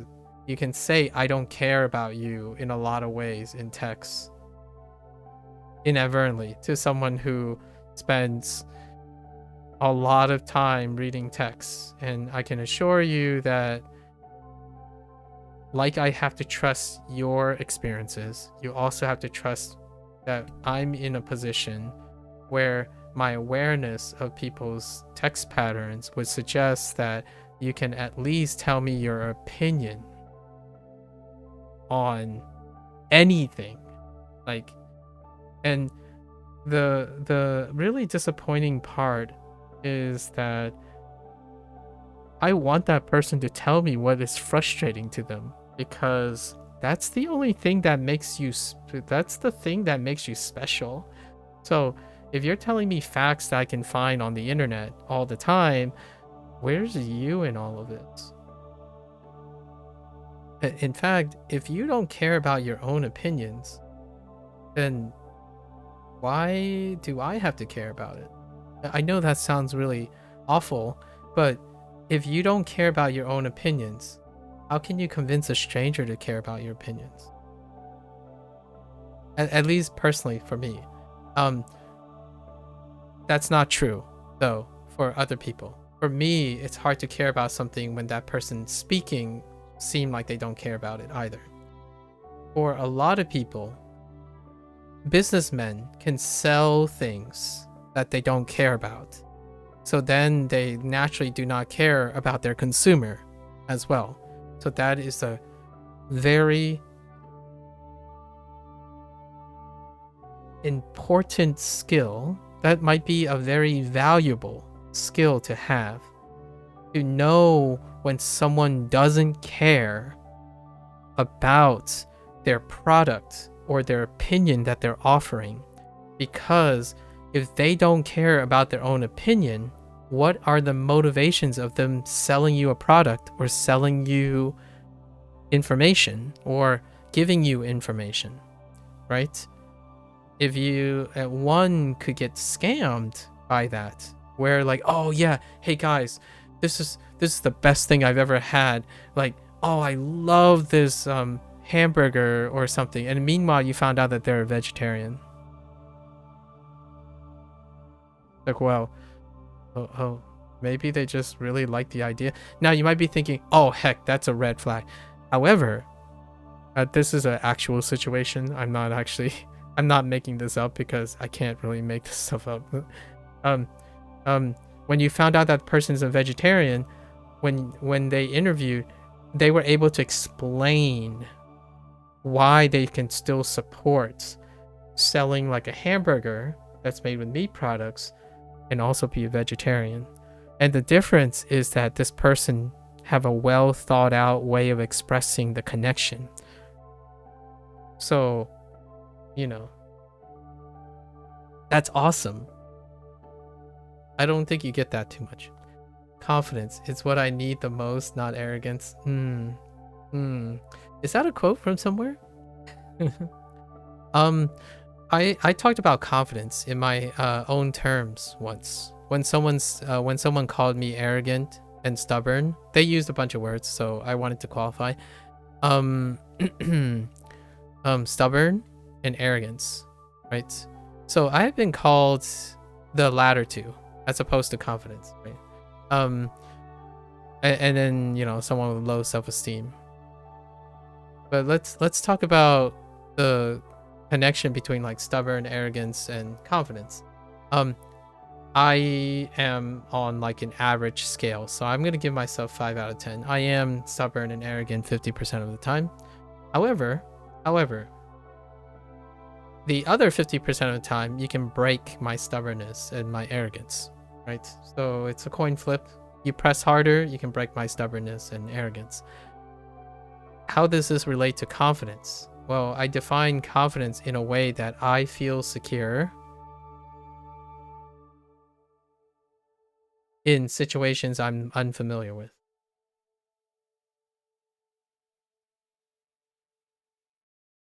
That's how I define my feeling of arrogance, or of confidence, which may be misconstrued for stubbornness and arrogance, for sure, because I have to take into account that I can't control how other people feel about my approach. I can assure you though, when I'm in an unfamiliar territory, my confidence comes from the idea that I spend most of my time trying to solve problems. And what are those problems? Well, one of them is trying to learn something, because when you learn something, you're in an unfamiliar territory.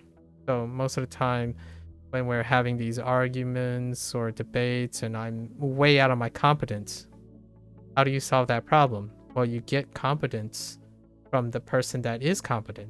So in no way do you have to be arrogant or stubborn because that other person already has all the information.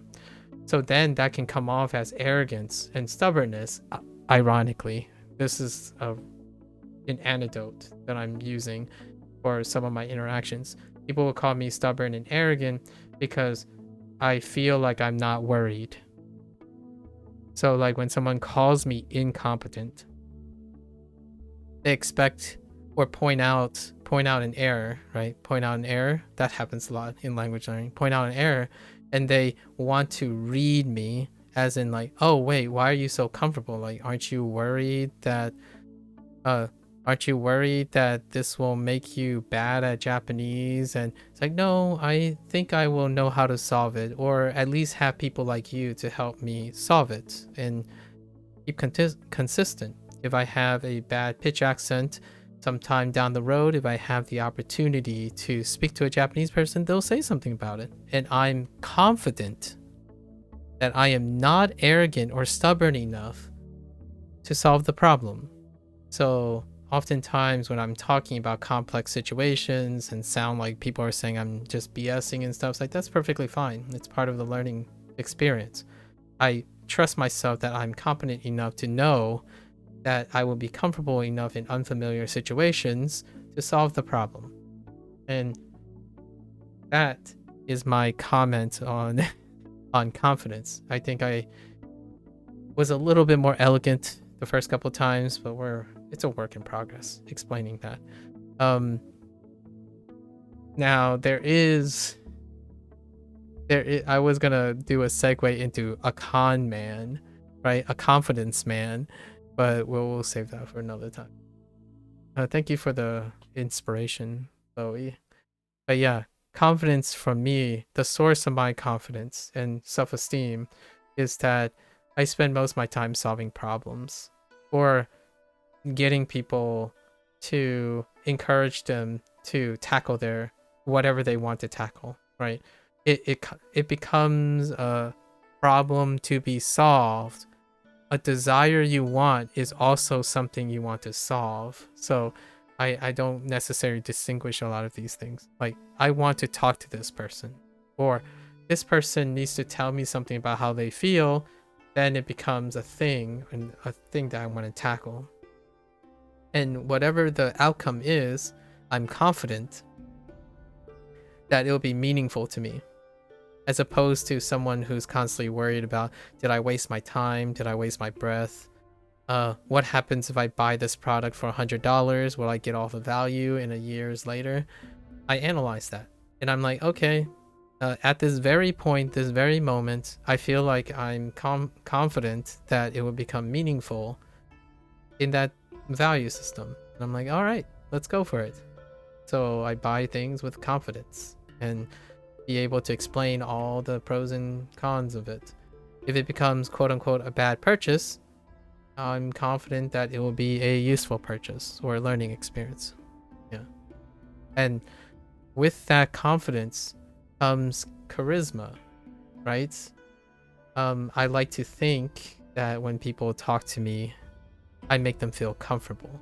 Like, if someone is panicking or feel so down, I like to be a person who, when I speak, things start clicking and things seem less anxiety inducing, like hustling, because the last thing I want to do is add to the amount of FOMO, FUD, hustle culture that the internet has. Like, oh no, you still haven't, you're still JOPT N4? Oh no, like, you spent 3 years and you haven't even got past N4, that kind of thing.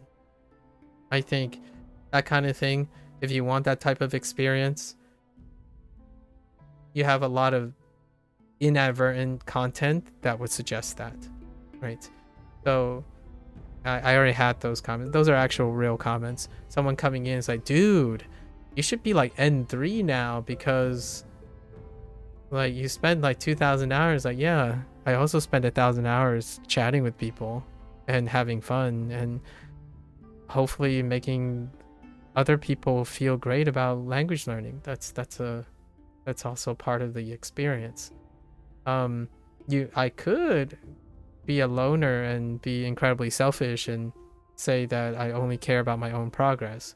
But earnestly, anyone who says hi, I want to know what their day is like. It gives me information.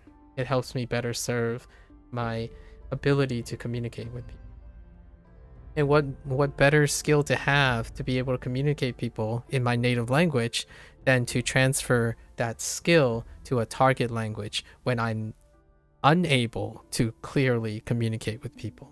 So how do you solve problems in communication with the target language if you are unable to practice that in your native language, right? So if you're not confident and problem solving in your native language, what are the chances that when you go to a target language, you're going to be able to do that? So in my opinion, when someone says, oh, aren't you afraid to talk to Japanese people or afraid to talk to language learners? Like, no, I would probably talk to them the same way I use English. If I can't express it, I'll try my best. And I smile, make sure that I feel like I'm properly charismatic enough, and know that the other person maybe don't understand a word I'm saying, but I have the body language and the attempt to make it seem like I'm a person who's committed to that conversation. It's very different when you spend most of your time ignoring people you don't agree with, calling people out for doing things wrong, and then walking around with righteous indignation, like thinking like you're the better person, right? Those are the more majority of the people that I've met only once and never to be heard from again, right? Or a person that comes by and is like, dude, I'm going to dislike you and then I'm going to leave. Like, well, okay. Hopefully that makes you feel better. And I hope you don't harm anyone else's confidence, right? I think that type of confidence I'm describing is missing in so many people these days. And I would love to give or be able to stimulate that attempt to build that type of confidence. The confidence that raises one's self-esteem level to a level in which they feel comfortable in being in novel situations. And one of them would most definitely be learning another language. Because unless you strictly said you don't want to talk to people, you're learning Japanese and you're not looking to talk to people, all the props to you. I'm glad you understand that a low self-esteem, lack of interpersonal communication practice is going to be a problem, but it's a non-issue because you no longer want it.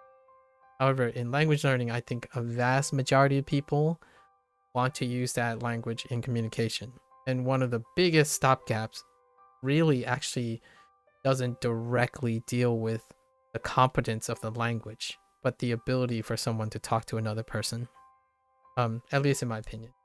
However, there is AI, so maybe I'm gonna tackle this the whole idea of LLMs and contrasting it with like interpersonal communication skills next year. 2025 would be like a year of LLMs and seeing like maybe we can glean some practices so that we can break down the barrier for people to feel confident in speaking to other people. Less filler words. Know that you're comfortable in pausing when you're talking to someone because you're giving them verbal cues that, hey, 等一下，我不知道how to speak right now, that kind of thing, right? So it doesn't become like a panic attack or sudden like sudden tenseness and whatnot. And I think that goes a long way for language learning, in my opinion. I am purposely trying to push your boundaries by starting streaming and giving yourself the opportunity to talk to people. Yeah, it's a great vehicle. And I don't want to sound like a FOMO or a FUD guy, but with prep, you are able to, in my opinion, you are able to learn from negative interactions with people and also positive interactions with people, or just indifferent interactions. And being prepared for that, I think streaming is a very wonderful vehicle. If you need people to come to you, every person, in my opinion, is an opportunity to test how good your communication skills are. And my success rate is pretty terrible if I gave you the percentage. It's like 10%. However, let's think about it from the perspective of what is working against me, right? Well, I always stream things I don't know a lot about. What do people go on YouTube and Twitch to usually view? People who know what they're doing. So that 10% doesn't sound so bad anymore, right? That kind of thing. Although I still try. I think getting someone to tell me what they know is still more than that person saying, I know a lot, but I don't care to share it with someone. So I honestly say if someone's talking at me, it's still more interaction for that person than them sitting there saying, I know this guy's so frustrating, let's just like cancel this person, but didn't even voice their grievances or anything at all. I think it's a very healthy way to encourage people to interact. It doesn't have to be in the form of literally streaming, right? But Discord channels, something. I think the normalization of comments, one-sided comments, have kind of somewhat dubiously degraded the one thing that makes humans so incredulously beautiful, and that is having conversations, not just arguments. Having aimless conversations, like feeding off each other, right? Like, oh yeah, that's great. Oh yeah, this anime is so awesome. It's like, oh yeah, you know, this scene, like this specific scene, oh that hits so different. It's like, oh, you know what? Yeah, and this scene, like these conversations rarely happen, at least in my opinion. You know what the type of conversations I see more often nowadays, anecdotally speaking, is when someone says, oh, this scene is really cool. Wait. You got to see this show. This show is so much better than the show you're talking about. That is the type of conversation that is more common on the internet now. It's a competition. There's competitions about being miserable. You know, they're like, oh man, you know, I asked someone, how's their day? He's like, it's kind of, you know, it's not there. It's like, oh, I'm sorry to hear that. Do you want to talk about it? Like, just a little bit. Like, what can let's turn it, let's address, and maybe I can offer a different perspective to allow one to settle with it or something. Just chatting aimlessly, right? Aimlessly chatting on things, making it so that it's comfortable. You can say stuff. It's a stranger, so I'm not going to be held you accountable for like we low stakes. Meanwhile, then another person comes in and say, well, if your day is awful, my day is worse. So let's not care about your day. My day is worse. Let's draw some attention to how much more worse my day is. Well, hey, and then the objective person will come in and say, you do know you guys are just complaining about privilege because, like, I know you think you have it bad. What about all the other people in this particular context that happens to always be worse than you? And then that person ends up thinking that they have the righteous indignation of saying something that is true, that pretty much everyone would likely agree on a logical scale, but that person has no emotional intelligence to follow the literal people that they're interacting with now, because they would prefer to be an isolated person who knows better and then basically interrupt the entire concept. So the two that were competing were at least interacting with each other. But then you have the hyper objective internet expert that comes by and make a comment and then no reading of the room. And what does that tell me? That tells me that this person knows a lot of things. They're probably very smart, but they avoid interpersonal communication, and they do not practice communication between people, because sometimes knowing facts doesn't mean you're good at reading the room, right? So, and it can work. You can find a room where, we're only fact checkers. That's cool. Where did my notes for this unit go? But anyways, I thought I'd share. It's there, you can, the whole agree to disagree? Agree to disagree. One last, hot take.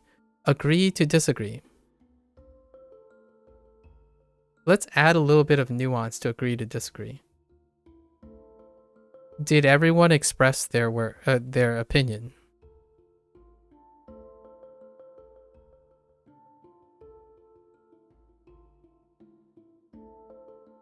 Okay? Alright? This, in the internet world, it happens so fast. People's willingness to not share things happens so fast. This is a statement that precedes if everyone shared their opinion that's in the conversation. In fact, I'll add another one. It depends. So, did everyone in the room express their opinions yet? Before you throw I agree to disagree, and it depends in the room. Why, if you're asking me, why is that important? Well, if someone is constantly being cut off by it depends and agree to disagree, then that particular person will no longer have the opportunity to know what it's like to even express their opinion. Right? And then you get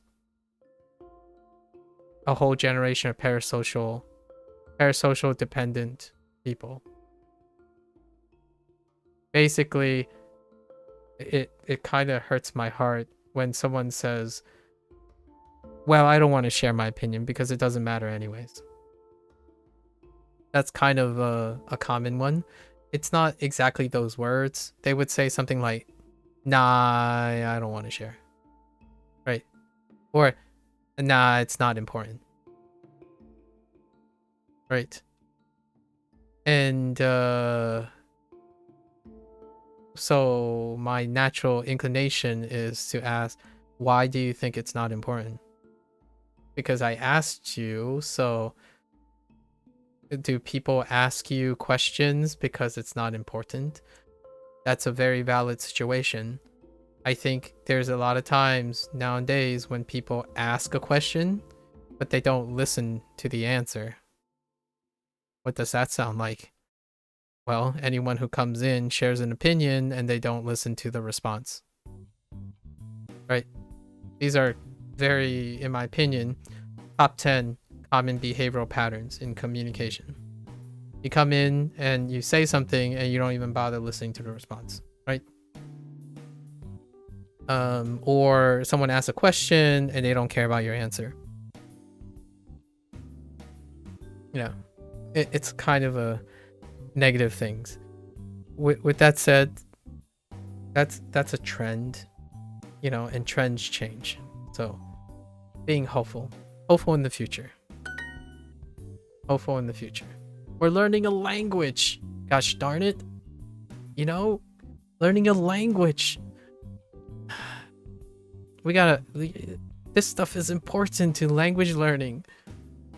How are you gonna use your language if that's how the social norm is? I don't think, obviously I'm being a little hyperbolic and exaggerating a little bit. I like to think that people who are learning languages are more prone to want to talk about stuff, since it requires using the language to talk about stuff. At least that's what I think. And overall, it's been true so far. My experience, my personal experience, language learners are more willing to talk, which is refreshing. Video games, no, not so much. Video games is most of the patterns I'm describing deals with video games, especially video games. Not that might be confirmation bias as well, because most of my experience with streaming deals with video games. So take it with a grain of salt. それでそれで医者医者をおい医者は何かを say くれた言いましたましたか Oh, right. I don't need the ka for the nani. 子供が好きです。だから先生になりたい。子供が好きです。Oh man, that's such a sentence. 子供が好きです。うん、だから先生になりたい。Hey.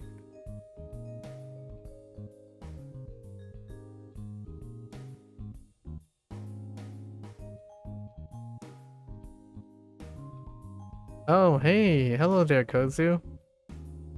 What are you doing today?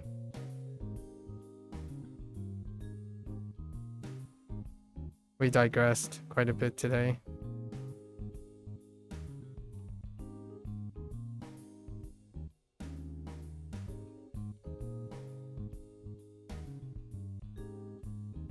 What the English?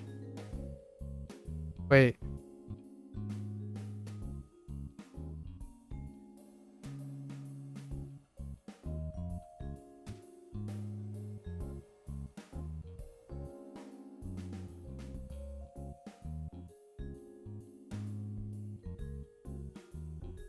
Oh, there's no punctuation. Oh, there's no punctuation. That's why it's so confusing. Oh, you were with family. Nice. Oh, wait. Is this the 24 member family function thing, right? Was it 24? I think it's either 21 or 24. It's probably neither. I know there's at least 20. Is this like the big function? Or was that a different day?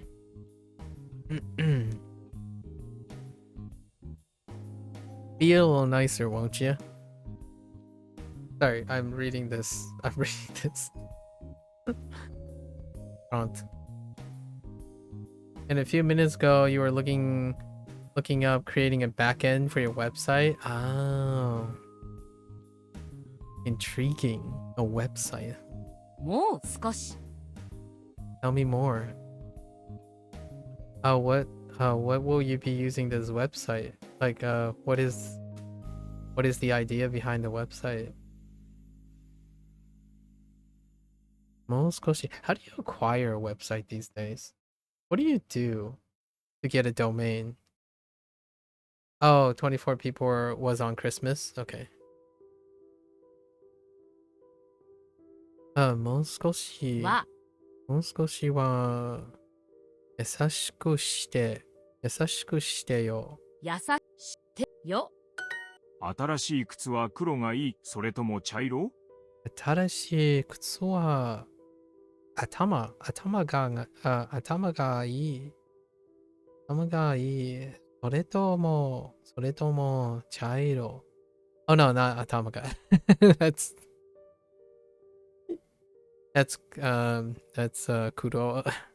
黒がいい。新しい靴は黒がいい、それとも茶色？黒がいい。それとも茶色。茶色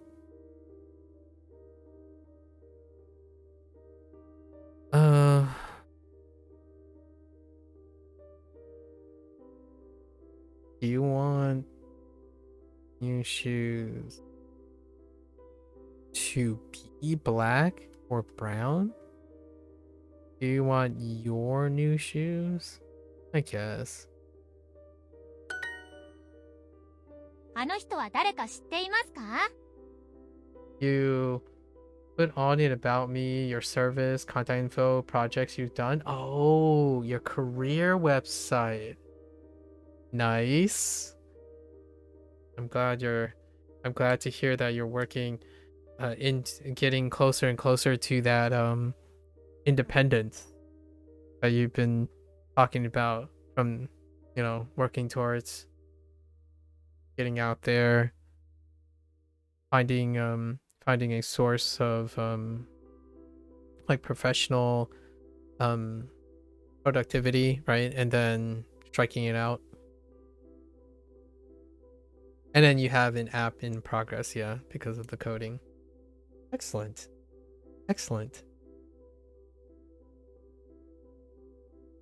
I look forward to seeing some of that stuff. あの人は誰が知っていますか You don't know what specific it on yet? Yeah, well, working. Something might come to you, right? We were today we were talking about aimless stuff. Sometimes aimless stuff could be exceptionally enthralling, you know? Cue the artists who would say, you know, when you have like writer's block or artist block, you would do like something like, let's just draw something. All right. You know,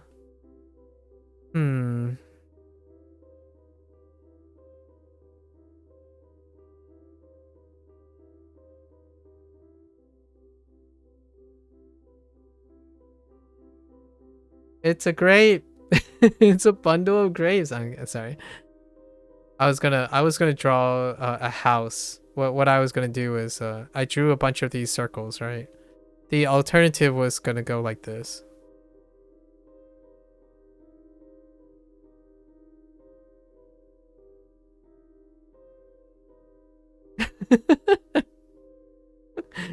I was gonna do the house like the floating house with the balloons from Up, but that kind of thing, you know. Sometimes doing stuff can elicit inspiration. So something about free flow stating can be helpful too. So much data it needs to pull from the API. Oh, okay. Yeah, that's what you thought? Yeah. There's sometimes doing things can be very, very inspirational and cathartic even. It also makes one a little less anxious, right? Sometimes waiting on a idea to come to you and then you're just it can build up quite a lot of anxiety. So like knitting is great and whatnot. A lot of drop down lists. Yeah. I'm already seeing it now. You know, you have the website and then there's like a terms here. It's like, but then how much of this menu is going to expand every time you click on this right at the top, and then you have your like a content area.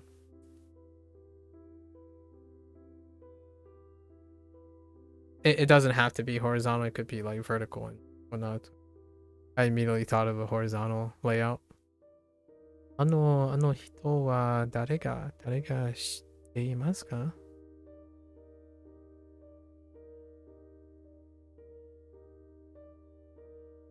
Do you know who that person is?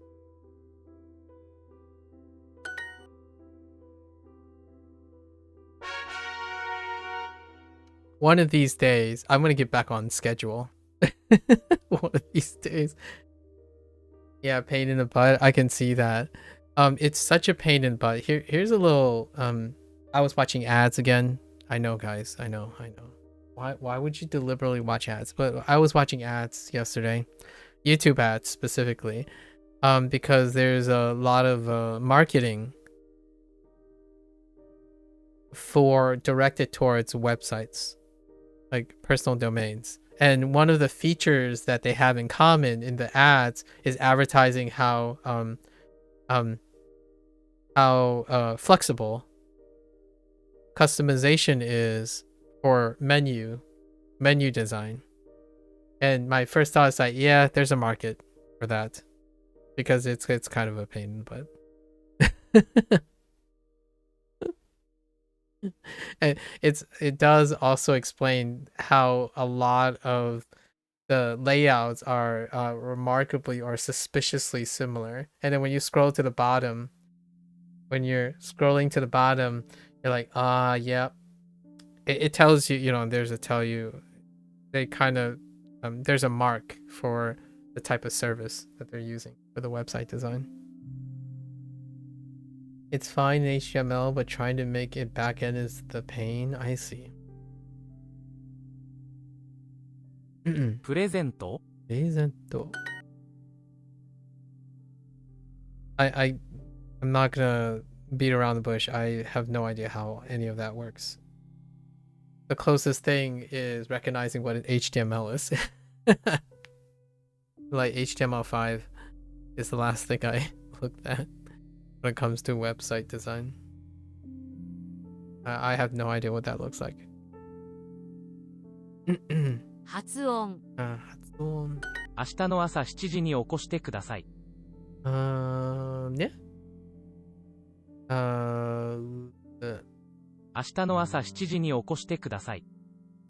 7時に why would you do 7時 7時 okay 明日の朝7時7時に go on yeah, wake up 起こしてください。起こしてください。明日の朝7時に起こしてください。Wake me up at 7. Or please wake me up at 7. Tomorrow morning.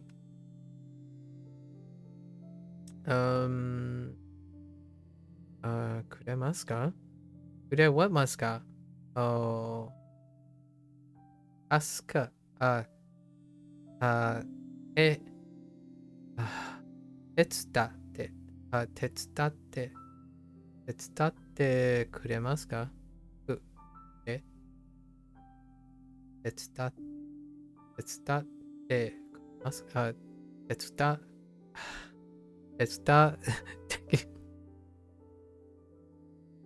伝ってくれますか？ Oh my gosh, that's such a weird stop there. Anyways. 娘は私の車を洗ってくれた。Something about my car. I don't remember anymore. Let's listen to it again. 娘は私の車を洗ってくれた。洗ってくれた。Okay. Okay. So, 娘、私の車を洗ってくれた。Oh, it is just くれた. Whoops. No, there's no pause. When you get the sentence almost right but forgot made before the word, oof. Yeah, that I feel that. I actually did that earlier today. I'm pretty sure I missed the intensifier. Or like a frequency. Either a frequency or an intensifier. I missed those quite. That feeling. Yeah. The free code can't backend suits are screwed because the new system they have. So I was looking at references on W3 schools. Okay. I'm familiar with W3 schools resources on those things. Largely because I know a silly goober who's right now currently in university for coding related things, and we kind of went through together on the lessons. W3. Not sure if that led to anything, but it did give us an opportunity to see. It gave me an opportunity to see how this little silly goober thinks through things, like exercises and whatnot. The references were decent. Very nice. Yeah, I found the W3 schools as a resource is quite useful. Like, it's definitely a nice resource to have for coding related things. For my brief use for like C++ and Python, we were largely reviewing together. There's some things they lack on though. Yeah, it's free though, right? Largely, I think there's a support link or something. So that can be a tough thing to balance. At least the last time we used it, I don't think he didn't mention anything, or I didn't see anything blatantly for monetization. 手伝ってくれてありがとう。Wait, yes. 水が欲しいんだけど。 Explaining on some things? Yeah, I can see that. We brainstormed together, so it's nice. Well, two heads banging together, solving a thing. I was trying to be. The idea was basically whenever this silly goober says like, "Hey, do you know how to do this?" It's like, I have no idea. Do you want to do it together? And then nowadays, though, it's kind of funny because when the last time the silly goober asked me if I could help, I'm like, I have no idea. And he asked, do you want to like solve it together? I was like, yeah, heck yeah. Easy, you know, that's kind of the idea, initiative. And no bash scripting or bash commands. I have no idea what that is, but that's understandable. No, are there other sources other than W3 schools? Sweet. Let's see. 水が欲しいんだけど欲しいんだけど Oh man. 水が欲しいんだけど。だけど Ooh, excuse me. 水が欲しいんだけど I like some Wawa, please. Or I would like some Wawa. I would like some water.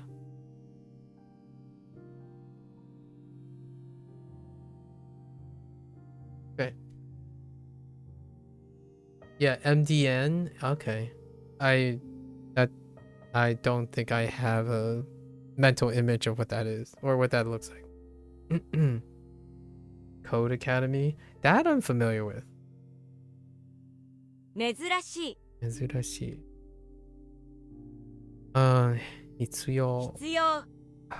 必要。君。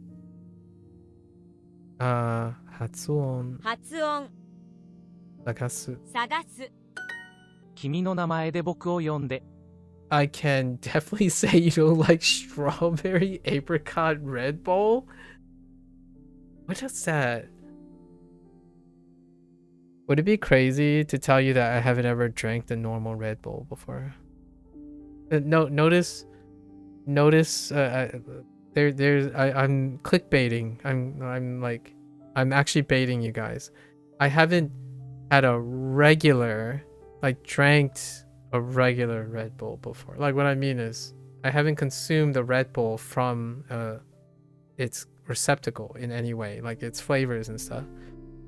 But I have had a Jägerbomb before. But man, that's just like alcohol masked by Red Bull. That's just Jägermeister with Red Bull though. You Jägerbomb. I know. It was for like a social occasion. Oh, strawberry apricot Red Bull, huh? I don't like Udemy because there's too many people. Oh, okay.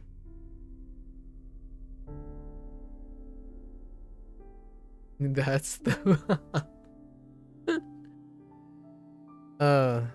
I know Red Bull is most definitely one of the most universal energy drinks. And maybe I'll grab a Red Bull if I don't have a heart attack from drinking it. But I should try a Red Bull. I've been really...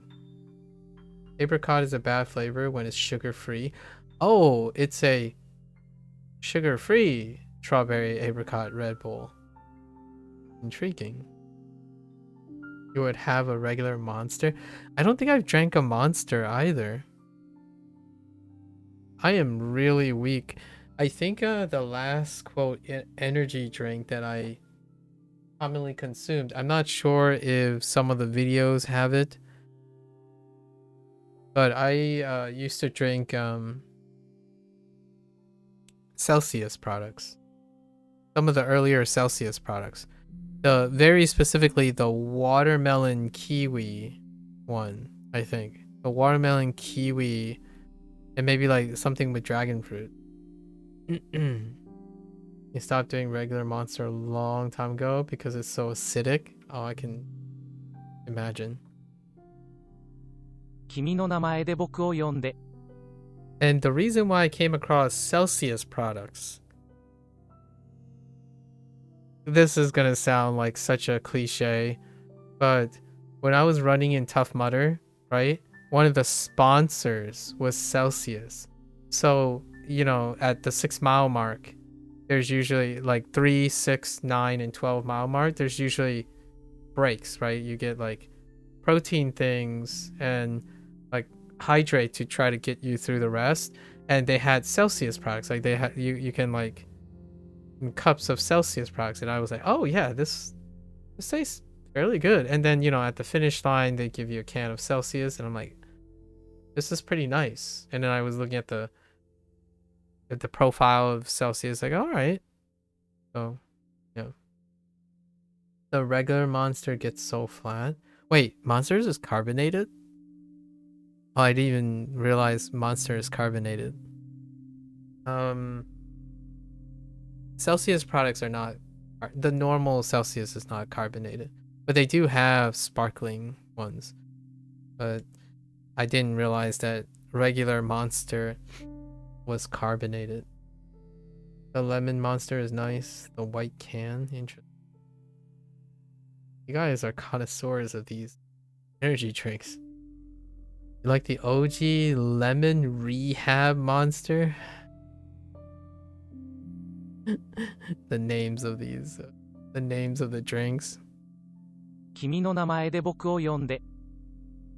君の Kimi no mae.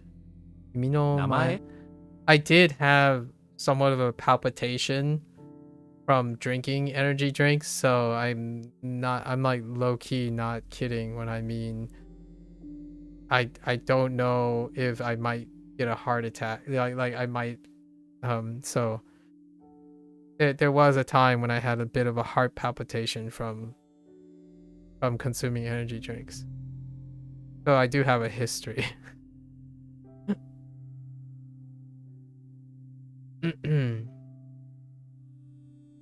Rehab had tea in it. Oh, okay. So it was less punchy than the mainline stuff. I see. The rosy. 君の名前で僕を呼んで。僕を呼んで。呼んで。呼んでね。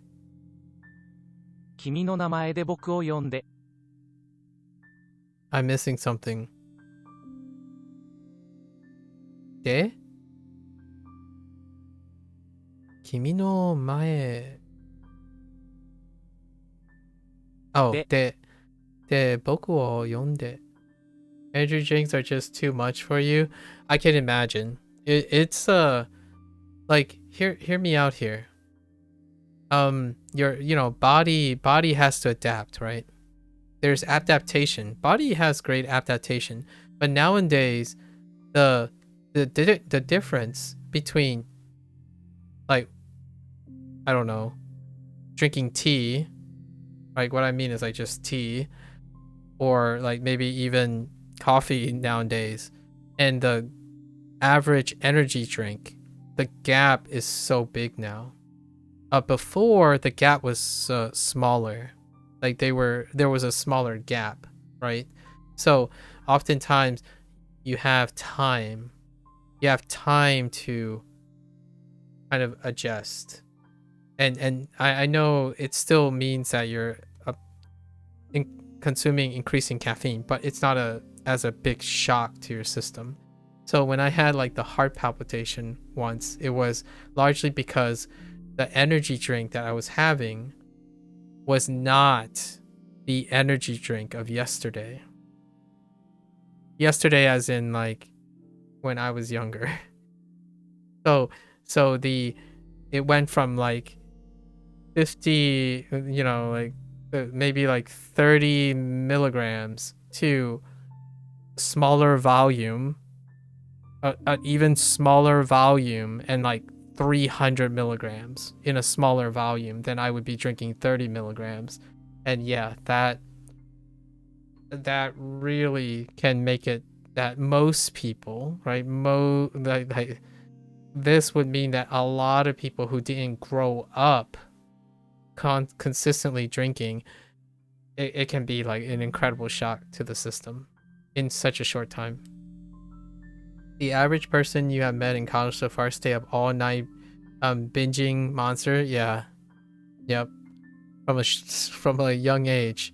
Big quick adaptation. I actually the youngin, one of the youngins that I know, they drink sugar-free Monster as their business budget, but nowadays it seems like there's a pushback and there's a lot of water consciousness, so balancing it out with a lot of water and whatnot. They still take high volumes of daily caffeine overall, but there is a pushback for hydration, right? So that's kind of neat to hear. It's still, but both. And it's kind of like a little bit excessive. When I was younger, I did every once in a while when I have to pick up an all-nighter, I would do a 5-hour energy. I can tell you my skin, like I remember my skin like started it felt like I was a radiator. I temporarily became a radiator. Like my skin just started feeling really, really warm.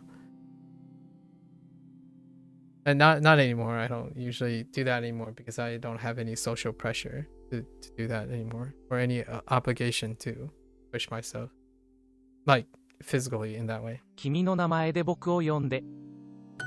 It's totally understandable though. The energies of the energy drinks of today is really difficult on someone who had like little to no, or like even normal like simple beverages, diluted beverages like tea and stuff. You suddenly go to like 4 times the amount all of a sudden. It's like taking a double espresso shot. Like you're just drinking coffee, like, oh, you're a coffee drinker, and then someone hands you a double espresso shot, right? And that would, I wouldn't be surprised. That would give you an awful first impression, or potentially a very concerning first impression.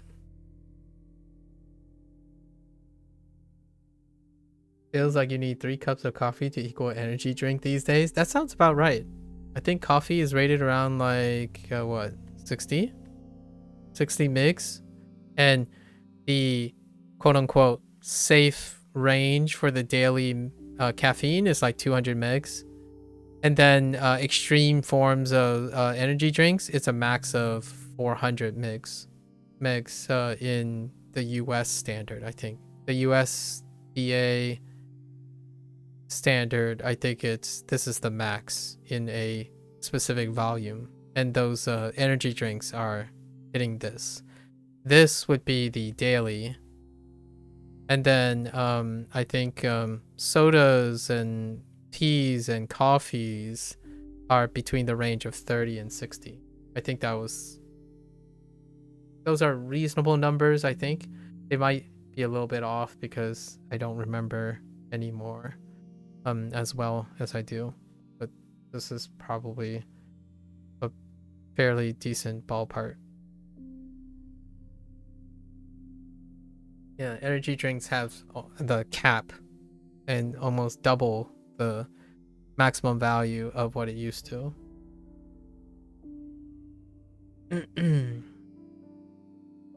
Either the red Lewis Hamilton can or something similar. Interesting. You have been drinking energy drinks for a decade? Wow. Huh. You don't drink Monster or Red Bull often. Your senior year of high school, you started drinking the coffee Monster before school? Is that like more diluted, like the tea version, or coffee version? Interesting. You drink Lucosade Orange. Is that a regional brand? I'm not familiar with that. Or wait, is that a flavor of something?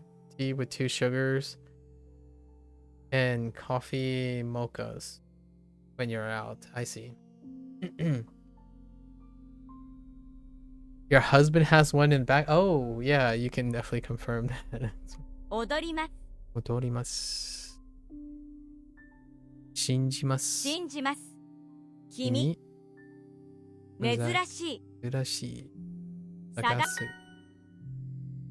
これを借りてもいい？ Okay, hear me out here. I don't drink energy drinks because I have trouble sleeping already. So, that's the reason. If you having caffeine in moderation is it can be like a very great balance compromise between things. However, I have sleep issues, so I'm already hardwired most of the day. It's to the point where my body would say I'm tired, but I'm still running. So that's largely why I stopped like indulging in some like tea and stuff. I don't have any problems getting up or maintaining my schedule and stuff. I actually think getting up and taking a little bit of stimulants and then having that stimulant fade out while maintaining like an activity towards a very pro-circadian rhythm kind of alignment actually may promote stronger sleep because you are more productive, that kind of thing. So caffeine can be moderated in a very productive way for a lifetime, actually, with fairly minimal or like no obtrusive side effects, right? I would use caffeine when that is appropriate. However, my life hasn't been that rigorous in a sense. I already stay up 16 hours a day and still have problems sleeping. So that's caffeine is a non-negotiable thing at the moment. I could see myself taking some caffeine if I go to an event again, like having to perform, right? Like a race or a obstacle course thing. I can see the caffeine can be more beneficial from me being injured and whatnot than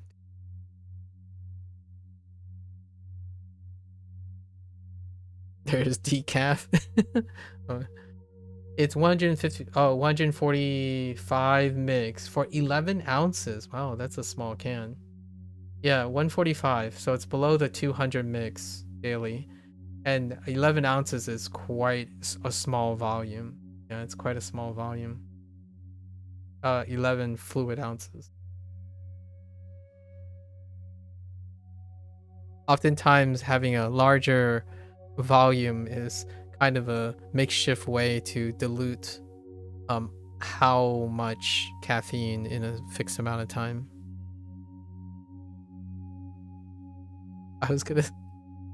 Sorry, I had a very weird intrusive thought about caffeine. My first thought was like, oh yeah, and you're gonna urinate more. Like sometimes when people drink a lot of caffeine, the bathroom kind of feels like it's a nice catharsis because you just routinely go to the bathroom after drinking energy drinks.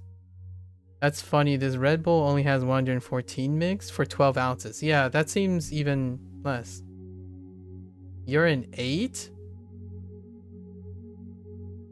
The heck? Fictitious? You're an 8.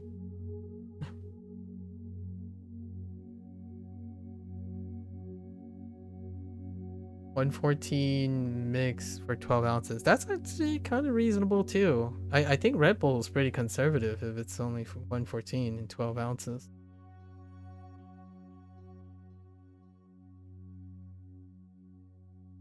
Kore o karite mo ii. Wait, what did I say that relates to that comment? Usually fictitious is like he heard something and he's making a witty comment, but I don't remember what I said. Oh, urinate. Oh my.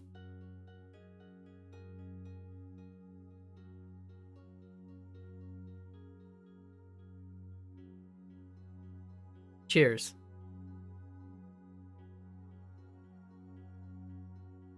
Actually, I really have to go to the bathroom. It's not drinking anymore. I've been listening to too many Ligmas. I should not have gotten that so fast.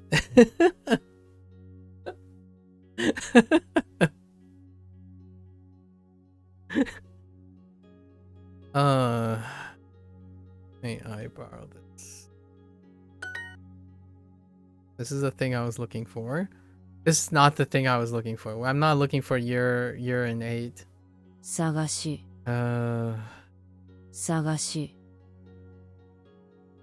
こは、これは探して、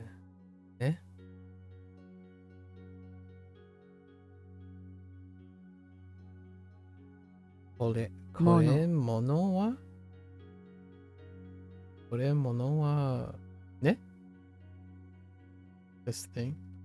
Okay. これ、いや、これ物は探して、探していたです。です。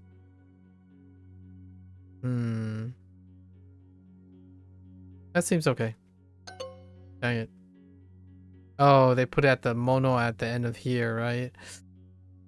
Yeah, the thing. It's thing I was looking for. This is thing I was looking for. 荷物を届けてもらいました。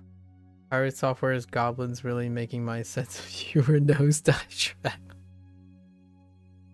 Oh, I'm familiar with those. Yeah, I'm familiar with those. Some of those clips are pretty priceless, though. 荷物を届けてもらいました。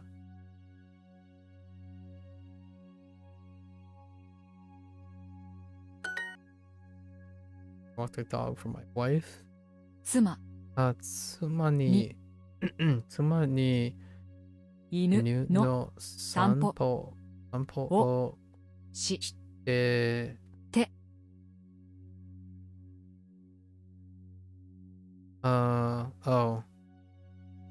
妻のために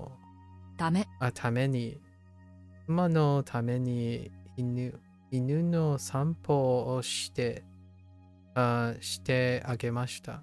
あげた。あげまた。Sorry, あげました。Took me a while. I just picked whatever that started with Won't you come with me? 一緒行って。wait, 一緒に行ってくれないのThis is the thing I was looking for. How did I screw it up? Oh, yeah. これは探していたものです。これは探してたもの。Oh, wait. Yeah. 探していたものです。Okay. Alright, we're finally done with our Japanese portion.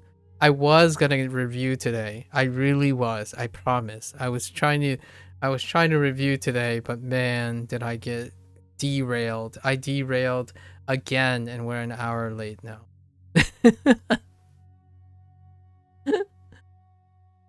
Oh, that's 4 days in a row. Tomorrow can't happen, by the way.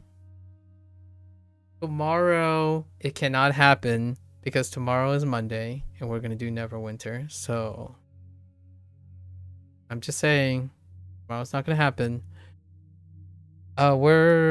Today was supposed to be the first day. I guess it's kind of convenient for so starting the day after, right? Starting the day after, which actually that might be also the start of Wanikani. No, it's not yet. So starting the day after, I'm going to go back now. I'm going to go back to Unit 48. We're just going to cover everything possible. Maybe try to spot review all these things, and then we're going to do a 2-part review of the last 100 days for Japanese. Then in Chinese, we're going to do a 2-part review for Chinese, right? And then we'll be introducing Wanikani in the midst of it. And then after we do our 2-part Chinese review of the last 100 days, we are going to play again in the Chinese slot, Like a Dragon 8, the Chinese playthrough of the main story quests. Main story quests in that regards. And then we're going to play the Japanese one in that time slot. All before February 13th. It's either 11th or 13th. Rolls around so we can start playing Like a Dragon Yakuza Pirate. And only after that, hopefully within like 2 or 3 weeks, we're going to start Spanish in Duolingo. And somehow, some way, I have to throw in some Chinese lessons.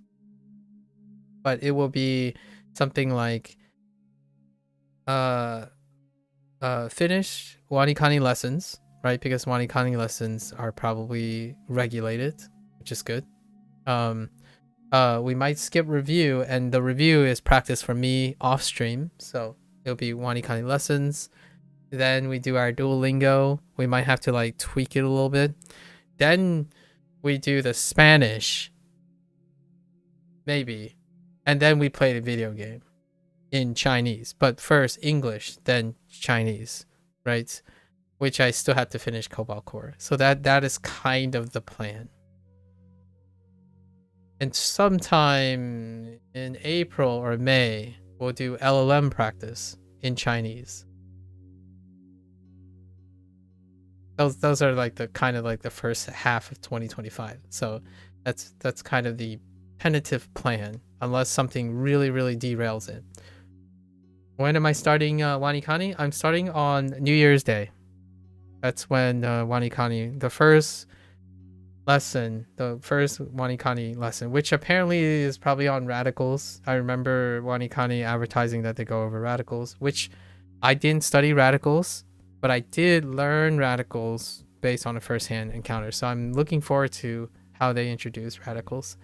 So Wanikani will be starting on New Year's Day. And I can show it in any way possible because I own a lifetime subscription to it.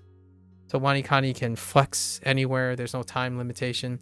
As full disclosure, I have monetarily invested now in both. So because of the New Year's sale, Wanikani's lifetime warranty, I would just want to make this transparent to everyone. I'll probably say it a bunch of times. It's $200. I thought it was $150, but it's $200, right? Lifetime subscription instead of your usual $300. And Duo is $60 for a year because of New Year's, and it auto renews next year at that same price, as opposed to if you do 1 month each time, it's like it ends up being like 150 or something. So it is 60, but we'll see what happens in 2025 about keeping subscription. Now the thing I'm talking about, why this is important, is because when I start Spanish in 2025, Duolingo's Max program that uses LLM integration that I want to test maybe for a month, right, is only available for Spanish and French right now, and Spanish for English speakers. So the reason why I haven't already tested this and check it out and whatnot as a like an intellectual exercise is that the Japanese and Chinese do not have that. So that's kind of one of the things. And why now? Largely because Spanish is starting in February.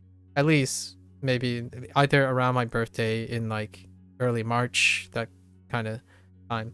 That's probably the plan for now. Yeah. So Wanikani, it'll be great. As far as I know, Wanikani is fine. So we're probably just gonna stream in a section that is okay with other things, and that'll be it. It'll be interesting. This is a big deal for me because, well, it's been over a 1-year project, right? It's getting close to a 1-year project. It's when it hits the 1 year, this is easily the longest project. The Like a Dragon project was 6 months. So this is a big one. The second largest project, it was like 4 or 5 months actually. If you cluster them all together. The Chinese course is ending today, which is what we're gonna do today. We're gonna finish the Chinese course, and it will be the end. You're doing Spanish right now, Jack? Oh, I can't wait to start sharing. Like, we start bantering about Spanish and how Spanish and English interacts. It will be great, a great time. I look forward to it. No more Chinese? No. We're gonna do Chinese, but not a Duolingo wise. We are gonna do the daily refreshes, so it's gonna be more like Wanikani. It's gonna be more like Wanikani, Blair. You only get you only get daily refreshes, so it's down here. So we're gonna do the daily refreshes. So we'll keep up with all the daily refreshes. It's a small section, and then we're substituting it. We're gonna interact with Chinese in a different way for temporarily. And then I'm gonna set up to do ChatGPT things with Chinese as a discussion thing. So now we're gonna like talk about things, discuss things, and then people can, whoever knows Chinese and stuff, you can ask me to ask ChatGPT to say something else. Obviously, people that I associate with more often, and asking like, not trying to get like ChatGPT to hallucinate or something like that, but more like we're gonna mirror what's available in the Spanish course for Duolingo, because Duolingo Max has Spanish in the ChatGPT stuff.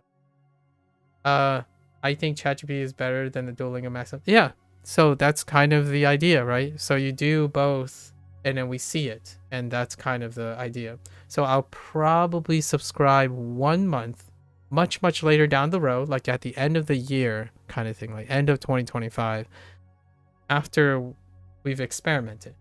However, the ChatGPT thing is going to be for Chinese, because Chinese is the one that's moving forward first, right? I'm not gonna sit on this period. So that's kind of the plan.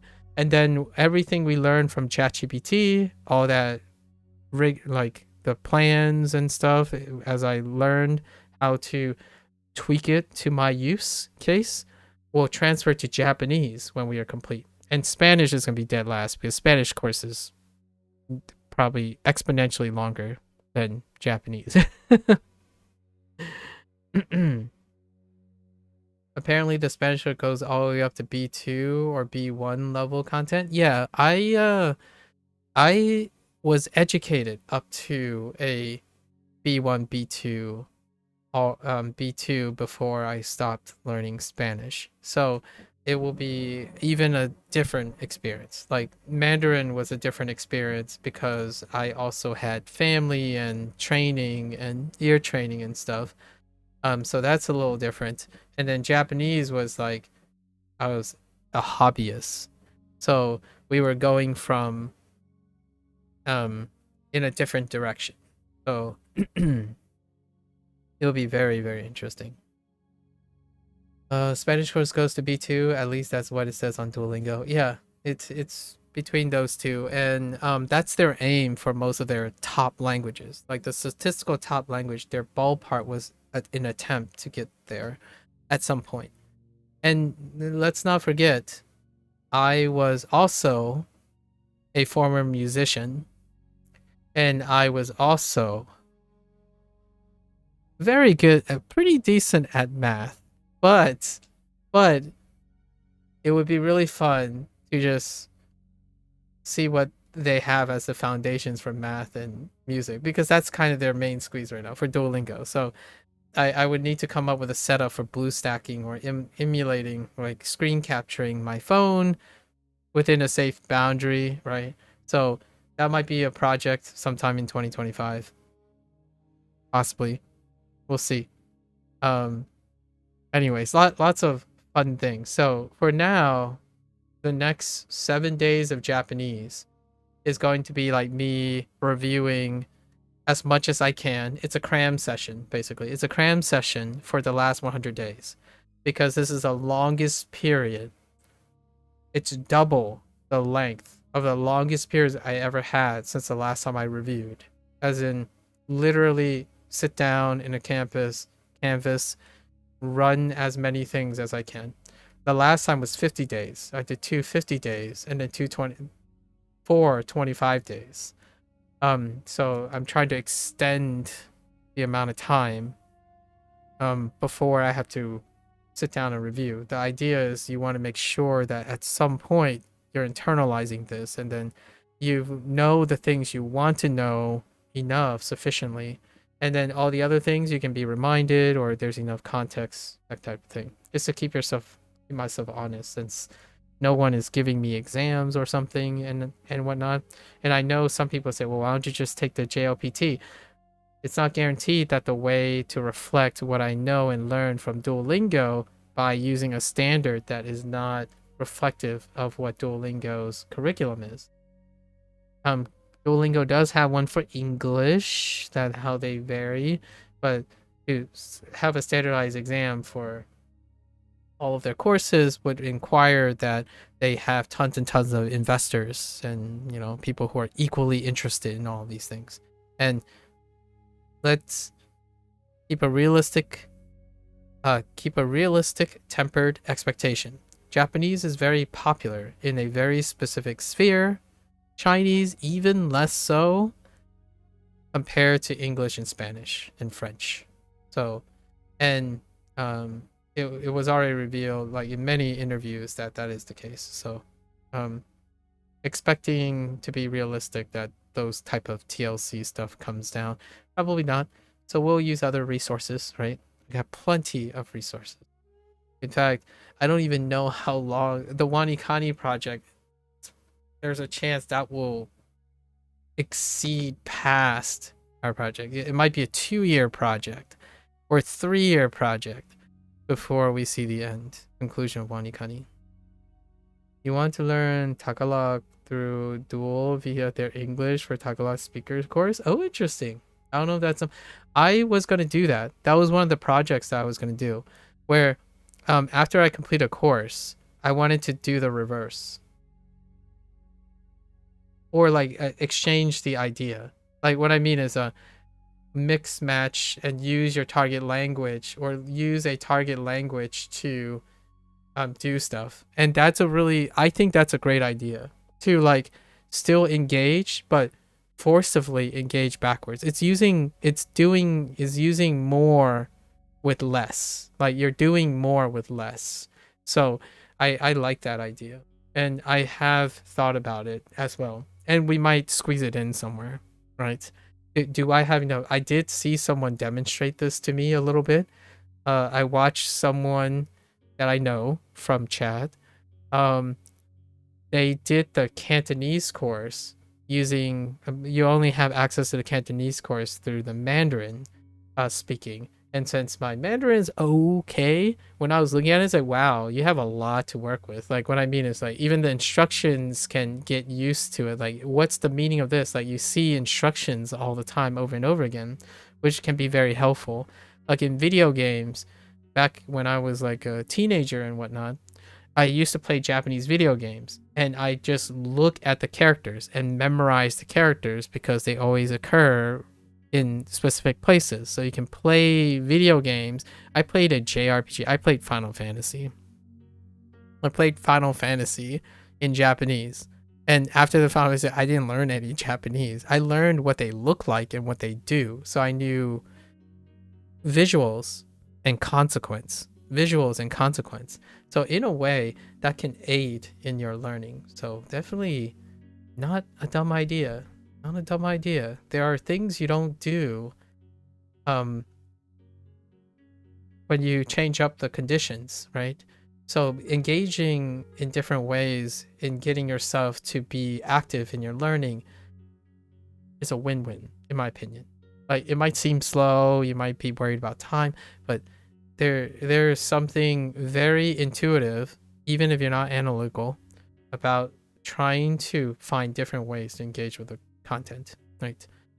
Anyways, good point, Jack. I'm gonna walk away for a little bit. I gotta go to the bathroom, and I'll be back for my Chinese lesson soon enough. So if you're gonna watch this later, we're not gonna be back tomorrow. We're gonna be back the day after, and it's gonna be 7 days, right? 7 days before then.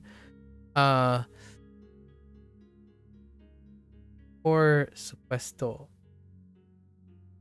What does supuesto mean? Yeah, playing Final Fantasy in English as a kid helped me read better. Oh, maybe you should play more games. Ooh, yeah. So we're doing that for Chinese. But yes, Final Fantasy in English. Okay, so I'm gonna take a quick break. Right, if you're gonna watch this later, arigatou gozaimasu. Right, until for all the Japanese enthusiasts out there. Mata ne, ja ne, minasan. I'll be back. Gotta stretch. Gotta get some glucose. Knock down 3 monsters. I'm kidding. And then I'll be back for the Chinese lesson.